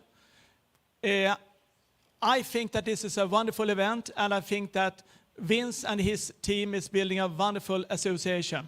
Or we, as a collective, are building a very important organization where we gather people from across the ecosystems. This will be important for the future. This day is very much about transformation. And I've seen some transformation during my years. I think I have lived through 6 channel chiefs at Microsoft. Lots of transformation, a lot of new ideas. And what we are seeing today is probably that we are on the brink of a new era, the AI era. Probably bigger than the cloud era. And of course, these waves will go together. So what I do when I'm not standing here is that I'm advising Microsoft partners around partnering and advising Microsoft partners to find recurring revenue, because recurring revenue is good for business. And I also run a startup that shows how recurring revenue works. We are taking care of mission-critical systems, ID Next. My accent reveals that I'm not from here, although I live partly in Naples, but I live mostly in Stockholm, Sweden. So, speaking about transformation, something that is not transforming is small, medium, and corporate accounts. Microsoft have shown again this year that this is the focus for them, that they see great potential here. But to be honest, we have seen great potential with SMC a long time. These customers are often underserved. These customers often have partners that don't care enough. But if you do care for these kind of smaller customers, then you will see a lot of business, a lot of loyalty. So with that, it is time to hand over to the next session, led by Vince. And it is called Acre of Diamonds, doubling down with SMC. I'm excited. Are you, Vince? I'm excited. Terrific. Woo! Thank you, Per. Woo! So good to have you here. I can't say just enough. I've known Per for several years. We had never met in person. Well, I think we met at IMCP in person, but we haven't seen each other in years in person. And so excited. We also have, I'm not going to mention names, we also have somebody here from India. So I don't think you came the furthest, Per. So I'm going to ask to take you back to November 14th at our event, our live event. We had Kevin Piesker keynote that session, and we called that the Acre of Diamonds. And so from that point forward, we had Kevin speak about this new opportunity around SMC. You see, when I was at Microsoft, SMC was a ragtag operation. It was not well defined, region to region, country to country. Everybody operated their own models. There was there were question marks around how to engage this organization. And over the last couple of years, Microsoft has really coalesced its strategy around SMC. It's brought all the leaders together in the room under a unified organization, dotted line into the regional businesses, and has created a much more effective opportunity. And Microsoft has recognized in a very big way, making it one of the top 3 priorities this past year, and I suspect for 2025 as well. This is the area, I call it the Acre of Diamonds. Russell Conwell, if you don't know who that name is, he was the founder of Temple University, and he wrote a dissertation called The Acre of Diamonds back in the late 1800s about finding your acre, finding within your own backyard, there is huge opportunity.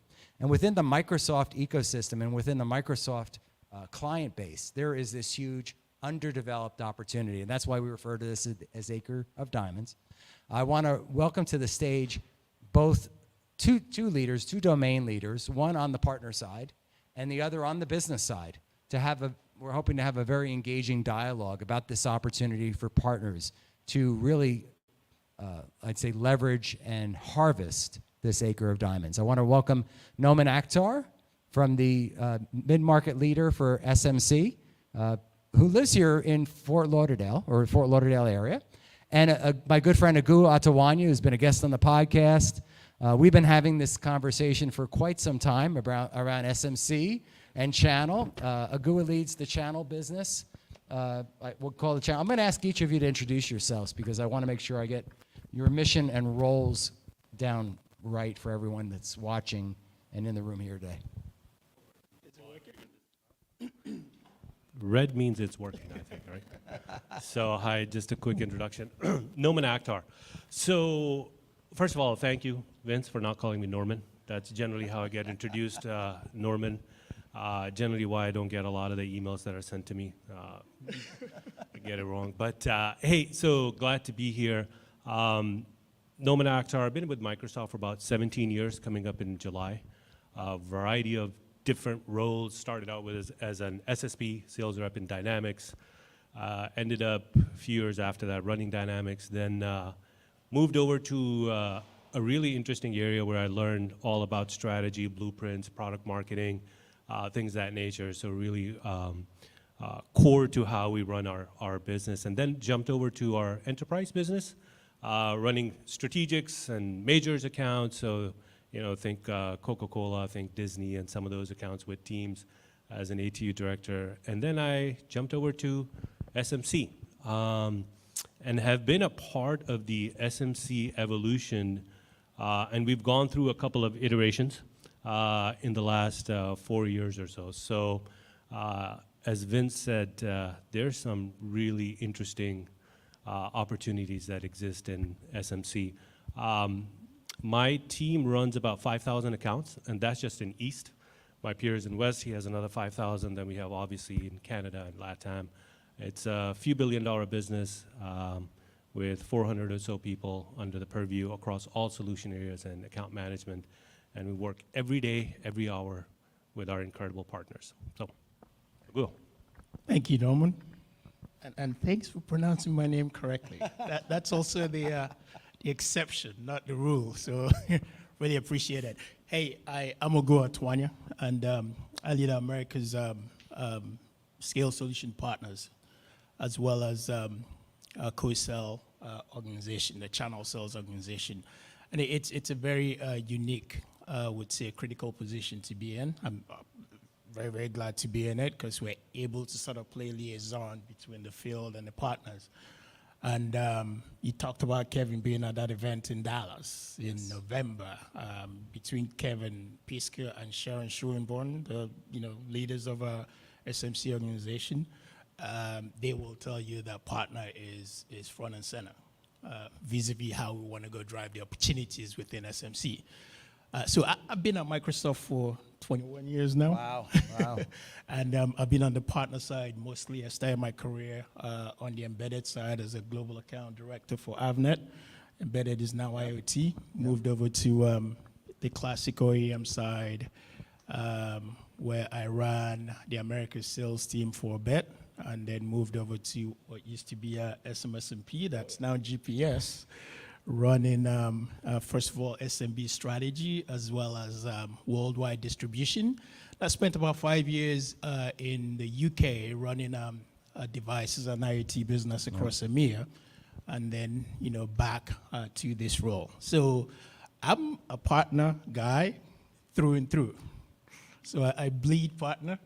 I have a partner chip on my shoulder. They will tell you that conversations, inside the walls, I'm a fierce, fierce defender of the partner.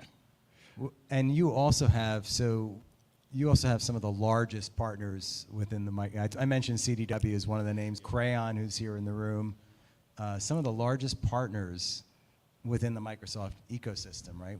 What traditionally grew up as the transactional partners or large account resellers have evolved because they've all evolved their businesses, or most of them have evolved their businesses. Crayon has, obviously.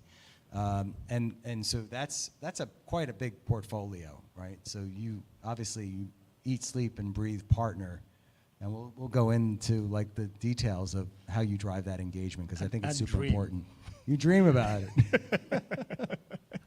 So I want to start, Noman. I'm going to start with you here. Sure. I'll pull up my chair. Yeah, this is good. All right. Back up, so. So, I mentioned November. That was sort of the kickoff to the new year, right? We start off, Microsoft summer is over. We're getting into the flow of things. And it seemed to me that it was somewhat of a new muscle, right? It was, we are now going to engage in a bigger way. I've had both Kevin and Sharon on the podcast. We've had discussions about the, what I'll call customer and partner obsession now that's happening within SMC. And what if you don't mind, I just want to say one thing. People don't always understand the Microsoft acronym and also what that means. The business that you run is a mid-market business. It's right, and so people think SMC, they think small, and it's not. That's not the case. Maybe let's just expand a little bit there for absolutely. So people. so first of all, outside of the introduction, I just want to say thanks, Vince, for having us, and then thank you to all of the partners who are here and all of the partners who are online. We are a platform company, and we believe that we're the best in class. I think that everything that we do goes through the last mile with our partners. So there's literally no Microsoft if it's not for our partners, if it's not for you all, people online. So I just absolutely thank you for being a partner of ours. For over 40 years, we've had this culture, and it's just continuing to get deeper and deeper. So, I just appreciate it. Thank you, and grateful for everything that you do. We have, so over the course of just this year, November was one of those big moments, as you mentioned with Kevin and Sharon. But I think that, if we step back, we've always been a partner-centric organization. But I think in November, and slightly prior to November, we just said that, hey, we're going to go double down even further in our SMC business. Now, what is SMC business? Small, medium, and corporate accounts. I am in corporate accounts, which is mid-market. There's SMB, which is a sort of a smaller accounts that are more run, obviously, again, with partners and with a variety of different programs. We actually have managed accounts. That's the differentiation between SMC corporate accounts and SMB accounts. And, since November, we've made some incredible strides. And when we talk about just the investments that we've made in our partner ecosystem, it's hundreds of millions of dollars that we've directed in incentives to our partners, right? That's something that was pretty phenomenal. Now, it takes a little time for us to get those returns and for you to see those returns as well, but certainly those hundreds of millions of dollars have been allocated to our partners. That was a big thing. I think from a field standpoint, our level of integration with either be the bigger partners or be the smaller partners is absolutely incredible. We had this interesting change this year where we had a lot of the CSP accounts that come into our managed corporate accounts, which we hadn't encountered in the past as much as we did this year. And that, just that part, introduction of those accounts, brought us so much closer to our partner ecosystem that the consequences of those are that my team, my sales team, 400 people, the SSPs, the sellers and the TSs and others are having almost a daily interaction with bigger and smaller partners, talking about those accounts and coming up with strategies, whereas in the past, a lot of our partners might have been doing those on their own. So the level of integration is absolutely incredible. I think the other part of it is that just on a broader scale, the level of innovation that Microsoft's doing on I don't know if it's monthly or daily, but it's a lot of innovation. And I think if you see build, I think the way we're going about it relative to with partners to take those to go to market is absolutely unlike we've ever done something before. The skilling part of it with our partners is super important to us. Don't always get it right, but that is the intent for us. So I think there's a lot of change that we've made since November, but there's a lot more change in the sense of good change, good integration change coming our way as well. So how do you think we've done so far, and what do you see moving ahead into 25, July 1st? Yeah, so far, incredible. I mean, like I said, I think you take from our senior leaders all the way to our sellers, again, going back to the same concept of integration with our sellers and with our partners together, sales rep to sales rep, which I really, by the way, is where the magic happens, is absolutely incredible, right? So we had this event in Dallas called the Tech and Sales Summit, right? Which was, I would say, second biggest event after your event that you had, right? And not as good, but yeah, it was all right. I know. Just kidding. And it was an incredible moment where our sales teams came together with our partners at a singular venue and just had account discussions, right? So we haven't done that at that scale since, I think, pre-COVID. So all of those things, incentives, integration, tech summits, and so on and so forth, is going to continue into FY25. And the reason is because our partners are seeing the returns, right? So they're seeing this one-to-one communication where they can just pick up the phone and know who's who in the zoo at Microsoft, which is super hard. And then we're seeing the returns in our customer satisfaction that we're going to our customers together as one team, right? So I think those are just some of the things. No, that's really great. Agu and I had some conversations way back in that time period. Agu was participating in our November event about building the capacity and the muscle. And I think your team did something very innovative just at our event as well, something similar to what Noman talked about. You pulled in your partners in the room, right? Tell us a little bit more about what you did and how effective that was. Listen, I think, that event was second to none. And it's all about the co-selling, right? Yep. And I think a couple of sessions ago, somebody was talking about co-selling and the fact that not everybody really understood. I think it was a gentleman from EY. Yes, Greg Not Serafin. really understanding exactly what co-selling is all about. I think there's a big difference between just co-selling and a real relationship co-sell. And I think what we did during that Dallas event was the epitome of a relationship co-sell. And when you hear relationship first, you may think that it's along the lines of just, exchanging Rolodexes. Yeah, and woo-woo. No, but the workshop aspect of it, where you actually get down to sales planning and get detailed in terms of those accounts that you're going to go after together. Really critical.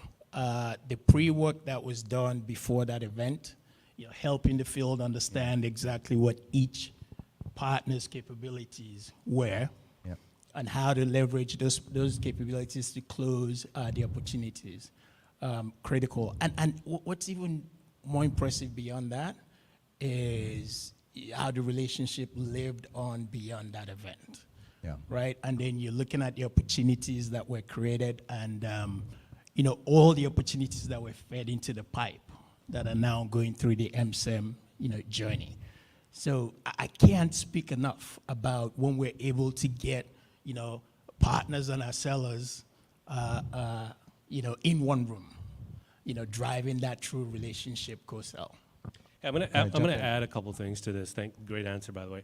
So again, 17 years. When I was in SSB and I was selling Dynamics, and I hate to say it in this way, but I was a fairly good sales rep. The key to what's that? I said, be proud of that.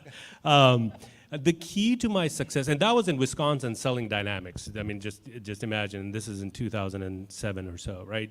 The key to my success was me being with my partner in the parking lot, strategizing, and then going into a customer, then a follow-up phone call all the way back from, Waukesha, Wisconsin to, Chicago, Schaumburg to my house, and just, hey, what did you hear when they said this? What did you hear when you said that?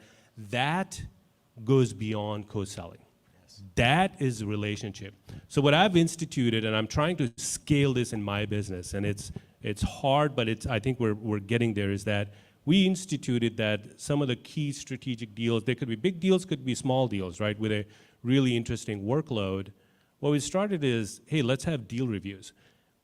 We're used to having deal reviews just by ourselves. Like, hey, let's talk amongst ourselves and figure out the best. The problem with that one is that partner is such a huge component of it that we completely miss that. So what we've done is that we're trying to get our partner seller into the conversation and just say, hey, how do we actually go to the customer together? And when we do, what have you heard? What haven't you heard? That's true relationship between a partner and Microsoft and selling, and that's beyond co-sell. It's going to take a little time for us to actually get to the nirvana stage that I want to get to, but hey, it's a great place to start.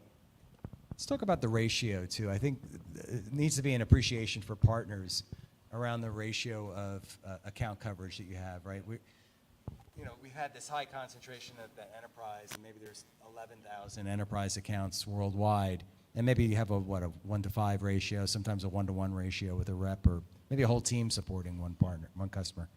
What does the ratio look like for your teams, and what do partners need to think about when they engage your team? Yeah, 100%. A great question. It's actually a really important question. So in the strategics in the EOU, you will have, think of Coca-Cola has its own dedicated team. Disney, you can understand why.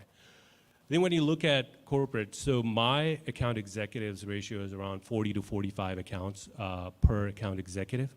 Then when you look at SSP, it's closer to 70 to 80, sometimes even 100. Now think about it from a scale standpoint, right? An SSP for sales rep for security, sales rep for modern work, sales rep for finance and operations and dynamics, for sales and service, and you go on, and not to mention Azure data and then infra, and so there's a lot of people with a lot of accounts. What's really interesting is that how we look at it is that how do we tranche our customers in a very logical way, right? Where do we see opportunities that goes first, right? Where do we need to sort of a dormant opportunity goes a little bit after that. I think one of the things that's really interesting and what gets our sellers going is when a partner comes to us and says, knock, knock, Mr. or Miss Seller, I think this is an opportunity here. I've uncovered it. I will tell you this unequivocally, every sales rep is going to drop everything that they're doing and they're going to go run, right? The other part of it, so that's one. The other part of it is when we are in an opportunity, and I just had this conversation at lunch, is that the very unique IP and differentiation that a partner brings, it's very specific, is super important to us, right? So we have a lot, we have partners who do, bigger ones do everything, and we talked about the superpower slide. I think what's becoming really interesting, this is just me being transparent. What's becoming really interesting about the superpower slide is when you start looking at 20, 30, 40 superpower slides, they all start looking like, oh man, everybody has the same superpower, so who really has the superpower? The next iteration of it really is that, hey, you have the superpower, let's go deeper. What is the true differentiated superpower that you have against all of your partners that provides value to your customer, right? Yes. That will get edged into my sellers, I think they call it a brain tattoo. Yeah. It'll be a brain tattoo, and every time there's a similar look and feel and think, boom, the partner comes up. Yeah. What is the one thing you do better or differently than anyone else? 100%. You are a category of one in this one area, yep. Right? 100%. Yeah. And what helps there is when the partner and the PDM are able to sit down, say before the beginning of fiscal year during the partner business planning process. And, our PDMs can tell you, where the opportunities are where we have no coverage. Because the last thing we want to do is have our partners run around like, when your kids are playing soccer and the ball's kicked one direction and everybody runs it. We don't want that. So the PDMs can sit down and tell you, hey, listen, in these areas of the market, we're really slim in partner coverage. So maybe good for you to go develop some capabilities around that so that the field may be able to use you. And it might be a solution capability as well as a geographical absolutely. coverage or a vertical market. Bingo. Yeah. Sorry, I cut you off. No, because I was going to ask you the next question, because I don't know if I clearly stated this. I know you did. But in addition to the channel, you own the, I'll call it the SMC engagement for the GPS organization. Is that the way I best describe it? Yeah. So from the partner side, like what does your team do to engage partners working with Noman and his counterparts in the SMC organization? Like what are best practices and what's the guidance for the partners watching us or in the room here today? So again, I mentioned that connection before the beginning of the year to build a plan. The way we operate at the beginning of fiscal year is we define some priorities, right, within the company, right? And those priorities are defined, along the solution areas that Norman talked about. And then underneath those solution areas, right, we've got solution plays that we will run and invest against with the partner. Right, so one of the best practices to begin with that we have going on with the partners is make sure that you understand as a partner, and if you don't, let me know. We'll have the PDM make sure that you do, but you understand as a partner what the solution areas are and what the plays are. Yes. Right, and the investments, that we are going to levy against those. And then the second thing we talked about co-sell, the second thing is understanding exactly what those activities are under the co-sell calendar. For instance, leaders like Norman and Alistair, who runs our West, are holding a lot of, way more than ever, I would say, collaborative engagements with partners. And what does that look like? What are those engagements look like? Erwin's also involved in this, by the way. So the whole continuum actually starts from demand generation, right? Driving demand generation, but we're doing it in conjunction with the partners to make sure that it's landing. It's not just, a blanket kind of shotgun approach. That's one. Then we go into sales planning, right, from the demand generation. And then from then we go into opportunity nurture, right? And from there, we're now talking about the fourth and the fifth stages of the MSEM. Yeah, I was going to mention continuum, MSEM. You were following right? along on MSEM. For those who don't know what MSEM is, Right. So it's a Microsoft customer engagement methodology. There are 5 stages to it, right? We co-sell with our partners along each and every one of those stages, and we have programs, pre-sale and post-deployment programs that are aligned to each of those stages of the MSEM continuum, right? Because we want to make sure that we're just not selling the licenses, right? But we have the managed services capabilities enough to make sure that they're adopted and they're consumed. And then we also want to make sure that they're right there, with the customers when it's time to renew. So realize the value of what you've bought. Yes. And then we've then earned the right to renew, right? So that's what that engagement continuum. Yeah, and I got to give you an Alistair credit because we've never really worked this closely with the partner Very ecosystem and the field in the past. One of my biggest fears is selling a license and then moving on. Right, we live in an interesting world, right? Because we used to have these on-prem monolithic things that would upgrade at once in a while, and eventually after 3 years, everybody would be deployed. We don't live in that world anymore, right? You want to look at, sort of the modern work suite, from O to E3 to ME5.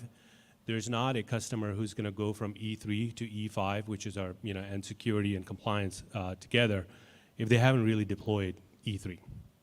Now that's just and we rely, in SMC corporate, we rely on our partners to do that work. And I think that the return on that is not only just services that you get, but it's the fact of, to your point, at renewal time, it's almost a no-brainer conversation. It's like, hey, it's fully deployed, we see the value.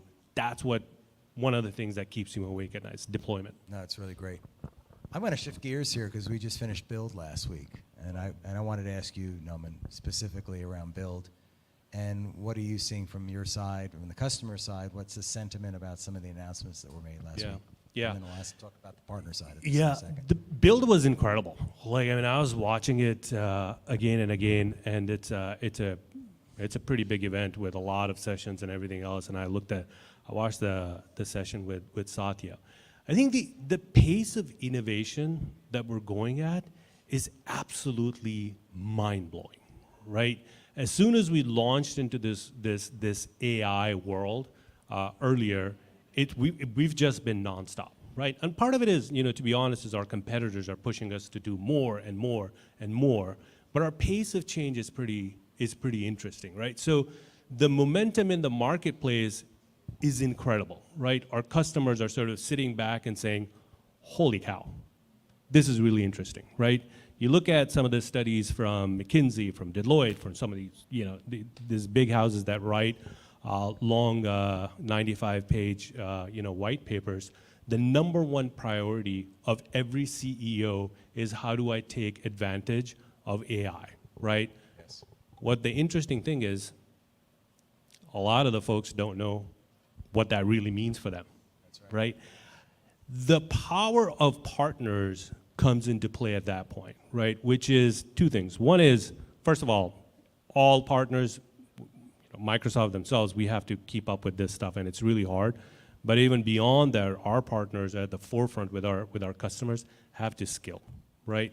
But then when you skill, after that, helping our customers really understand what are the scenarios that really make sense is super important, right? Build is a great momentum. We've launched Copilot and PC.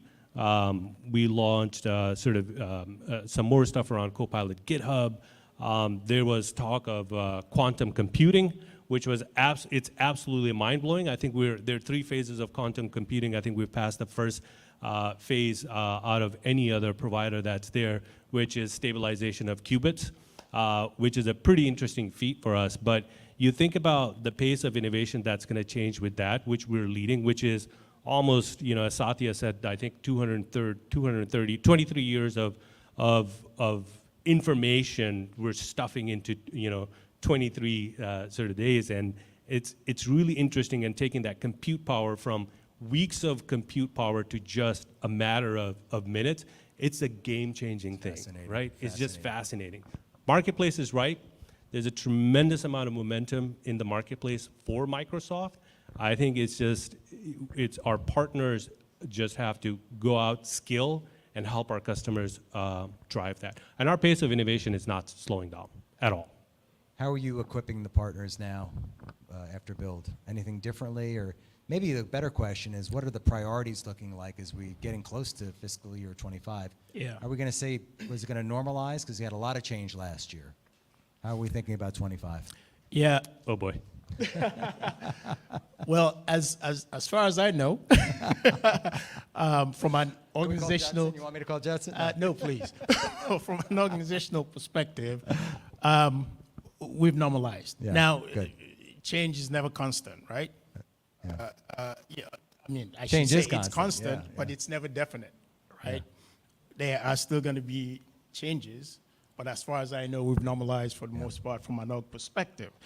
When I think about, what our partners need to do to be successful, and a lot of our partners have begun doing this, right? We began that transformation, journey with a lot of our partners over the past few years, but I think everybody can see now that it is real, right? So continuing that transformation to managed services, being purely managed services led, right, is very critical, because that's important in terms of building sophisticated solutions like you talked about, where customers know what they're doing. They're relying heavily on our partners. It's critical for us to trigger that sale into adoption and consumption and renewal, right? So that's critical. The second thing is, if you don't have an AI strategy, please develop one. Yeah. Right? Because that's the next foundational wave we're living in right now.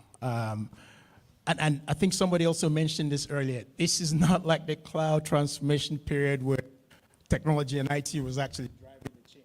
Yes. We're actually getting pulled along by people who actually need solutions and that they want. And the CEOs. Exactly. And the CEOs. Exactly. So that AI strategy is critical. Yeah. Third thing, security.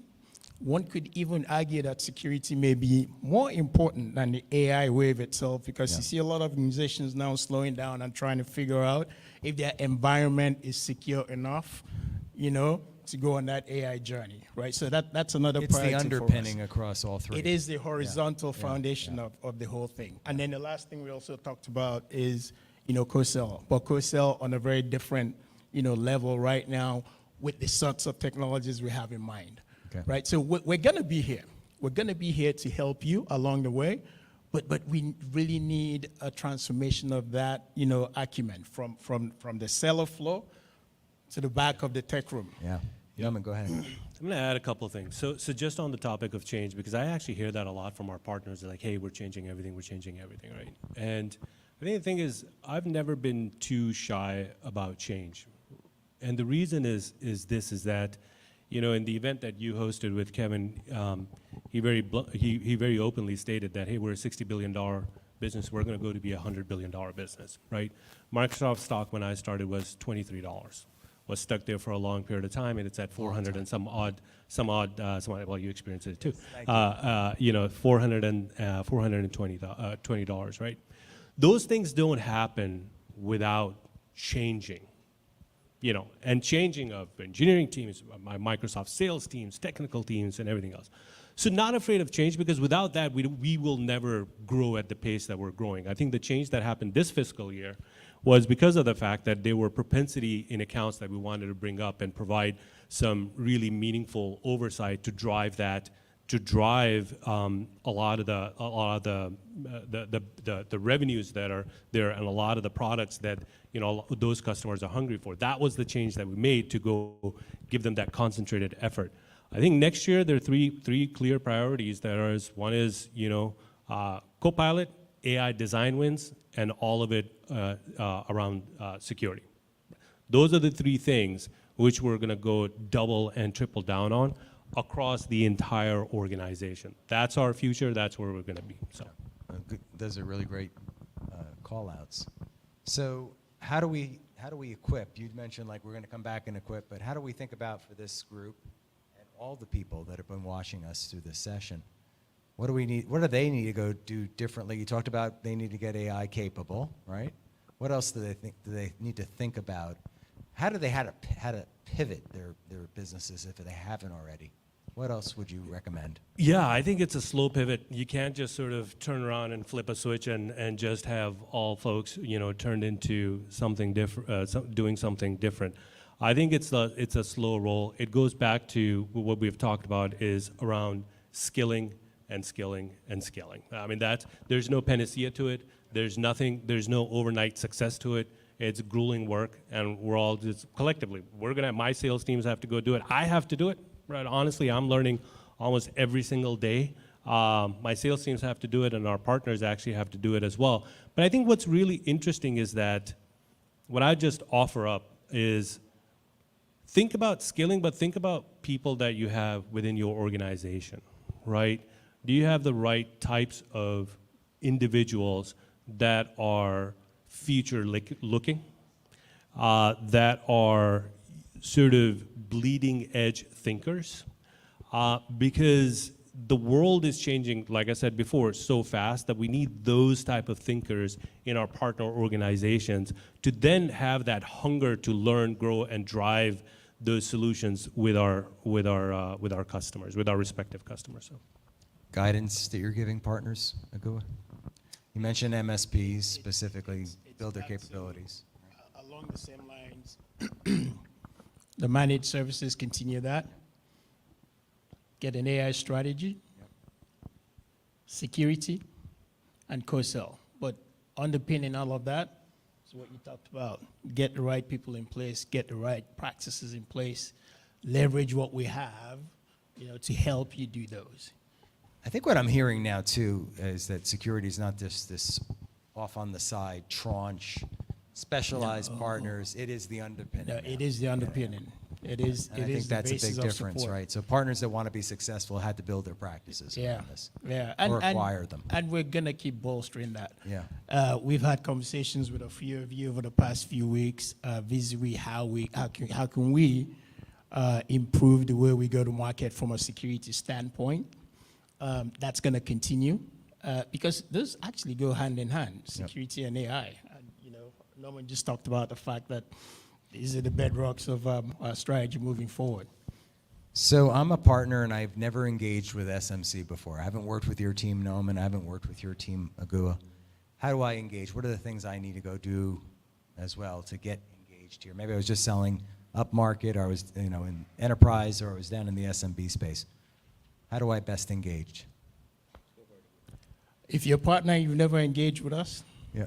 Well, I mean, you're in the SMC space specifically.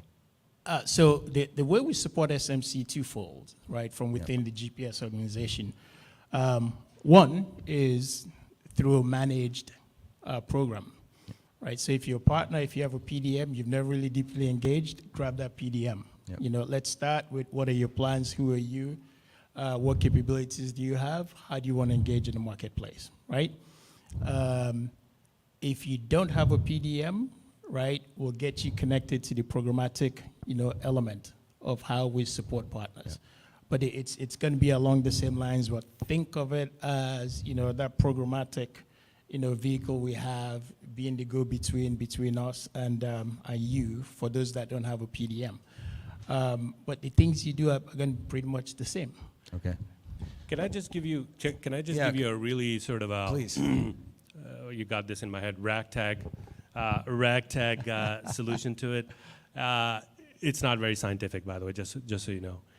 It's the fact that if you're engaged in an account, doesn't matter if you're a managed partner or you're not a managed partner, if you're engaged in an account, let's just, for example, that account is with my team, pick up the phone, call my sales rep, tell them, like, hey, I'm engaged in this account, this is what I'm hearing. Nice. Let's go, right? And what I'll tell you is that momentum will then launch you into the next phase of your partner, next phase of your partnership, next phase of your partnership with Microsoft. It's not the most classiest solution, by the way, but hey, it works. It works. So I have one more question that I didn't even tell either of you that I was going to ask this, so surprise. Oh, boy. Well, we talked quite a bit about the cloud commitments, right? We talked about Satya's conversation on the earnings call about 80% increase in $100 million cloud commitments. Certainly a lot of those are at the big enterprise level. What is happening differently in your space around cloud commitments with your customer base? Yeah, we have cloud commitments, right? Obviously, they're very different relative to what would happen in the enterprise space, right? They're signing $1 billion, $2 billion, $5 billion agreements, right? We look at a customer, so we're talking about MAC agreements, right? So right. We look at customers, and we're very judicious who has a MAC agreement, who doesn't have a MAC agreement, right? Not every customer should have a MAC agreement, right? That's just the reality of the SMC space. Do we want to? 100%. But what's more important than having a MAC agreement? What's more important than having a MAC agreement is that the customer is well positioned to utilize Azure services through Microsoft and through our partners. Now, some of the more mature customers that we have, they're certainly looking like, yep, I've done this, I'm comfortable with it, I have a great partner with me, I'm going to go do a MAC agreement because I know for the next 3 to 5 years I'm going to do X, and yeah, that makes a lot of sense. One of the things, and this is really, really, really important, is that a lot of our MAC agreements, well, let me rephrase that.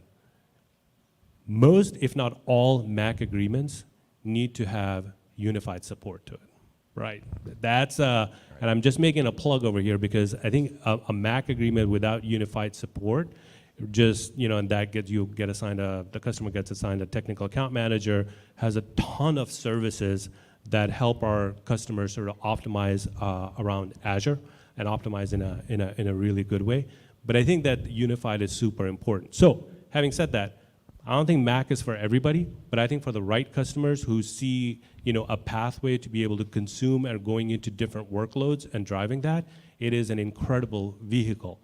Now, with the Mac agreement, you can also then, throw in reserved instances and things of that nature, so that makes it really affordable for a customer. So. And also easier for partners to sell marketplace solutions and do co-selling. 100%. And all the things that we talked about. You can add on to it earlier here today. Well, I want to thank you both. Of course. This has been incredible. So good to see you both here. Can I just? Absolutely. I'm just going to go back to the last audience and the conversation. And I was going to tell Vince, I was like, I can jump into this conversation and just have this. We were talking about partner of record, right? And we Yes. were talking about partner center and referrals and things of that nature. CPOR and DPOR, Yeah, all those exactly. acronyms, by the way. So might be some people watching that are not as fluent in Microsoft There you go. acronyms.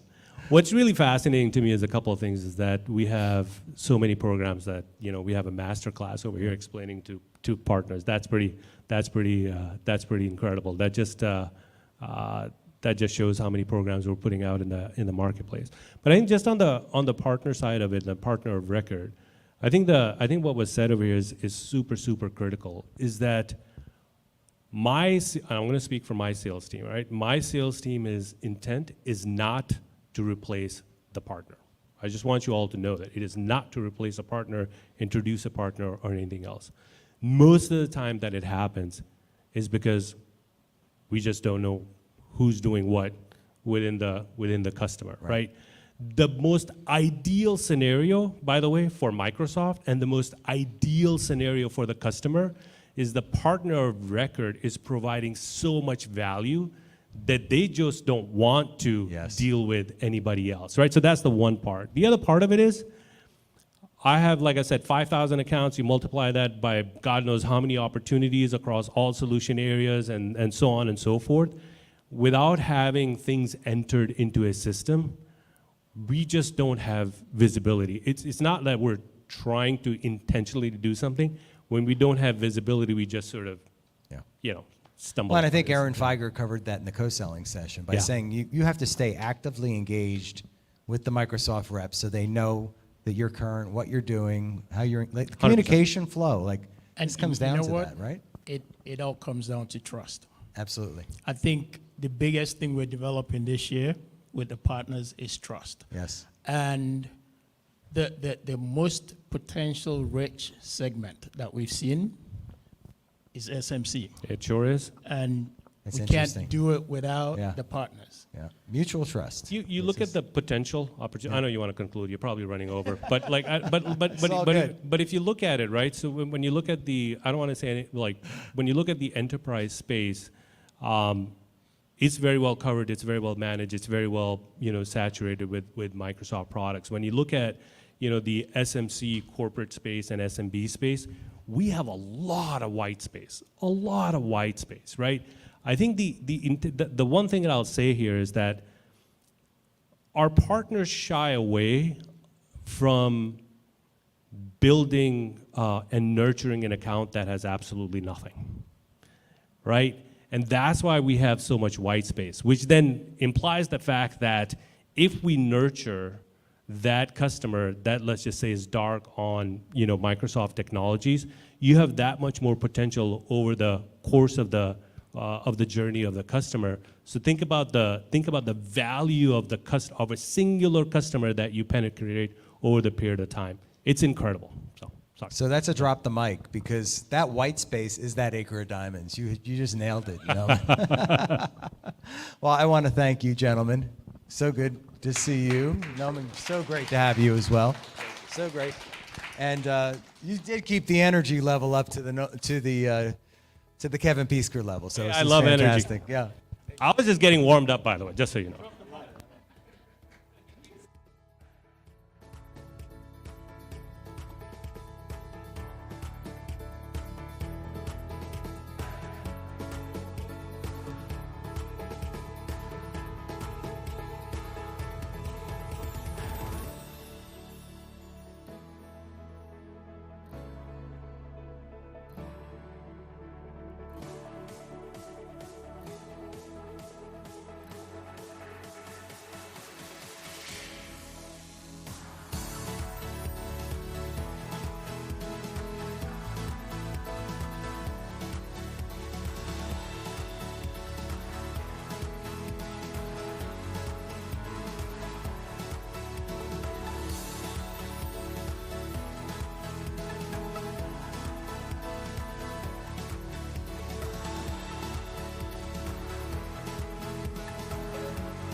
Test. Okay. Okay. We are going to continue.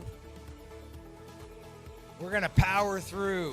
We're going to power through the rest of this day. I've got some Starbucks to power through. You all ready? All right. So I'm going to introduce you. So is that all right? Okay. All right. All right. We just want everyone back.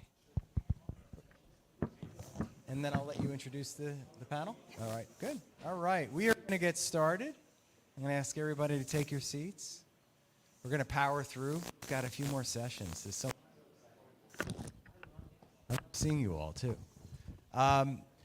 So this is a particularly important session, right? Because we often don't get the point of view of the partner. We're all up here pontificating about how great partners are, what partners need to go do. What about the top award-winning partners working with the tech giant? And I have spotlighted some of these partners over the years on Ultimate Guide to Partnering. This next session is led by, I'll call a bright light, someone I've got to work with over the last couple of years now. Her organization, Transcends Marketing, has been a supporter, sponsor, and partner of Ultimate Partner. Ashley Bogstead. Ashley's going to lead this session with some of our top partners in the Microsoft ecosystem that you happen to know and have worked with as well. So thank you. We're really excited to be here. And to everybody who's been with us online all day, thank you so much for your participation in this incredible event. I have the privilege of hosting the Partner Pinnacle panel. I did not name it, and yet as a marketer, I must appreciate the alliteration here. I have three incredible gentlemen. We have all had the privilege of working together that I'm going to invite to sit down here now. We have Dexter joining us from Integral. We've got Jeremy from BDO and Laurent from Elastic.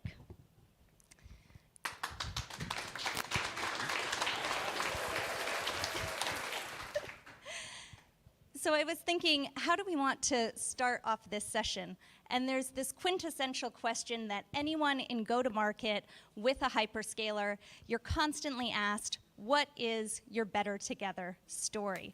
So we're going to kick off here to hear from each of you. If you could share a little bit about who you are personally, and then how would you describe your better together story with Microsoft?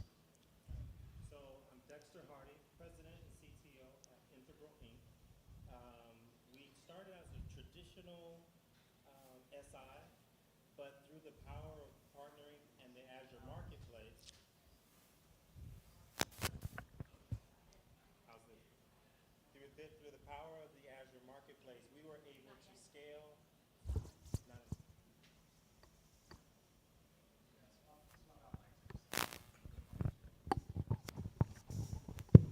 So I'll redo that. So Dexter Hardy, President and CTO of Integral Inc., located in Atlanta, Georgia. Our Better Together story with Microsoft is we started out as an SI. We've been a partner for 20 years with Microsoft. COVID happened, Consulting 2.0. How do you add value in a disconnected world? We went from being a regional consultancy to having a footprint in over 157 countries in less than 3 years. And that's all through the power of partnering with Microsoft and leveraging the Azure Marketplace. That's incredible, Dexter. Thank you so much for sharing. Jeremy, yourself. So Jeremy Alt, I lead our U.S. partner ecosystem for BDO. So BDO is a global SI. We're in about 150 or so countries. But our Better Together story with Microsoft is, we just came out of an SMC session. We focus on SMC. We go to market as a mid-market company, and so our focus, when it was the SMSMP days, and CTM and CAM, now it's been SMC for the last 6-7 years, something like that. That's where we play. And the fact that our breadth of business is so wide, we actually touch about 30 to 35% of the SMC customers as it stands because of the vastness of our business. And we can bring a unique perspective around security, governance, and really from the boardroom, kind of all the way to the basement of an organization. We have things that touch all of those. And so when we think about partnering with Microsoft, it's really strong in all the things we've talked about today, our co-sell motions, marketplace offers, and so on and so forth. But it's really SMC is our core, and SMC is our focus. So that's our Better Together. That's amazing, Jeremy, and I think SMC is definitely a topic we're going to dig into deeper on this panel. Laurent. Good afternoon, everyone in the room and online. My name is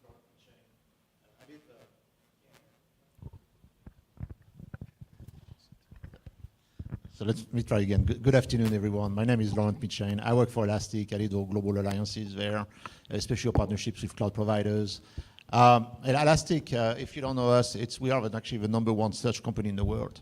And we'll get probably more into this later. But our better together story is really anchored into mutual understanding with Microsoft about how we deliver incremental value for our customers. And this value starts with integrations. We're an ISV. The way we go to market is created differentiated integrations with all of the hyperscalers, especially with Microsoft. We want to be where our customers and our users want to use our technologies. Once we have these differentiated integrations, we take them to market. All this value chain from integrations to go to market to co-sell is really where we deliver a lot of success with Microsoft, because we really focus on the product first, in product integrations, and all the way to our customers. I love that, and Elastic is definitely known as one of Microsoft's strongest build with partners. So all three companies that we have represented on stage today, award-winning Microsoft partners. So we want to understand and dig in what are the secrets to success here from three very different perspectives. We have a founder-led high-growth business, we've got a global advisory on stage, and also a global ISV. So very different points of view here. The first topic that we're going to dive in on, we've heard a lot about today. Now we want to get the partner view, and that is marketplace. So I'm going to start with you, Jeremy, from a services perspective, because a global advisory, professional services-based company, it might not be the first thing we think about transacting through a marketplace for this sort of a business. So why don't you share with us how BDO is thinking about marketplace and what you're doing on marketplace? Yeah, so it's been a topic all day, right? About how do you go from what was marketplace and just a place you posted some listings to making it transactable. That's been a challenge for us in some degree over the last number of years, because when you think about the way an SI engages with the customer, right? It's really about unlocking the value of the platforms they're in. It's how do you solve a business problem? And usually that's defined around a scope of services. You're coming to some contractual agreement. And from the initial point of view, that's a really challenging thing to do when you think of a transactable offer. But when you actually take the step back and look at it and go, well, wait, we can do those things in a transactable offer. And so our journey, we're probably not as far along as we'd like to be, but we've started to look at the ways in which we can take incremental steps. So there's a lot of things we do for customers that are very repeatable. How do you turn those into things that can be deployed and executed in a marketplace fashion? I think today we've talked a lot about MPOs or multi-party offers. We need to do a better job as an SI to be ingrained in that ecosystem, right? And so whether that's SI-led or ISV-led, we have the opportunity, I think, to expand our business. And I think there was some conversation earlier about, direct selling versus selling with partners. And when you're co-selling with those partners, we believe we can grow our business exponentially. And so the journey that we've started on over the past maybe year or so is really saying, okay, how do we not only create marketplace offers and listings that are just core to our services that we've historically done for the past 20, 30, 40 years, but how do we actually start to integrate ISVs, other partners? What's interesting is we talked about focusing in the SMC space. Those customers want simplicity in the way they transact, right? And so sometimes, that orchestration of the partner ecosystem, we can be that catalyst to drive the easy button, if you will. And so as you think about what Noman talked about, working with the sellers, and the ability to say, I can bring to the table all of these different viewpoints, all of these different integrations. And so we're looking at it from maybe our offers aren't even specifically transactable, but if we can attach with our ISV partners to become transactable in that manner, we still get the same benefits at the end of the day. So it's a completely new lens we have to look through, and it's definitely thinking outside of the box and pulling our practices and our service delivery folks along with the ecosystem understanding. It's not an easy thing to do, but we're making progress.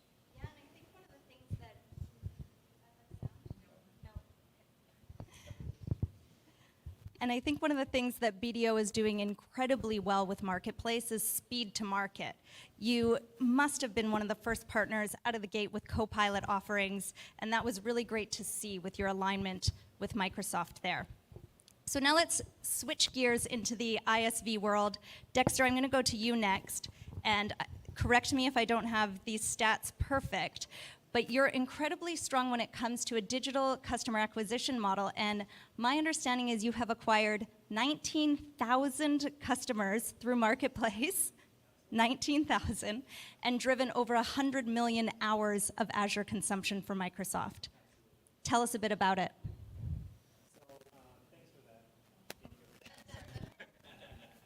So thanks for the intro. And yes, it was 19,000 last week. It's probably closer to 20,000 this week. but I say that from a standpoint, we get, through our digital first motion, we're getting about 300 to 500 downloads a week. And so in that's customers repeat buying from us and net new customers. So that number on any, it's a rolling number. So we love the marketplace, Microsoft. We love the marketplace. But having said that part, again, having been an SI, understanding the uniqueness of, those repeatable things that he was just talking about, how do you do that at scale?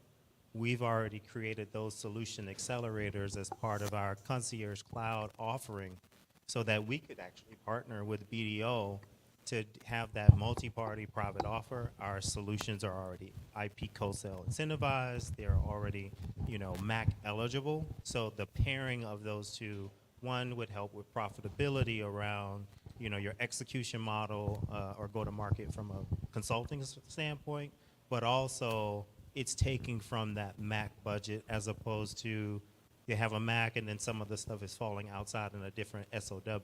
So from that perspective, I think it's a win-win to be able to, one, leverage the marketplace. If you don't hear anything else from me about anything else, the marketplace is definitely a rocket ship to take your business into places where you haven't been and deepen those relationships across the board.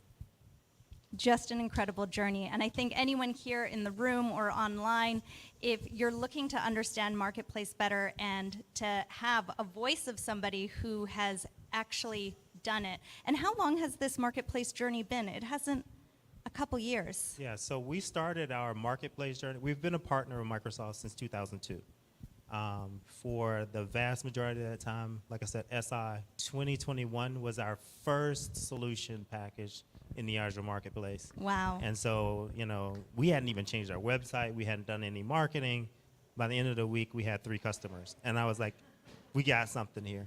Fast forward 19,000 customers later, I think we were more than on to something. Amazing. And last but certainly not least, I've been really excited and energized. We do some great work with Elastic. And Laurent, Elastic was Commercial Marketplace Partner of the Year for FY23. I know that you're incredibly strong not just in Microsoft's marketplace, but Elastic has an incredibly strong multi-cloud strategy with AWS and GCP. And definitely they know how to be successful in marketplace. Would you mind sharing a little bit around how and why Elastic is so successful? Yeah, absolutely. I mean, we still the Commercial Marketplace Partner of the Year for a few more weeks until Microsoft announced it. So worldwide and US. So no, I think we, our marketplace journey, I would say, started about 3 years ago. And what I sponsored something what we call Marketplace First at Elastic. And the premise of this program was really to meet customers where they want to buy, deploy, and manage our solutions. And we know that more and more customers want to transact and buy these solutions via marketplaces. Just to give you a couple of numbers, when we started this initiative about 3 years ago, we were about at 10% of our business. We sell 2 offerings, cloud or self-hosted, which is customers buy license and deploy themselves. We're about 10% of our cloud business transacted via marketplaces. In our last quarter, and I think we're publishing our earnings this afternoon, so I won't talk about numbers yet, but we were at 47%. So we went from 10 to 47% of our cloud business transacted via marketplaces. It's several $100 million. And we did this with a very, very intentional focus on a few things. One is listings, whether it's pay-as-you-go or private offers. We're super intentional in the way we approach it. The way we market our solutions, the way we drive customers through marketplaces, marketing, demand generation activities. They can start their journey with Elastic on our website, or they can start their journey on Elastic on marketplaces. But the conversion rates from a start to a subscription is much, much higher on the marketplace than it is on our own property. The formula that we establish is very simple. We want our sellers to sell our cloud offerings. This is the hero motion for Elastic sellers. The hero motion for Microsoft sellers is to sell, multi-year spend commitments to the end customers. And then the winning formula for the customer is to drive consumption of his spend commitments. If we sell Elastic Cloud and we sell it through marketplaces, everybody wins. Elastic, Microsoft, and the customer. And that's the way we've been driving this over the past 3 years. From 10 to 47% of cloud revenue being transacted through marketplace. It's incredibly impressive. Let's talk about SMC, because all three of these companies are talking about their scale business, how they're selling to thousands of Microsoft customers. So that's the small, medium corporate segment. If you are here at Ultimate Partner Live in Dallas, Kevin Piesker's keynote, what is SMC? The next $100 billion business to Microsoft. So I'd like to hear from each one of you. How are you viewing that SMC opportunity, and how are you actioning on that today? So for us, we're focusing on, again, that whole partner channel resale opportunity. We have the customers, and a lot of their customers from a consulting standpoint are already using our product. But now it's an awareness campaign to make customers aware, hey, if you are currently doing these things, migrating your Linux estate, migrating Oracle to the cloud, getting off of VMware to go cloud native, we have solutions to help your company do that at scale, but also, give you that purview to understand that the Microsoft stack or our solutions provide you access to that across the board.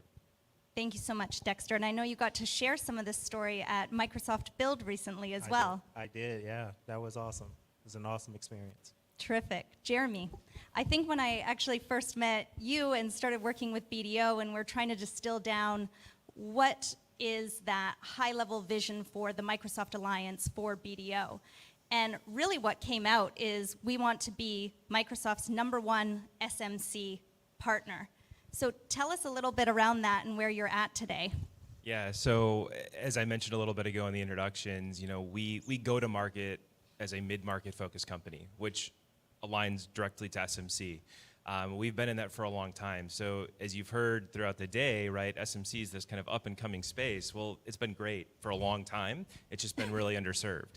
But to us, I think in this actually, I couldn't have had Noman set this up better for me than I could. He closed about, and he's like, it's a really ragtag model of just go integrate with sellers, build your brand. I mean, the reality is that is what we want when we say to be the #1 SMC seller or partner. It is that every seller knows BDO across 150 plus countries as the go-to SMC partner.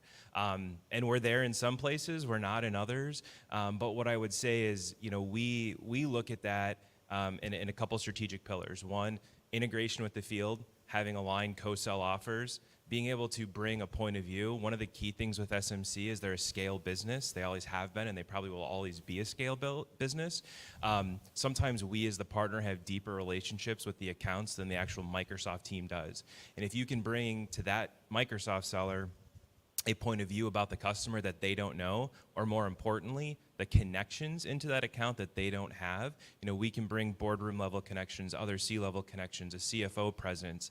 If we can bring that to them, it's gold, right? Because those are contacts and relationships they don't have.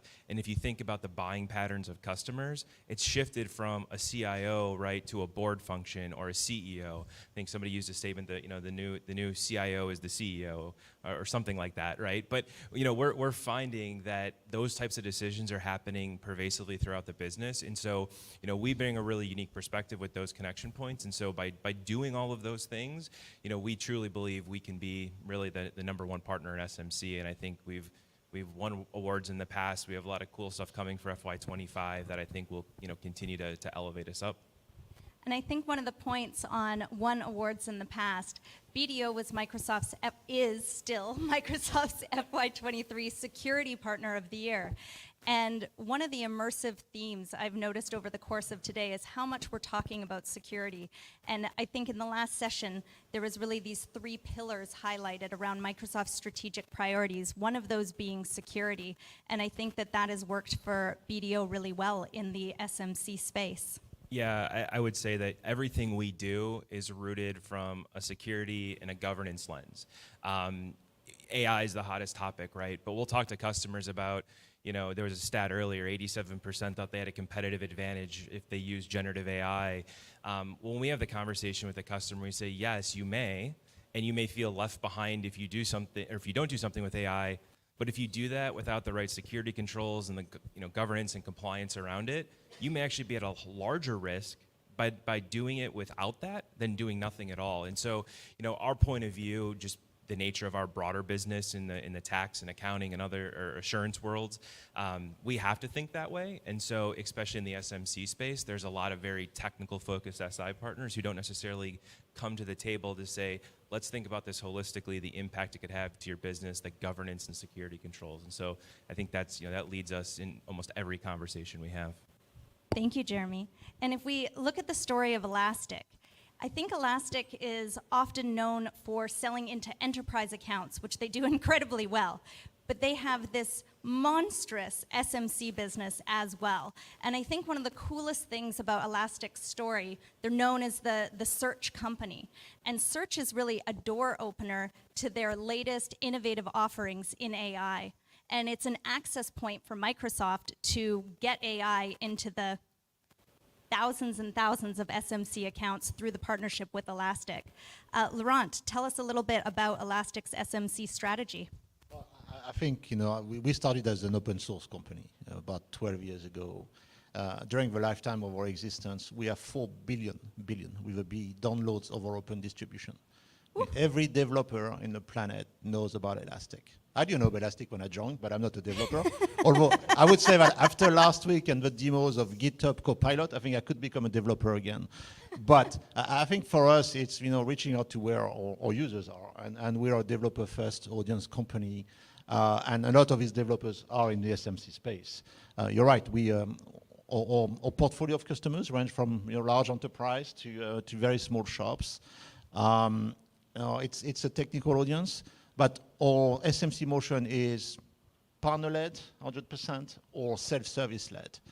When I mean partner-led, we're going to rely, distribution and reseller channels, or we're going to rely on companies like BDO that are already working in that space specifically to really help, bring and help us, drive, penetration in this segment. The self-service led is really through marketplaces. As I said, we have thousands of customers who try Elastic every month, whether it's direct or on marketplaces. And a large number of these customers are small and medium corporate customers. And what we want to do is, support them through their journey, nurture. I heard of the term nurture before. When we get into a reasonable run rate of a self-service consumption of Elastic, this is where we convert them to a more annual contract. But all the motion of getting these customers into Elastic goes through our channel and our self-service trials. And let's talk about AI, because Laurent, working with your team maybe 14 months ago, preparing for last year's Partner of the Year submissions, we were pulling threads, figuring out what the AI story is. There was some awesome stuff happening even then. But when I compare to 12 months after that, absolutely incredible what Elastic is doing and how mature the business is in AI today. Well, I mean, it's... it's been a journey for everybody. I think there's a brand new ecosystem of partners that's developing around AI. Every morning you wake up, there's a new company in the market, and you're trying to understand how you fit with these partners. We've been, because of the nature of our technologies, customers send us petabytes of data every day for us to be able to help them retrieve and develop insights, manage their security posture, or manage their logs and do some log analytics to detect defaults in their systems and applications. We've been early adopters of AI. We didn't call it AI. We've done machine learning for many years. We've been partnering with the Apache Lucene to have the best vector search capabilities in the market. And I think today it translates. It pays because we were able to announce integrations with Azure OpenAI at Microsoft Build last year. Throughout the year, we continued developing these integrations with Microsoft, but also with Google Cloud and AWS. Last week at Microsoft Build, we announced even more integrations with GitHub Copilot, with Azure OpenAI Studio, where customers can natively find Elastic and use Elastic within these solutions. I think it's been an amazing journey, and we developed our own set of solutions on top of this. We have launched our assistants. We have an Elastic AI assistant for observability. We have one for security, where we augment what LLMs and SLMs brings to users. Because at the end of the day, customers don't want the data in a public domain. All the data they put into Elastic, they want it to remain in a private space. What we do is we augment what LLMs brings with a context of enterprise data to make it even more relevant for the users. There's a term that we use more and more in the industry called RAG. RAG stands for Retrieval Augmented Generation. This is where you combine the power of all the data you get from publicly trained information to privately held information with customers, and we deliver better insights and more relevance to the search that customers want to do with our technology. Thank you. And Jeremy, thinking about a global advisory, what role does AI have to play? I think particularly with BDO, you've come out very strong on Copilot. Tell us what you see kind of coming for FY25, Copilot AI with BDO. Yeah, so there's a lot. That's an easy way to put it. Greg touched on earlier, I think, with the use of AI in a services and advisory partner world, and how does that impact us from a business perspective? When you think about, we have a massive team of developers and builders and doers. Is there going to be streamlined efficiencies, right? And so, for us, the first thing about AI is understanding what's the true impact internally, and then how do we translate that to our customers and clients to really unlock value of platforms. We've been an early adopter of Copilot, other Azure OpenAI services, and if you think about our alignment to the AI ecosystem that is Microsoft, we are working with our customers to help them understand, what are the business value, what's the business value creation you can have by leveraging AI. Going back to the security piece, how do you do that with compliance, with regulations? How do you make it impactful, right? And so what's been interesting and what we've learned really, really quickly is there's not, one magic answer.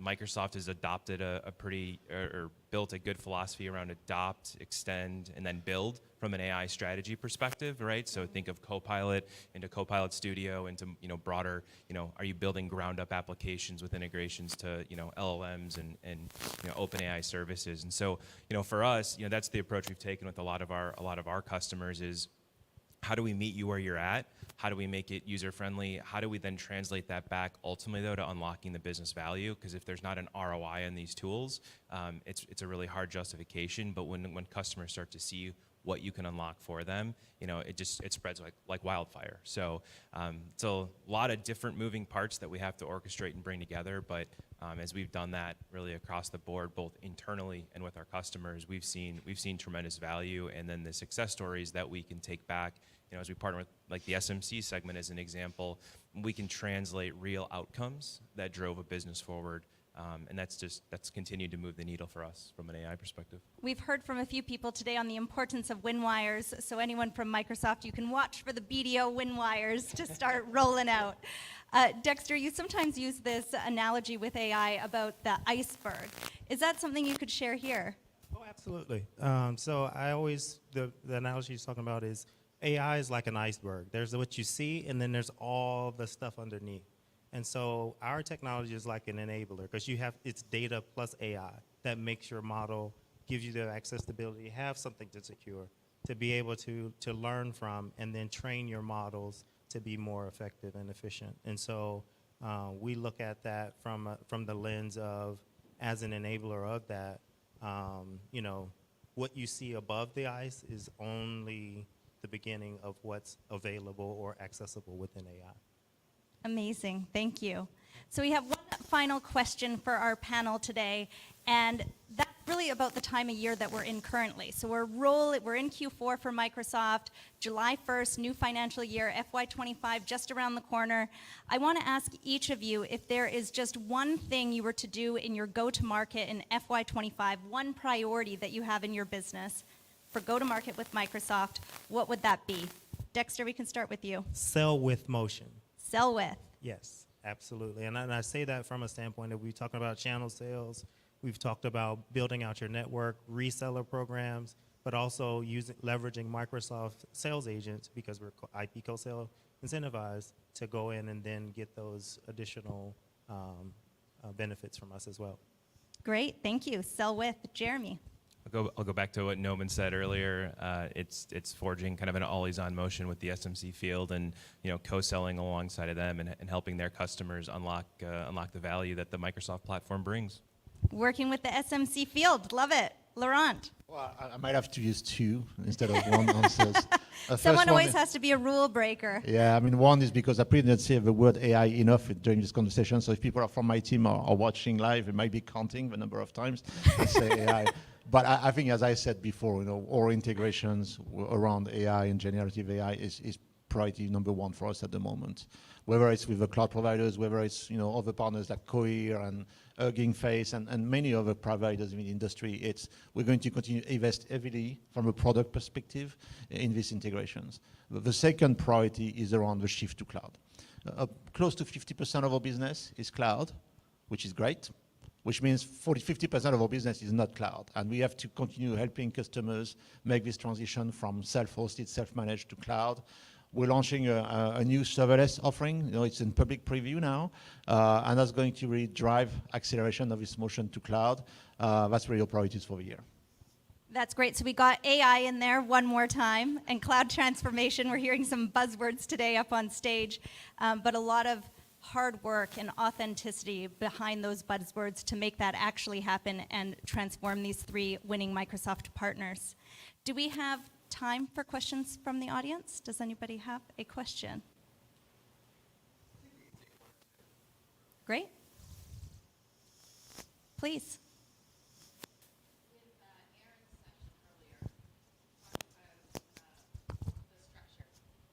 With Aaron's session earlier, we talked about the structure being set up organizationally.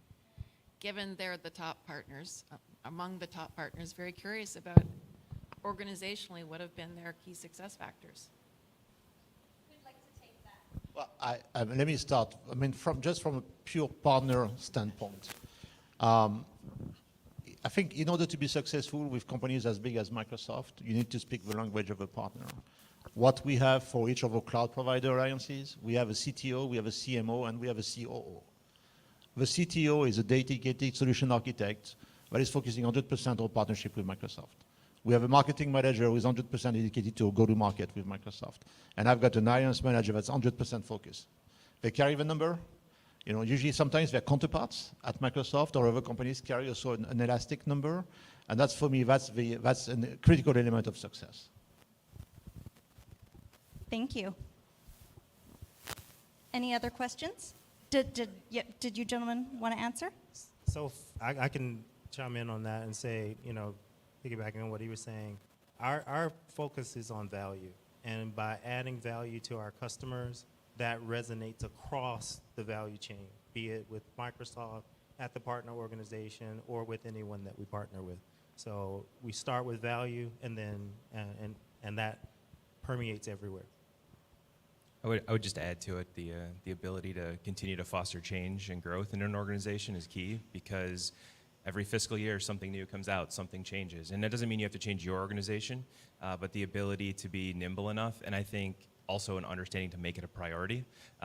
I'll speak very candidly from our own, right? We continually go through change, and we actually have one of the biggest probably transformations happening right now internally around a refocus on partnerships. We've been a strong partner for a long time, But then when you start to look at what's happened over the last couple of years and where things are going, think of all the discussions today around multi-party offers and direct selling versus selling with partners. That's changed the entire viewpoint of how we have to go to market, how we have to service our customers, and we actually see the impacts of today even of not doing some of those things maybe as quickly as we should. And so that's propelled it, but I think it's getting buy-in from the top down to what Greg talked about earlier as like an L0 function. Some organizations have it, some don't, but there's still ways you can start to inject that, and you may have to incrementally build that. You may be able to come from the top down, but I think you have to find where inside there's a willingness and a desire to partner and to adapt, and you might have to take small incremental chunks, but the faster you can do that and get the people who are buying into it, the easier it becomes, because it shows the success that comes out of doing that. And when that happens, others want to quickly follow suit because you're usually outpacing some of those other business groups or business units, and it becomes really evident as to the benefits of doing so. And when I heard that question, which I thought was a great question, I think of two things. And one, the rhythm of business. It's that boring thing that really, really matters. So when we work with partners, it's around what is that weekly, monthly, quarterly rhythm of things like win wires and quarterly business reviews, mapping out your stakeholders and what is that regular meeting cadence that's happening there. We think about it as an alliance that is active 365 days of the year is what ultimately results in things like winning partners. Any other questions?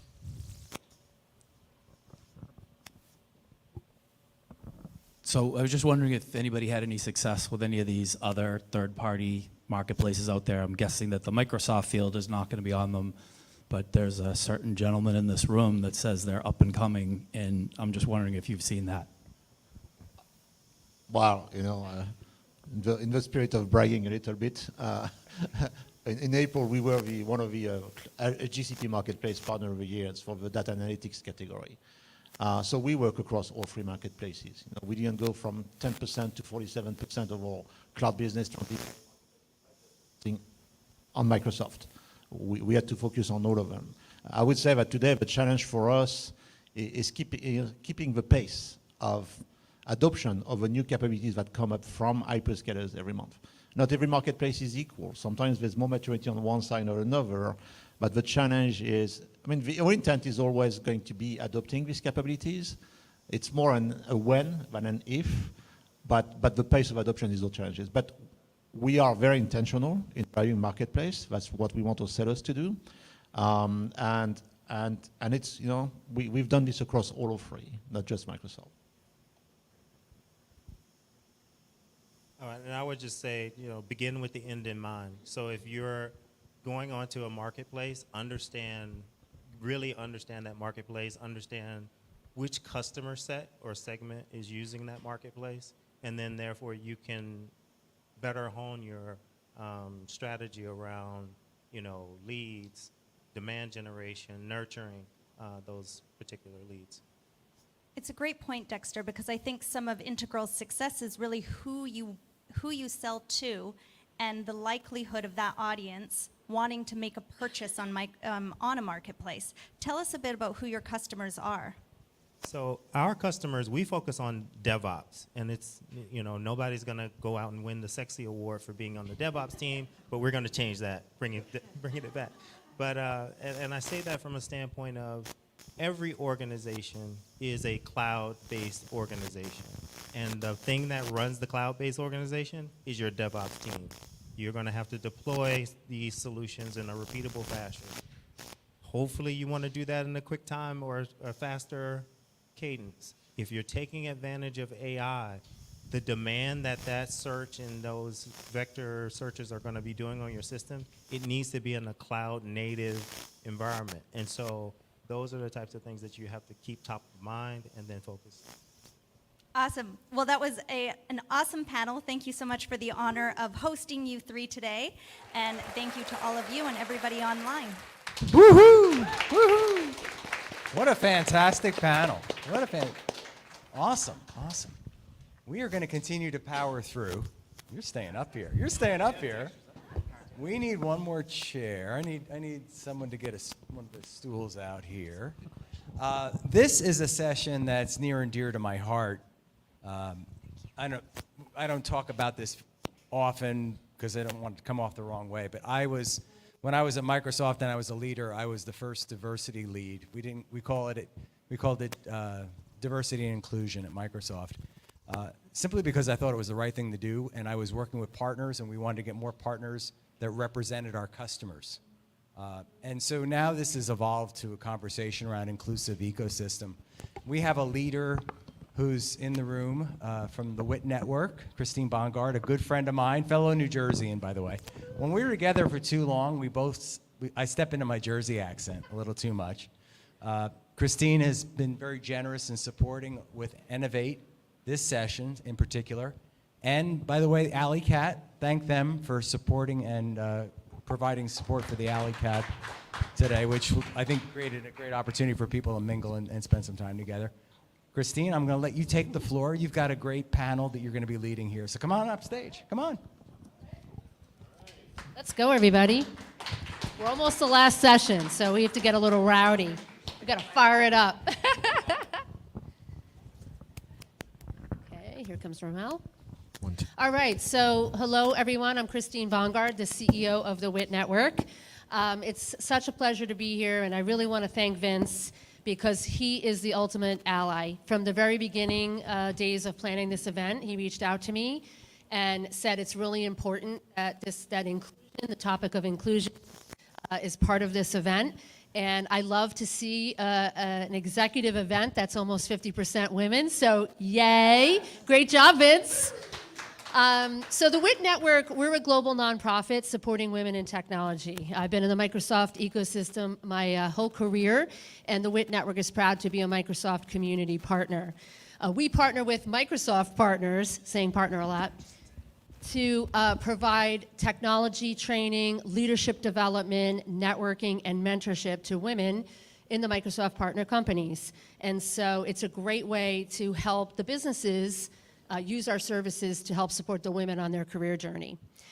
A topic that's very important to us is inclusion. We know that women are leaving the tech industry in droves, and we want to stop that. This is a great place to be, especially where we're at right now with the trend of AI and all the exciting things that are happening in this ecosystem. So today, I'm here with this incredible panel to talk about inclusion and how to drive an inclusive ecosystem. So I would love for each of you to take a minute, introduce yourselves, talk about why inclusion is important to you, and maybe a little bit about what you've done at your organization or in your partner community to build inclusion. So we'll start with you. Hi, good afternoon. Ramel Mitchell, the Global Director for Business Development at Microsoft for our Black Partner Growth Initiative.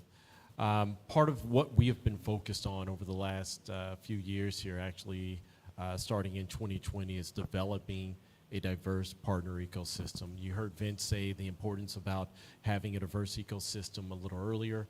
That is true for our organization as well. When we think about the partners that we're working with, when we think about our customers, when we think about the business opportunities, quite frankly, that require a diverse ecosystem of partners, it's important for us to have a partner ecosystem that reflects kind of our mission and our values. And so one of the things that we always like to say, if you're a Microsoft person, we talk about our mission to empower every organization and individual.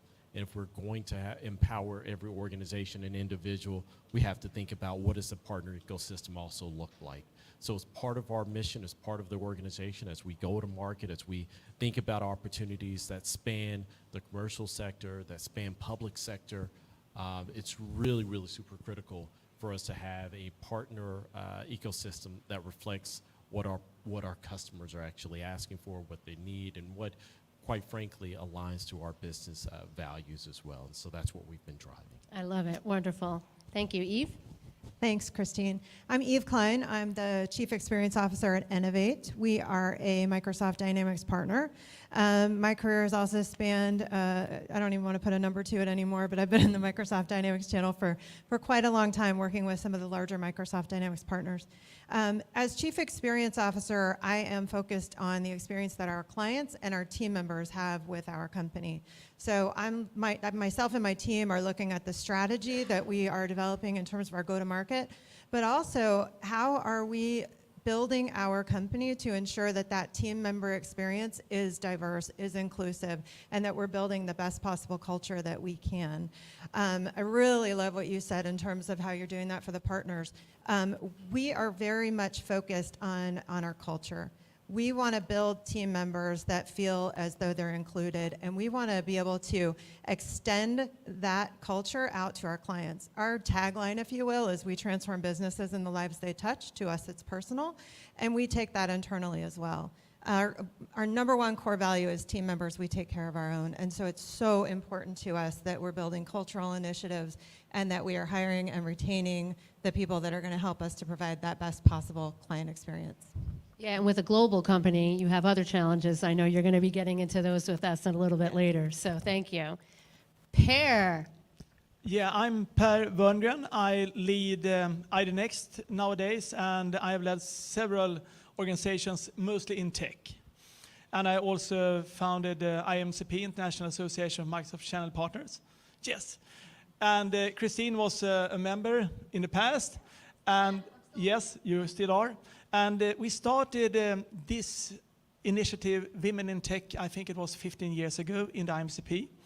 And then it got legs, and I think that we can say that Women in Technology is, the WIT Network is a sister organization to the IMCP. So I have always believed in diversity, and diversity goes beyond gender diversity. It is about embracing differences. And I believe that organizations are more successful if you embrace people that are not the same as you. And if you want to sell only to middle-aged white Christian men, well, then you should probably not embrace diversity.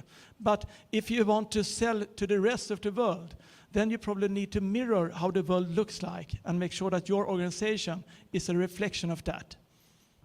Thank you, Per, and you have been such an ally for really all people, and we appreciate everything that you've done. Thank you for sharing that. Dexter, over to you.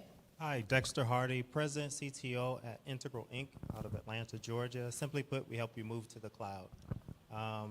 For us, we are the sum of our experiences. And so from a diverse standpoint, if we've all had the same experience, we're not going to think about things differently. We're not going to have faced other challenges. And so from a thought perspective and from a purpose perspective, you're able to bring the collection of those experiences as an organization, which makes you a better organization. And so we begin with that in mind as we look at the diverse pool of talent that is out there. COVID opened us up into, not just, in our local regions, but globally. And then thinking about what is the impact of having those different cultures together and being sensitive to, the things that are important to them and making that part of our own internal culture. So it's a sum of all type of approach where, individually, yes, we can accomplish some things, but together we can do a lot more. So that's our approach. Thank you, Dexter. Why doesn't everybody have a seat, and we'll get started. So I think it's really important to start. We know that inclusion is the right thing to do, but we also want to talk about the business case. We want to talk about how do inclusive organizations drive better business outcomes. We know that McKinsey reports organizations with have 33% greater profitability. That's very important.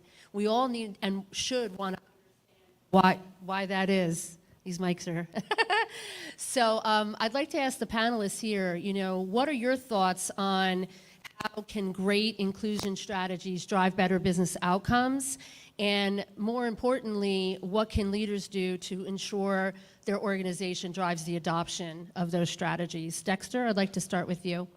Yeah, so again, starting with that, the sum total of everyone involved in the organization, what we focus on, again, is the breadth of experience. So we can look across, again, the world is connected globally. We have AI to help accelerate a lot of what we're doing.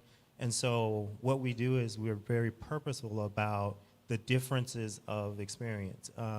If you haven't faced the challenge, then it's really hard for you to kind of think in a different lens. But, you know, I hate to go on this path, but it's one of those scenarios where my son has autism, my very first son. He's 20 in college now. And what I would say with that is, if he were a neurotypical kid, how would I be as a parent? Flipping the script, I had to be right in his face, present, you know, attentive, understanding. Well, guess what that also did? That made me a better parent for the other kids. And so I use that family analogy to talk about business. And so if you're able to be present, you're able to be engaged, you're able to be in the moment, that brings that diversity. It brings in adaptive leadership, so now you can take ideas from other people, and then they feel part of the bigger organization. And I think that's the part that makes us, you know, that's what we focus on, is not just thinking about diversity, but how do we embrace it and then encourage. Great. Ramel, do you want to touch a little bit about your thoughts on that? Yeah, so there are a couple things here. I think Dexter is spot on in terms of how we think about diversity. You know, when I oftentimes think about our initiative, whether it's BPGI or the support that we're providing through our communities, whether it's Women in Cloud, Women in Technology, or a variety of others, I think it's important to first always align this to there is a business priority around whatever we're driving, right? And so thinking about DEI as a business driver, first and foremost. You mentioned the report from McKinsey at 33% of those companies that embrace DEI, particularly in their business portfolio, are more likely to increase their revenue. When we think about the number of women that are in a leadership or board role, we know, according to McKinsey as well as Boston Consulting Group, have also reported the same things. When we think about innovation being driven almost 20% higher for those organizations that are diverse, that's there. So we continue to see this. So as we think about structuring organizations for diversity, I think that we are, and partners that are diverse in your business practices that are thinking and building kind of diversity into the DNA of their practice, we have to think first through a business driver, right? And what does that mean? That also means that structurally, where does the organization land? How is the report? I was with I was in New York not so long ago. I shouldn't say I was in New York now, but no, I was in New York not so long ago, and there was a leader with the city of New York that's responsible for their D&I motions as it relates to vendors. And one of the things that he said at this particular time, we had a room about 60 individuals in there. He said, you know, if you are not reporting at the right level, then you're actually not presenting this in a way that's going to be successful. And so as you think about the diversity or, you know, efforts, as you think about ensuring that you have an inclusive organization both internally and externally, thinking about how does the reporting work, from a structural standpoint, how are you measuring success, right? And you should measure success the same way in which you measure success for every other business operation, if you will. Right? It's not a special operation. It's not a special. We think about this from a marketing standpoint. You know, oftentimes we know that we're targeting specific demographics. It's the same thing. We're thinking about how will this drive revenue? How do we continue to make an impact? And it's being conscious about and deliberate about how we go to market to ensure that that our ecosystem, our partner ecosystem, our co-sale ecosystem looks like the customer that we are trying to kind of all up across the globe. I love that. Thank you for sharing. Eve, what are your thoughts on how that plays out at Innovate? Well, so Innovate's we're a little smaller than Microsoft, just a little bit. We're about 350 team members. As you said, we're global. So half of our team is in North America. The other half of our team is actually mostly in Ukraine, which presents its own challenges, as you can imagine, the last couple of years. When we look at our DE&I initiatives, some of it's not as formalized as it would be in larger companies, but to me, it's you just have to start. You have to have the dialogue. You have to have the thought processes in terms of making sure that, as you said, you're looking at the information. We are constantly looking at our makeup between males and females. We're currently at 60-40 male-female, which in tech is pretty darn good. We look at our leadership stats, again, 60-40 male-female. We are constantly encouraging our people from just a recruitment standpoint. You want the best person for the job, but in order to get the best person for the job, you have to open that candidate pool, right? And so we make sure that we are, in our hiring processes, we're opening up that candidate pool. We ensure we have diversity in the selection process. We have diversity in our interview teams. Because if you have the same, kind of makeup on the interview team, then you might end up with the same kind of person that you might hire. So we're looking at a lot of those different ways. Like I said, some formal, some informal, but it's just very important to start, I would say, and to really be thoughtful and to have the conversations internally. Yeah, it's interesting because, hello? It's interesting because when I talk to people who are job seeking, they actually give me a lot of feedback that they're coming on stronger interviewing the companies they want to work for to say, do you have all of these processes in place to make sure that it's equitable and at the company? So you're going to see this be, the younger generations coming are asking these hard questions, and I think pushing and driving, a lot of the change. So getting ahead of that, is a good step. Per, any thoughts? Yeah, first of all, I think that beyond business, it is like the right thing to do. And if you want to put a dent in the world, this is something that you can embrace and drive. So that goes beyond the P&L. But looking at the P&L, I think that it pays off tremendously, having a friendly culture where you embrace diversity. And not only that you will be able to understand your customers much better, you will also, as you pointed out, you will fish in a larger talent pool.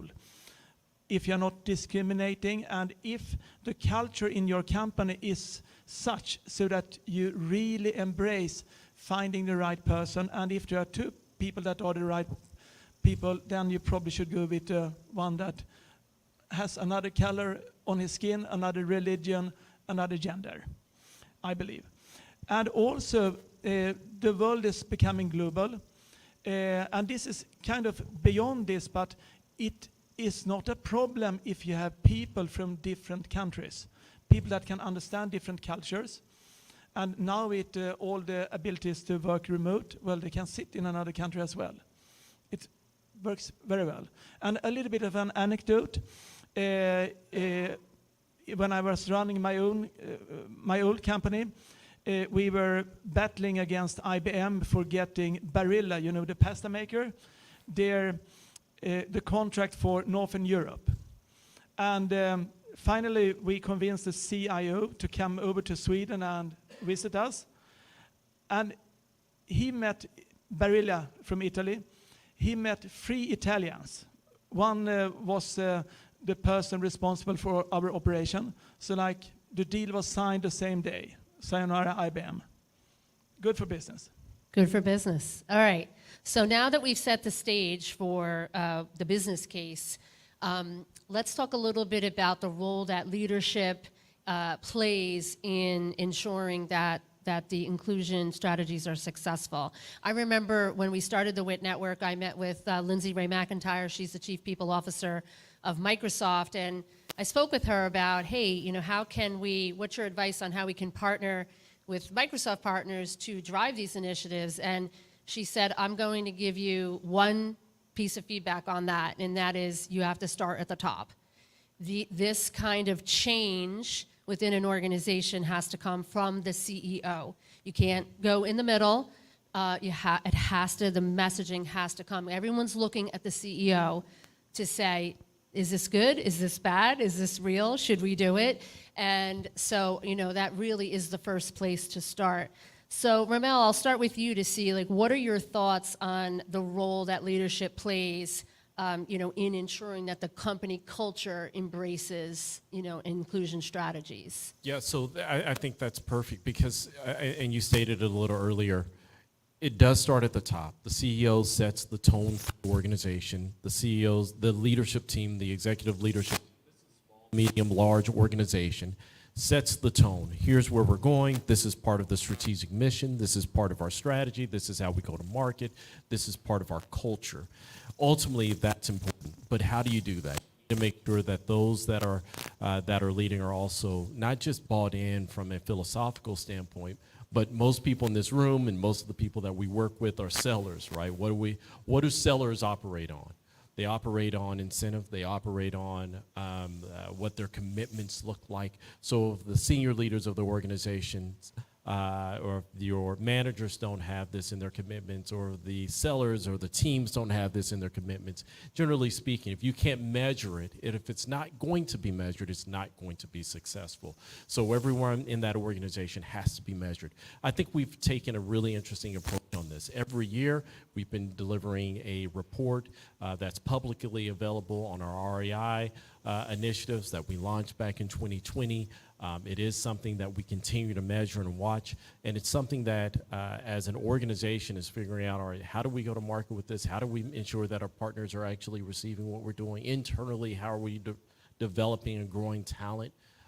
We have to continue to measure. And so that's key to success. If you're going to launch a new product, you would measure it, how it's launched. If you're going to focus on the next year, you're going to measure how you're doing. It's the same thing with this as well. One of the things I'll say too, I'll end on this point. You'd mentioned a little earlier about the talent pool.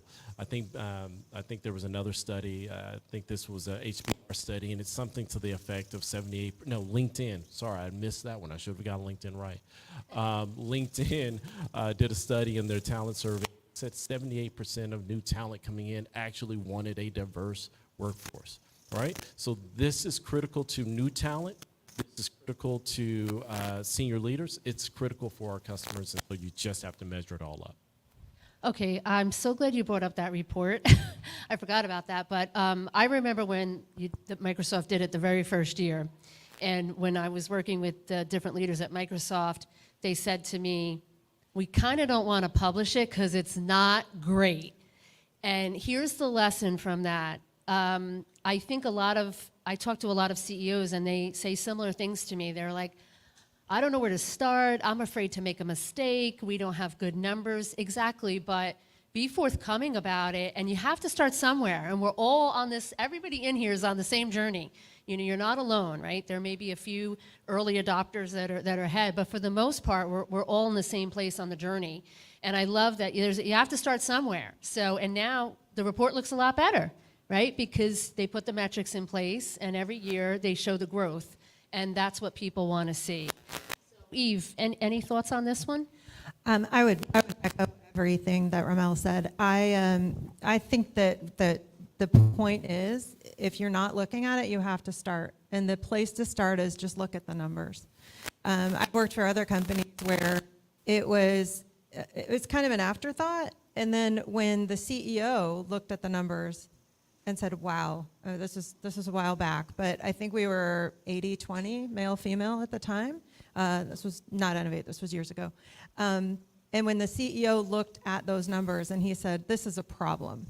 When the CEO is saying, this is something that we have to focus on, everyone listens. And it really does start with the leadership, and it's the next level leadership and the next level leadership, because that's how you make it cultural. So it's so important for it to start from the top. All right, great. So moving on, I want to talk a little bit about how partners and communities can support your efforts internally. And no one better to talk about partner and community than Per. So I'll ask you, what are your thoughts on how companies can use those ecosystems to support the inclusion efforts of the organization?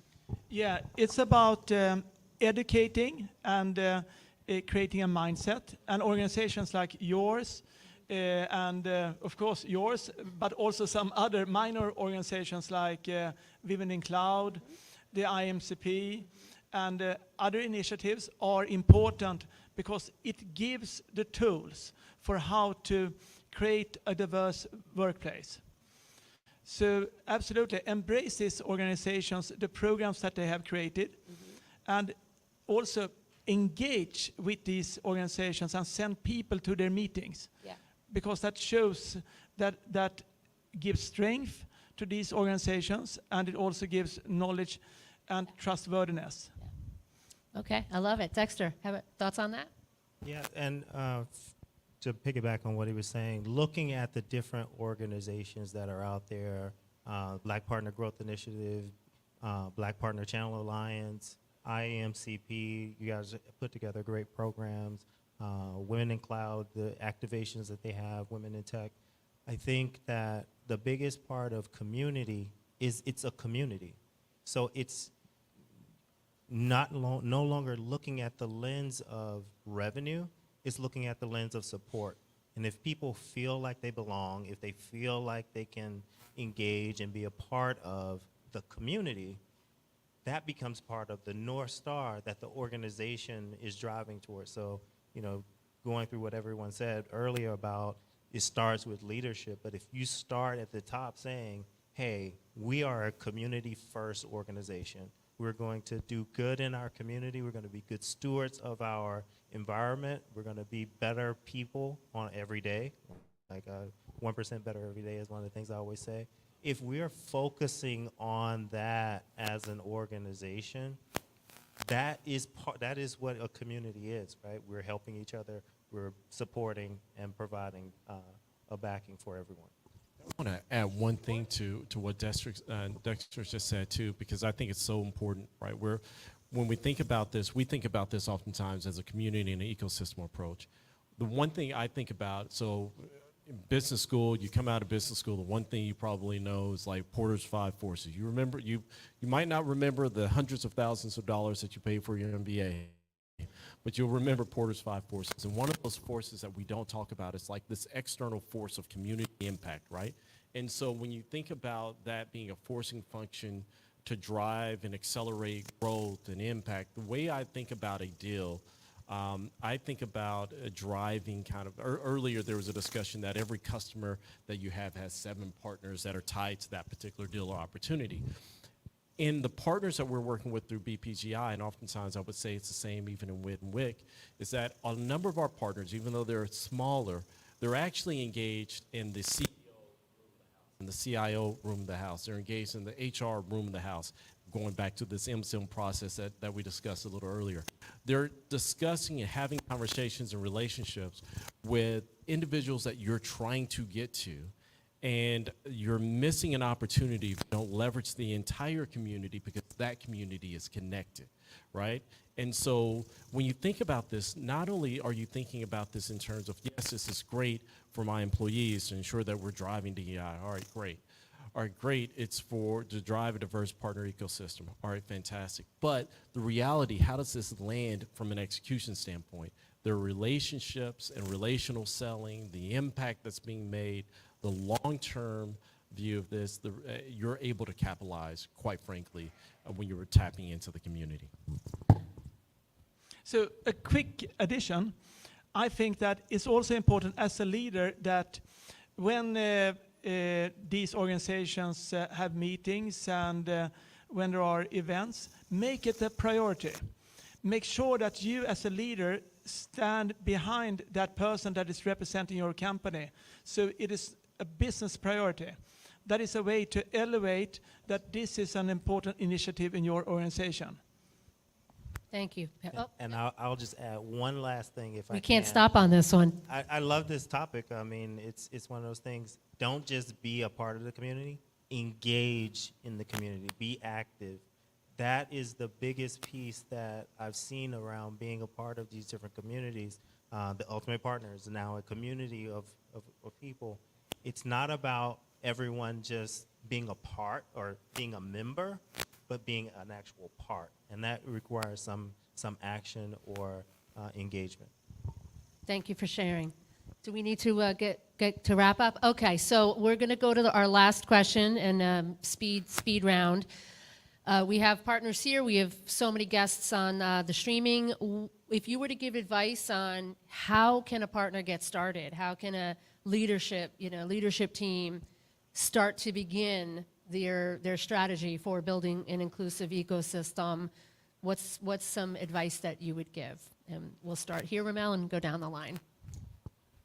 So I think the advice that I would give as you get started, one, I think tapping into the communities, BPGI, BCPA, Black China Partner Alliance, Women in Technology, Women in Cloud. These are organizations that you can tap into immediately.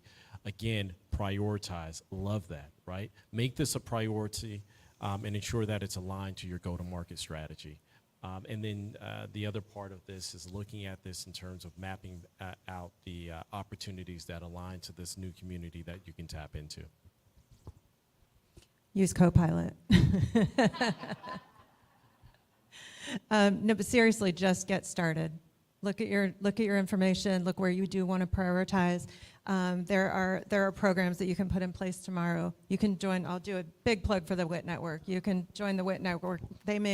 They have some very valuable programs for women, up-and-coming women that have been in their careers for a long time. There are many other organizations like that out there. So just get started. Don't put it off.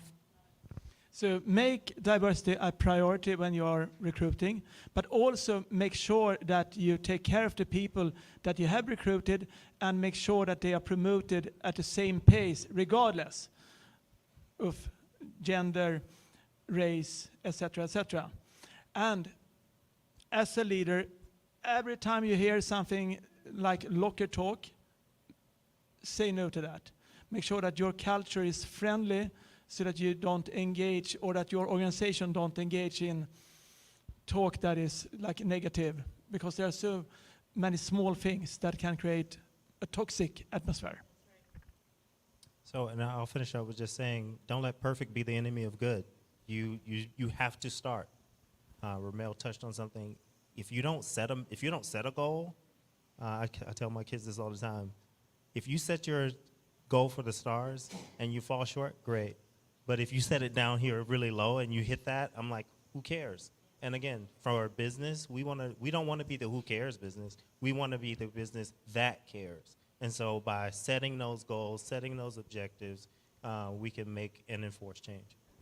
I love it. Well, my first answer was going to be just get started, and then I had a pivot, and then my second answer was it doesn't have to be perfect, so now I'm pivoting again.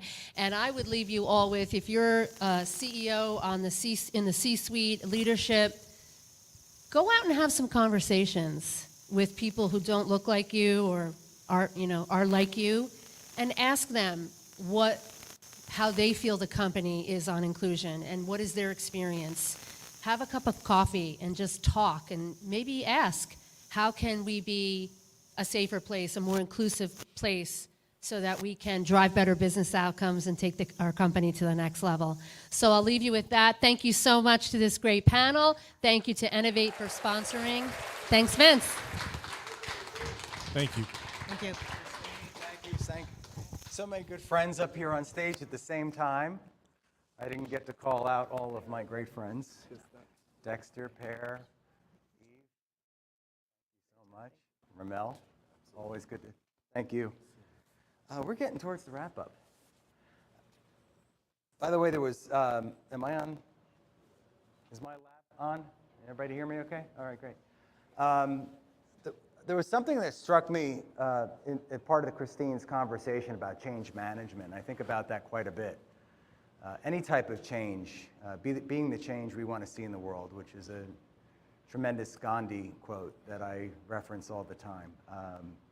Made me think about that, and just like anything we're trying to do from a change perspective, and it's got to be at the top of the organization, right? We talked about how Microsoft has changed and been a learning organization. By the way, I don't know if anybody remembers when Satya first came in, he had a little bit of a faux pas in a women's event. I forget the name of the event, but he said something that was sort of like, well, women should just earn the right. Like, he wasn't thinking about diversity. And then he came and he spoke in your event. And you had the women's luncheon that time, and you were up on stage with him. So I just think about that. And so this was just a terrific session. We are getting close to the end. We have so much left. I mean, we're going to have 2 amazing vignette sessions, I'll call them. This is Mental Health Awareness Month, for those of you who don't know. But it's a topic that is very near and dear to my heart personally. I've lost 2 very good friends to suicide, my best man from my wedding, another good friend from college. And I've been struck in fact, I wear a bracelet for another good friend at Microsoft whose son committed suicide.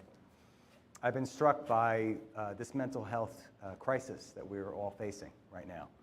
And somebody was talking about analogous to when I was growing up, and it was drunk driving that was the leading cause of teenage death.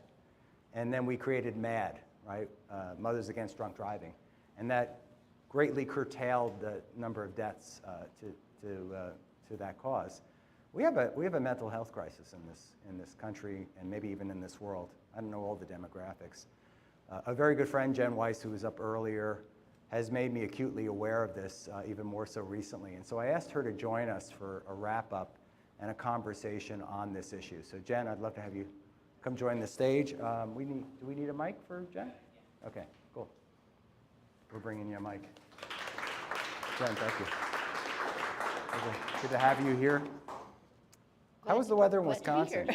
How was the weather in Wisconsin? The weather in Wisconsin was cold and rainy when I left, and last week in Seattle it was also cold and rainy, so it's kind of nice to be here in a warmer climate. So, I think we. All right, cool. Cool. Well, we can talk. We talk like this actually. I think we can hear each other. You can stand nice and close. Yeah. Hey. You know. Go ahead. Let's talk. While we're waiting for the other mic, let's just talk a little bit more about this issue and how it's impacted you and your community. Yeah, you know, one of the things that I think was brought up a couple times today is what technology has almost done to our environment and our communities. And I think someone brought up the statistics is that a lot of people prefer not to talk to people, and instead they buy stuff online, and you have this device that's constantly in your face, and it's always on, and you never have the ability to really, sometimes we lost the connection, and we lose the connection a lot of times with COVID, right? Our youth today lost years of their school, maybe they lost high school, maybe they lost college, and with technology always on, with the rate of change, I mean, gosh, you saw the stats up there. It took 17 years for one thing to adopt, and then 6 years and 8 years, and all of a sudden, 2 months, 2 weeks, 2 days, I don't know what it was, to get to the 100 million users. Well, one of the impacts of that is the fact that all of this has created this mental health crisis, and this will be an emotional topic for me. My son. So I actually wrote this book not too long ago. It's called Caught in the Act. It's all about catching yourself in the act of limiting beliefs. It's about catching yourself. Is it not on? I think this is better. Okay. We'll just try this. Catching yourself in the act of limiting beliefs, and catching yourself in the act of behaviors you don't want to have and things like that. And one of the reasons why I wrote the book is because, being in technology, I've had burnout periods. I had a burnout period probably 15 years ago, in which then I changed my career and I moved into different directions. And, I was feeling a little bit of burnout, 6 months ago. And I went on a little road trip. Some of these ladies in the room I've gone on a road trip with. But the day I got home, my son's best friend and roommate took his life. And after that, we had 5 more suicides in our community. 5 suicides of young men between the age of 14 to 26. And since then, we've had multiple more suicides and multiple more attempts being reported by the schools. And if you were to talk to any of the parents and any of the friends and any of the individuals, they would all tell you the same thing. None of them were prepared. None of them knew what to, they knew people were struggling, but they didn't know what to do. They didn't know how to have a conversation. They didn't know how to really talk to friends. And some of them, after the fact came back, I mean, and these were kids you wouldn't have expected. I mean, there's no parent that says, oh, not my kid, right? They all say that until it's too late. So I did a ton of research. I ended up writing a book between Christmas and New Year's because I wanted a tool, because I'm also a coach. I coach youth, I coach sports, I coach different things, I coach people, and I wanted a tool to be able to help. I'm a very practical person. This is a very practical book, so if you want a flowy book, it's not it. But after doing the research and after talking to people, and I started talking to everyone, anyone who asked me, hey, how's it going? Like, do you really want to know? And I would start talking. Every single one of them started to say, thank you for sharing. Thank you for talking about it. Nobody talks about it. So then I started asking, so why don't people talk about it? And I started asking people of the families that lost people, like, you know, what would you do differently? And they all came back to the same thing. So we started a nonprofit called Mission Save a Life. Because everybody is a piece of the puzzle and everybody is irreplaceable. We started a nonprofit, and we're not trying to change or do stuff. There's a lot of nonprofits out there. There's a lot of good information out there. Obviously, it's still not working. The suicide rate is going up. Second leading cause of death is suicide for this demographic. So we started this to change how people talk about it. We are building a community website just like Vince's for partners, right? We want to take all the information that's out there. We want to put it in a community website. We want to give people information. We want to teach how do you recognize the signs. So during the month of May, we launched. We got multiple podcasters to do podcasts on the topic. I randomly found an individual in the airport at 4 a.m. and he recorded a podcast with us. But we are launching our community website, and we are trying to change how people talk about mental health and how people talk about suicide. And we're trying to create education so that no one can say, I didn't know. I didn't know how to recognize the signs. I didn't know how to have a conversation, right? I didn't know how to save a life. So that's what we're doing. So I'm representing Mission Save a Life, and I was grateful that Vince said, hey, you know, I was thinking, you know, could we bring you in as the, you know, in addition to come speaking your co-sell expertise. I was going to have you anyway. That's how this conversation started. Could we bring you in to talk about this? So I don't know if you guys have the slide. I had a slide on how you can get engaged. Oh, there we go. Awesome. So it's just missionsavealife.org. You can go out there, drive awareness. Like if you go to LinkedIn, that'd be my one request. If you're going to do anything, go to LinkedIn, go to Missions, find us. We're just Mission Save a Life. Follow our page, read something, share it, right? That's how we get the word out. So that would be the first piece. We're also on Facebook. We're starting to be on the other sites, mostly because we're hiring some college kids to do some promotion this summer, and they're going to take over some of the other pieces of it. Education, we have a survey. So if you go to this page, missionsavealife.org, talk about it, this is all live links. So you can get to all these links. So you can do the education action, and if you do want to donate, the donations that we're collecting today will go towards funding the community site. So it does cost money to have the community site. That'll be the first piece. And then we're going to be building like a curated curriculum. So people, for the questions that are out there, and we have lots of projects, multiple college kids who are bringing projects forward that we're going to start funding. Awesome. So I appreciate you taking the time, and yes, please learn. And Vince has graciously bought a copy of the book. For everyone. For everyone. Yeah. I just quickly signed them because they just arrived from Amazon, so they're sitting on the pool table, so you can all take a copy of the book back. You know, after we had our conversation, I reached out to you. I didn't realize where you were. I think you were in Sedona with a couple of the incredible With these ladies two in the ladies room. right here. Yeah. And I said, you know, I felt so like, this is something that I think as a parent, you just think about all the time with your kids. I mean, no matter what age they are, just the struggles of today is so different than when I was growing up. And so we're making Mission Save a Life our philanthropy or our cause within Ultimate Partner. And as part of that, we're donating 10% of the net profits, the net profits from this event. So you've all just made, I want you to give more, but you all, by your participation here, have made a donation to Mission Save a Life. And hopefully we'll send a couple of young gentlemen to climb a mountain. Yeah. Yep. And if you do donate $50 or more, you'll get a t-shirt.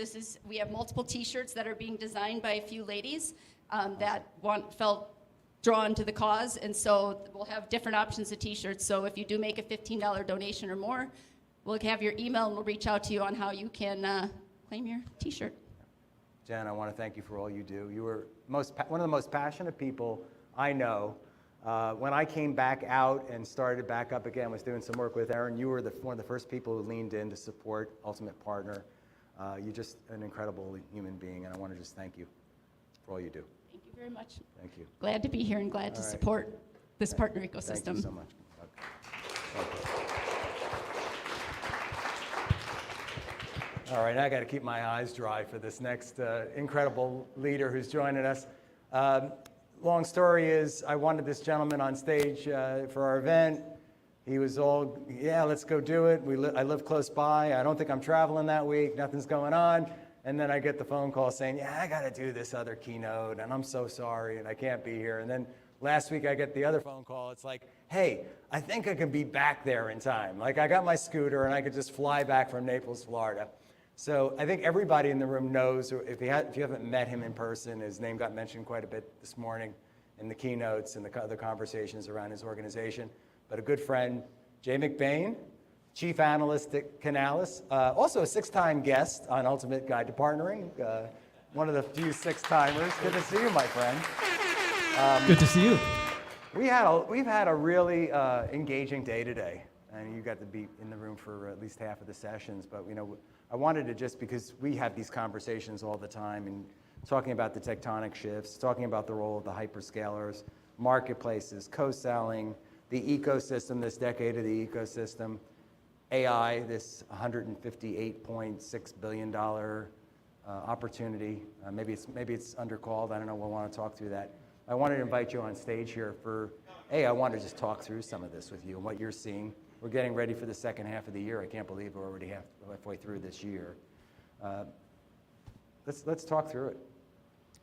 Yeah, I mean, the first thing listening to this afternoon for me is listening to the system thinking underneath all this. We all know the hype cycle. We know what's on top and what carries magazine covers, and a lot of different groups are just overhyping and things like that. But I love to hear how things work. The names, the faces, the places, the numbers underneath. If I just reflect on the last couple of speakers, DE&I, and I'll just reflect in numbers. 10 years ago, if you downloaded the CRN channel chiefs list and just did a little bit of math down the list, you would have found out that 17% of the transactional reseller channel chiefs in the world were women. And you go, okay. And about that time, I published the list of the 100 top advancing women in technology groups. So every association, every magazine, every peer group, everyone wanted this dinner before their show. They wanted a luncheon, a breakfast. They wanted to show that, we're there, we're allies, we're mentor, we're leaning in. And if you downloaded the CRN channel chiefs list this year and did all the math and everything else, you'd probably be shocked to find 17% of the most top companies in the world are women. There's actually been 0% change. That is crazy. It's not what I expected. So there's one part about changing things, changing smoking, changing drunk driving, changing mental health. It's one thing to change people and people's behaviors. It's another to change the system underneath. It became uncool to smoke at one part during our lives. It became very uncool to drink and drive. It wasn't a cool story with your friends anymore. And it really isn't cool today if you have kids. Mental health, the system's changing. I'm so happy to see all this work, because the system where somebody could go and ask for help and not be bullied, have an open space, a safe space. I saw it yesterday on Facebook. Somebody in the channel just said, I'm in a dark place. 75 verbal responses within like 5 minutes, and people already driving to their house. Yeah. This is, becoming, and we're not there yet. No. But changing the system. So let's go back to DE&I. The system underneath it is the system has to change. Yeah. Because people hire people like them. I could tell you how many CROs and how many transactional channel chiefs report to CROs. It's a very high number. And it's almost a highly correlated number in terms of how many men hire men to run a transactional-based role. It's shocking. So in the kickoff to the decade of the ecosystem, and this argument that partnering is so much more than closing deals. Yes. That's a big part of the ecosystem, but there's a whole other part, which is the 6 other partners out of the 7 that surround your customer. Yep. The co-marketing, the co-selling, the co-innovation, the co-development, the co-keeping, and about 6 other co's are just as important as reselling. Yes. So who is best to run an organization that has all of these different complexities to it and understands partnering deeper than a cash register? Well, you start to look at the 372 chief partner officers currently employed on LinkedIn. Half of them are women. Interesting. Now, you start with Microsoft as the most valuable company in the world. Yep. Move through AWS, you move into the traditional client-server world, IBM, Dell, and start to work down, top down, more than 50% women. And you start to go, the system is changing. When the CRO isn't making that transactional decision anymore, and the CEO is making a decision on the future of their company, this is when things change. That's the difference. So every time you want to enact change, think about systems, and behavior follows. Don't think about one by one trying to change people's behavior, because if you're married or if you've been with somebody for a while, behaviors don't tend to change. Wow. Yeah. That's a mic drop right there. So I think the shall change management conversation in a big way. We talked about this decade, not the decade of the ecosystem so much, but the marketplaces. And Canalys called it $45 billion in 2025. We're almost there. Last year you told me you thought you undercalled it, and then Tackle came with their number 2026 of $100 billion. Where do you think we are in this equation? Since I always refer to you as the numbers guy. You always have the numbers. Yeah, we're in the business of forecasting the future. And I tell a story about the crystal ball and trying to predict the future. And when I was very early on, this was 30 years ago, my first job at IBM, they were looking for a futurist. At the time, this was early 90s, they were just about to play Garry Kasparov in chess. And it would be the first computer to beat a chess grandmaster. Just about to announce this personal area network where shaking somebody's hands connected enough body electricity to transfer their business card to your Palm Pilot in your back pocket. That's cool. And then the third thing, which was probably bigger than the other two, was just about to announce with an 8,000-page dissertation and partnered up with Harvard and Oxford that teleportation was real and could happen. So Beam Me Up Scotty was real. So they went around the office and said, hey, we need to go talk to college kids. There's this TV show.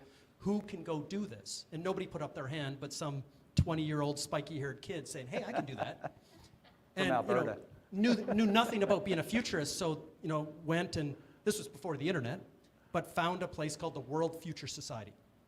There's a bunch of academics that are debating the year 3000 and debating all these Skynet and the movies and stuff like that. And I'm like, and somebody pulled me aside one time and told me the system underneath it, which I'm always after. And I was like, Jay, nobody predicts things properly. Just look at Weather Channel. And nobody predicted Gen AI, by the way. No. Nobody, literally nobody's on record by saying that, by March of last year, this thing will take off, it'll become a consumer trend. Nobody predicted it. The day after it became that, though, millions of pundits were in there, taking ownership of the future of Gen AI. Yeah, Microsoft didn't get it, nor did Google. So we don't predict the future. What we do, though, is we take a number of trends, plot how fast, and all we're doing is predicting the hockey stick. And so the 45 billion in marketplaces was from like 3 or 4 years ago. Yep. Just kind of taking all these kind of trends, one of them being the new buyer. So by the end of this year, the majority buyer of technology, $5 trillion, will be a millennial. So the demographic changeover. And so subscription consumption friendly, very digital first buyer, very different than Gen X, very different than baby boomers. But one thing that we know, the way they buy, 7-layer stacks in infrastructure, 7 layers in SaaS, 7 layers in cybersecurity, surrounding themselves with 7. It's the magic number 7. But all of this leads to a digital purchase. Yeah. You know, nobody's chasing special pricing and putting old school fax machines to work. This is going to be done We're taking phone digitally. calls from salespeople, right? So all you're doing back then is connecting dots and just trying to predict the hockey stick. Yes. And we didn't predict it correctly. The 45 billion happened last year. Yep. Some of the predictions we made about particular marketplaces, like an AWS, for example, you know, happened last year. And all we do is line them up to current numbers. You know, we have very strong distributors around the world. You know, if you look at TD SYNNEX or an Ingram, for example, these companies are bigger than Nike, Coca-Cola, McDonald's, Starbucks, like any brand you'd see today. And some of them are double the size of them. And my kids have never heard of these companies. But in revenue, they're really, really big. And you know, the top 10 distributors, these just massive fortune-sized companies. And we were predicting, you know, AWS would reach that top 10 list. And it would take them 2 or 3 years what it took these companies 40 years to do. And again, they beat it. They beat it. So both Microsoft and AWS are in that top 10 list now. And we're within a couple of years of them battling for the top 3, top 4 of this list. What is AWS 5 right now? Is that Probably 6 or 5 7. 6 or 7, okay. With about $350 billion of dry powder. Yeah. So this is just, you're just in the mode of not being a futurist, but just trying to correctly plot where this hockey stick is going to go, the angle of the hockey stick. And I'm a Canadian, so I can talk about hockey sticks. So that's all it is. And all we're Who's gonna doing... win the Stanley Cup? No, I'm sorry. Hopefully Edmonton. But that's all we're trying to do. And when we miss predictions, usually because we're under. We just don't, you know, have enough confidence to say it's changing over that quickly. You talked about decade of the ecosystem. I think I always called you the Pied Piper of this because you spawned this whole movement of a bunch of folks that weren't around partnerships in a big way that all of a sudden got here. Where are we? We still in our early innings? Do you think we're further along? Where do you think we are in the decade? We're approaching mid-decade. Mid-decade. So the decade of sales triggered with Salesforce.com. It was 1999. You know, they introduced the anti-software. But what happened over time is they started to win 73% of all CRM deals. And when you win 73% of all deals, and that happens year after year after year, that being said, their stock is down 22% today. They missed their projections. That being said, the decade of sales completely changed everybody in sales. Yes. We went into the decade managing territories with our gut. And I was leading sales at IBM at the time, and you know, I truly believed you were born to be a salesperson. Yes, that was always the And then thought. years into that, it's like, no, it's a science. This is how it runs. This is exactly how it works. A decade later, it was the decade of marketing. And it was, you know, small companies at the time, Eloqua, Marketo, Pardot, HubSpot. 3 of them have now been acquired by Fortune 500 companies, and there's rumors that Google's going to pick up HubSpot as the 4th. But they started off this decade, and just a couple of weeks ago, the MarTech stack hit 14,106 ISVs. I don't know how Scott Brinker keeps up with it anymore. It's a lot of logos. It's Yeah. now it's on one slide. But here is an industry that created the marketing buyer as a superhero. And as that decade came to a close, in many companies, the CMO spent more money on technology than the CIO. So talk about creating a superhero. 78% of marketing agency, you know, Mad Men from the 50s, built your website 20 years ago, got you on the front page of SEO 10 years ago. 78% of them are tech services companies, and they look like GSIs now. That's the decade of marketing. After this, we talked about partnerships, because it all comes down to this third leg of the stool. Yep. How to surround your buyer with those 7 people, and how to, you know, manufacture growth kind of in this hyper-scaled world. And the decade of the ecosystem was just that third, you know, leg on the stool that was just bound to happen. Yep. And I would say that, you know, kind of crowning mid-decade right now, and the word that's crowning it is platforms. So something that we were all, and I was guilty of doing this, you know, I would get up on every one of my keynotes. If you ever heard me in Vegas or in front of a really big audience, I'd say, every company in every industry is trying to become a tech company. Yep. And then, you know, pharmaceutical companies are going, you know, we're serving our company a bit more digitally, but we still make drugs. Car companies, you know, banks, insurance companies, everybody's kind of like, Sure, that's true. We're not trying to become Microsoft. But the confusion is every company wasn't trying to become a tech company. They're trying to become a platform for their buyer. Yeah. Platforms, just at a very basic definition, is gravity. When you're spinning, think about a solar system, a sun that creates movement around it. And the most valuable company in the world, Microsoft, has created the most powerful, really, universe in the history of time. And they were able to convince Wall Street. And I remember this. I was on the inside. I was spending a lot of time in Redmond at the time. But they were changing their people, changing the programs, changing the underlying technology, changing everything around this idea of gravity, where you've got partners lining up that are services partners to get in the door. 400 new partners were knocking on the door to join every single day. Yeah. You have this whole lineup of ISVs and tech alliance partners, 250,000 of them looking to get on the marketplace, looking to get into that because they could see the opportunity. You had obviously customers, millions of them, lined up. Everyone kind of wanted in. And so Microsoft wasn't outbound calling, they were inbound managing all of this ecosystem activity as a platform. They went and mentioned it to Wall Street and said, we think this is more powerful than a company that has to come out with a new product in September and sell a lot of them by December. Yes. Given supply chain, given conflict, given everything that's going on, I think it's more reliable revenue, repeatable revenue, scalable revenue, and Wall Street earlier this year responded. Yes. So every pharmaceutical company, every bank, every automotive company are thinking about how do we create gravity. And this is the new integration first buyer. This is how we set up in front and around this buyer. This is who we become. What do you expect to see in the second half of the decade that we haven't seen so far? So, the economic growth. The world economy this year is growing by 2.9%. Headwinds everywhere. Yep. The tech industry is growing by double that. So to be 6.2%. That's good.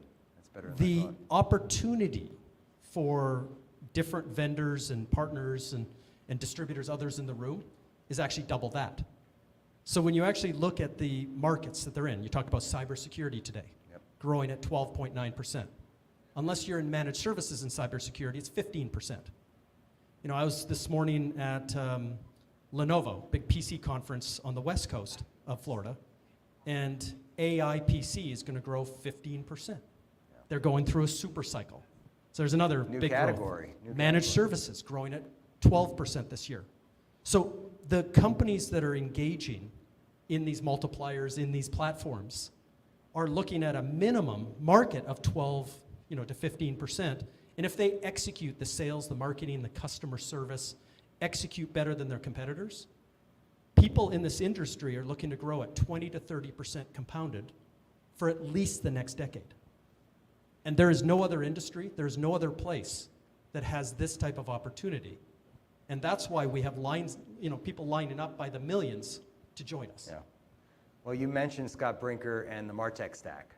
And you are the author of what I call the channel tech stack. Some of those companies are in the room today. In fact, we had a great panel discussion with Cassandra and with John talking about this need to fuel all of this co-selling, this partner to partner, this multi-party offer. If we start thinking about from the customer, from the hyperscale all the way down to the customer, we don't have all the technology in place. What do you have to say about where this tech stack is going, this channel tech stack? Yeah, there's a historical context to this. The reason I brought up the decade of sales and the 5,000 companies on the sales tech stack, the 14,000 companies on the MarTech stack during that decade, there's a technology underpinning here. It's not that our spreadsheets get better. It's not that our manual workflows get better. There needs to be innovation. And if for 43 years we've been measuring a fish by their ability to climb a tree, which is resell, what happens is every company on the planet has this massive long tail of partners. Yes. And I get 16 calls a day where I'm debating long tail partners. Should we shut them off? Should we take one more try and incent them to climb that tree? Should we? And it almost drives me nuts. Yeah. But the fact of the matter is, maybe if you started measuring them differently. You have 7 partners surrounding every one of your deals because McKinsey's telling your board that. And don't, don't go against your board on this. Agree with them, because you can That's get why more you budget. paid McKinsey millions of dollars, too. But would you agree with me that maybe you're not measuring the other 6 out of 7 partners appropriately? Because it's just a big tree here that you're expecting them to climb. Good point. And the biggest, most powerful GSIs on the planet, the most powerful ISVs on the planet, the most powerful partners you can possibly have, actually runs against their grain to resell because it dirties up their valuation.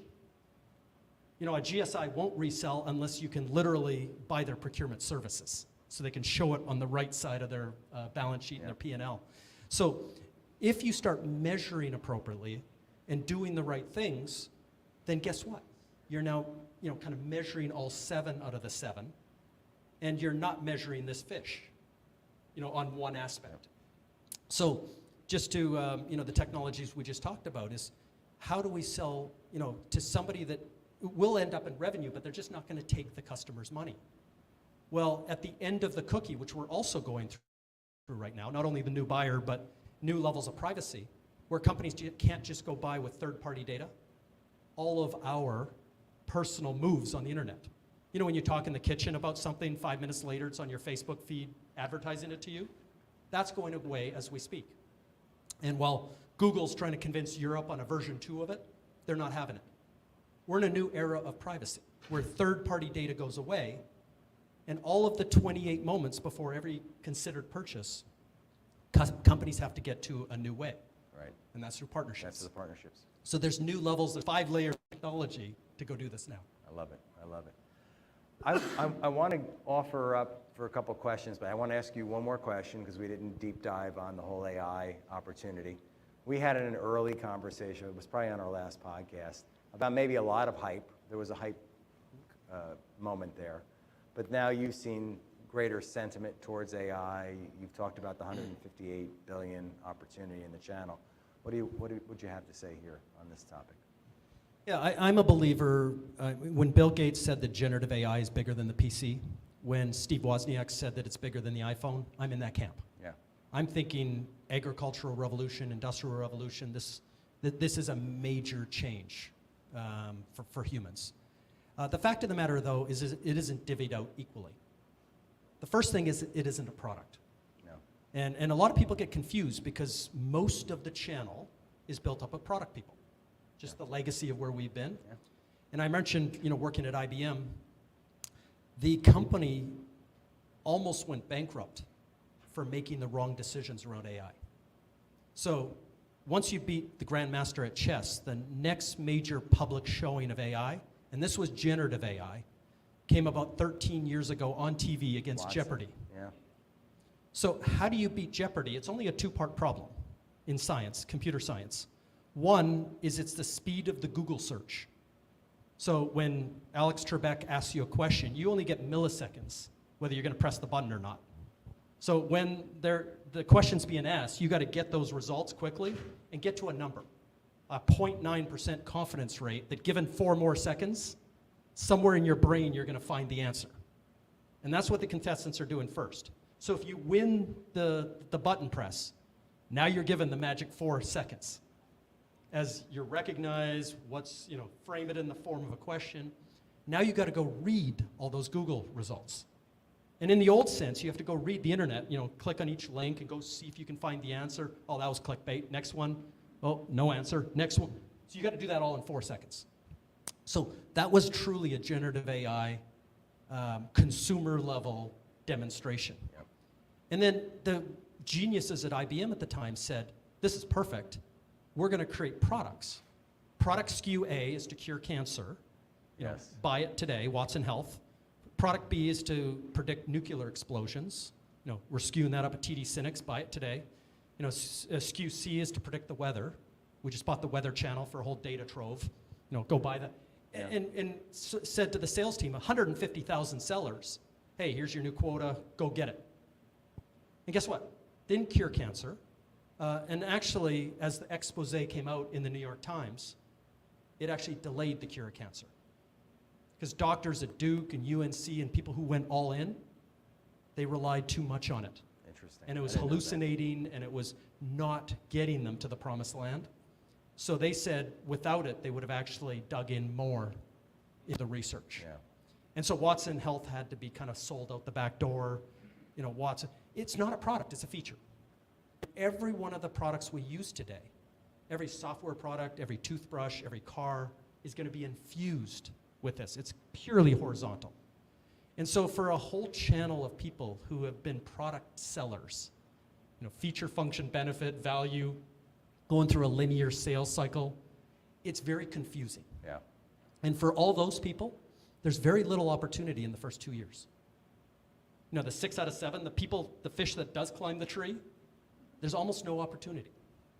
So my morning in front of those, you know, reseller, transactional folks is a different conversation. But for the 6 other folks, there's $158 billion a year in services opportunity for this next decade. And the last thing, I'll use a Bill Gates quote. We overestimate what's going to happen in the next 2 years, and we underestimate what's going to happen in 10. 10 years, yeah. Gen AI is a perfect example. You know, we think we lit up Skynet here, and you know, we think within a couple of years that and it's not true. Right. It takes time for the plans to turn into projects and projects to turn into pilots, and this has taken years to get out. But I don't think any of us can predict 10 years from now what we'll be telling our grandchildren. Interesting, interesting. Do we have time for questions? How are we on time? All right, let's take them. I have a mic. We have one here? Thanks, Jay. You were talking earlier about sales professions and the evolution there. I'm curious what organizations like Ultimate Partners and other communities can do to elevate and help partner leaders get to that status, a professional designation, or something that's recognized across companies and industries. Just curious if you had some thoughts on how we can get there. Yeah, the interesting thing in lines of business, other than legal and financial, all the other from HR to sales, marketing, the professional credentialing never really took off. And it's kind of this, people don't have the time when they're running 100 miles an hour to go do A+ certification or some level of, you know, something online test. Yeah, yeah. So what happens is it's more in flight. It's how do I get recognition from the C-suite? How do I get recognition from the board? How do I better explain the system underneath? And this is what, you know, so special about this group here is we're helping people by the millions explain what they do to people who think they go out drinking with partners in sunny locations and you know, don't take any pictures under palm trees on the beach here and send them back home. You know, we're trying to explain to people who didn't grow up in these roles. So we have to, for them, quantify it. And we have to make it reliable, repeatable, and things like that. So those are, you know, to grow in your organization, to not be buried. And if you're not be buried, the Rodney Dangerfield effect, I get no respect. My wife is a channel chief. And, you know, that's our pillow talk every night, how disrespected she is. Yeah. And how, you know, if the organization, which is 100% channel, by the way, if they only realize the value of the channel. And so we get to have these conversations. And it's just about internally doing that grind. And you know that every minute you spend internally educating people and convincing people and influencing people, you're not doing your job. Because the job of a channel or ecosystem professional is outward facing. And you got to be working with your partners every day. So the people that balance that the best, rather than focusing on an online test, I think is going to win the day. So you talked about the 28 moments changing. Can you give maybe a few examples or one example of a moment that's going to change and really shift to the channel?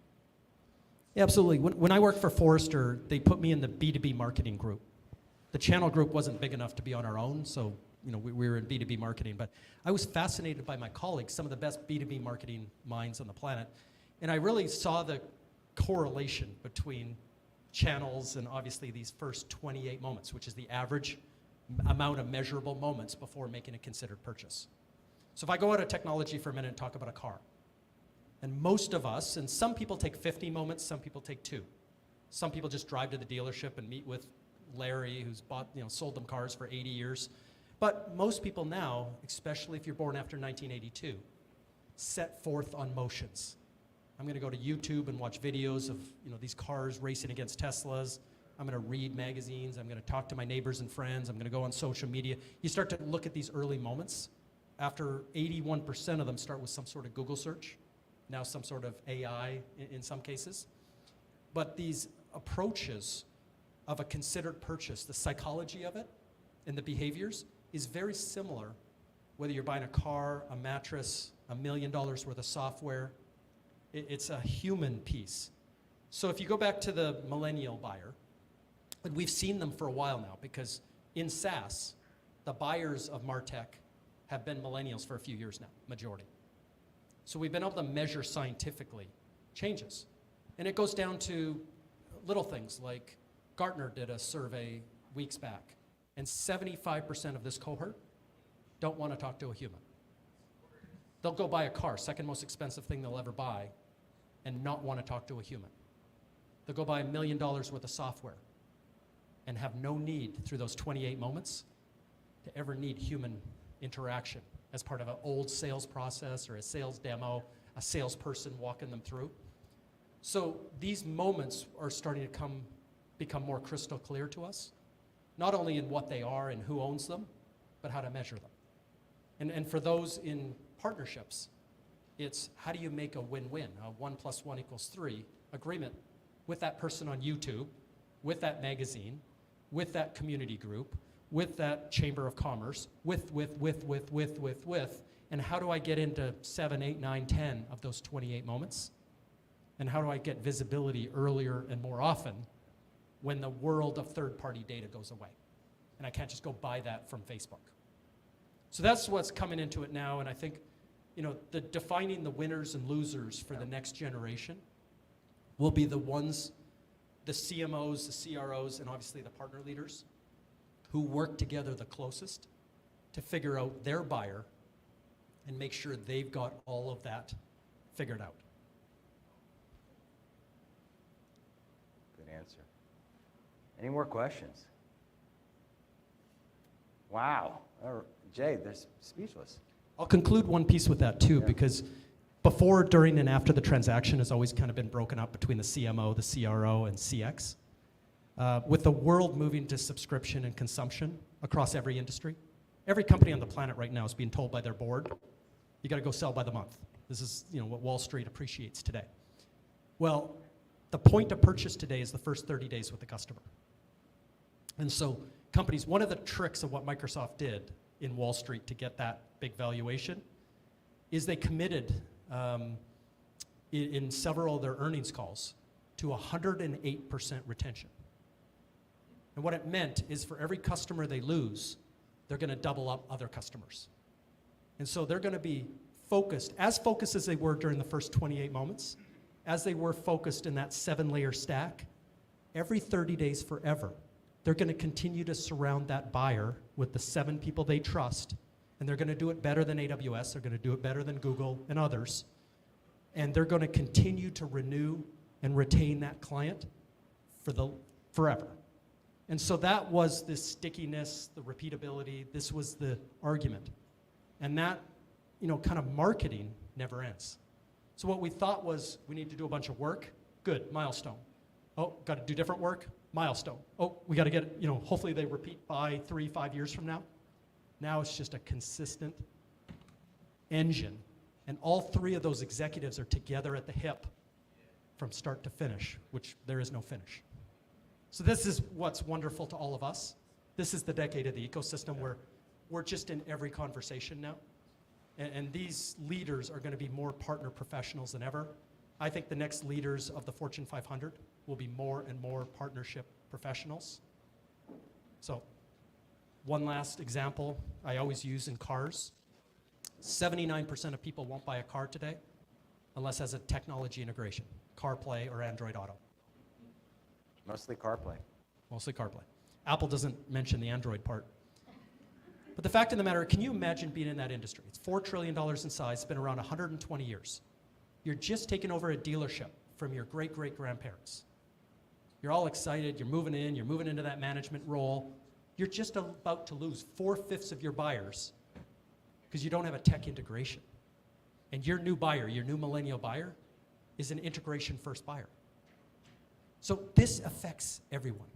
So who should be the next, CEO of Mercedes, of Toyota, of Ford? I think it maybe should be a partnership person that understands all these nuances and kind of the future of that industry, and to become a platform in front of that buyer. It's an ecosystem play. It's not just a technology play. Thank you, Jay. Appreciate you. Thank you for making it. Well, I'm gonna close where we started this morning. I want to thank our amazing sponsors, Tackle, Microsoft. Here we are. Good, because my memory's shot at this time of the day. Microsoft and Tackle for coming on as our title sponsors. AvePoint, PartnerTap, Switch.io, which sponsored this last session. InPartner, who we didn't mention, did a press release yesterday and announced their partnership. They're also going to be sponsoring the podcast, which we're just delighted to have them come on board. Innovate, Transcends Marketing, Elastic, and the WIT Network. And I want to thank the 28 people who got up here today. And what an incredible group of individuals. I feel so blessed to know and work with each of you. I call almost all of you my friends. I really do believe that, and from my heart.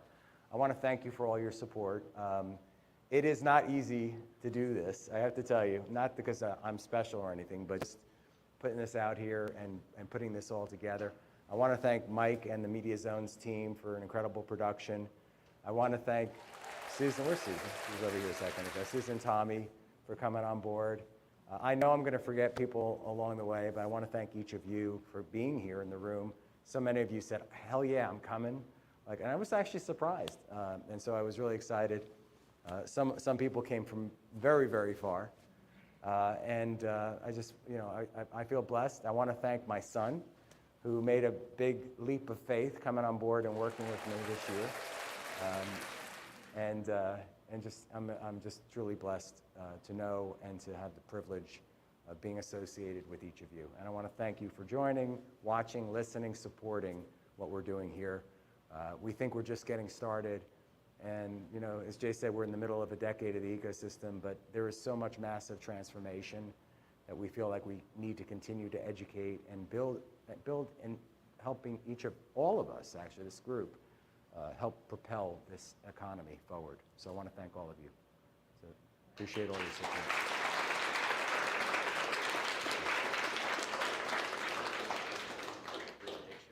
Have everybody do a group picture. Yeah, I would love that. I would love to get everybody up here. We got some very fancy, good cameras here. So Yeah, absolutely.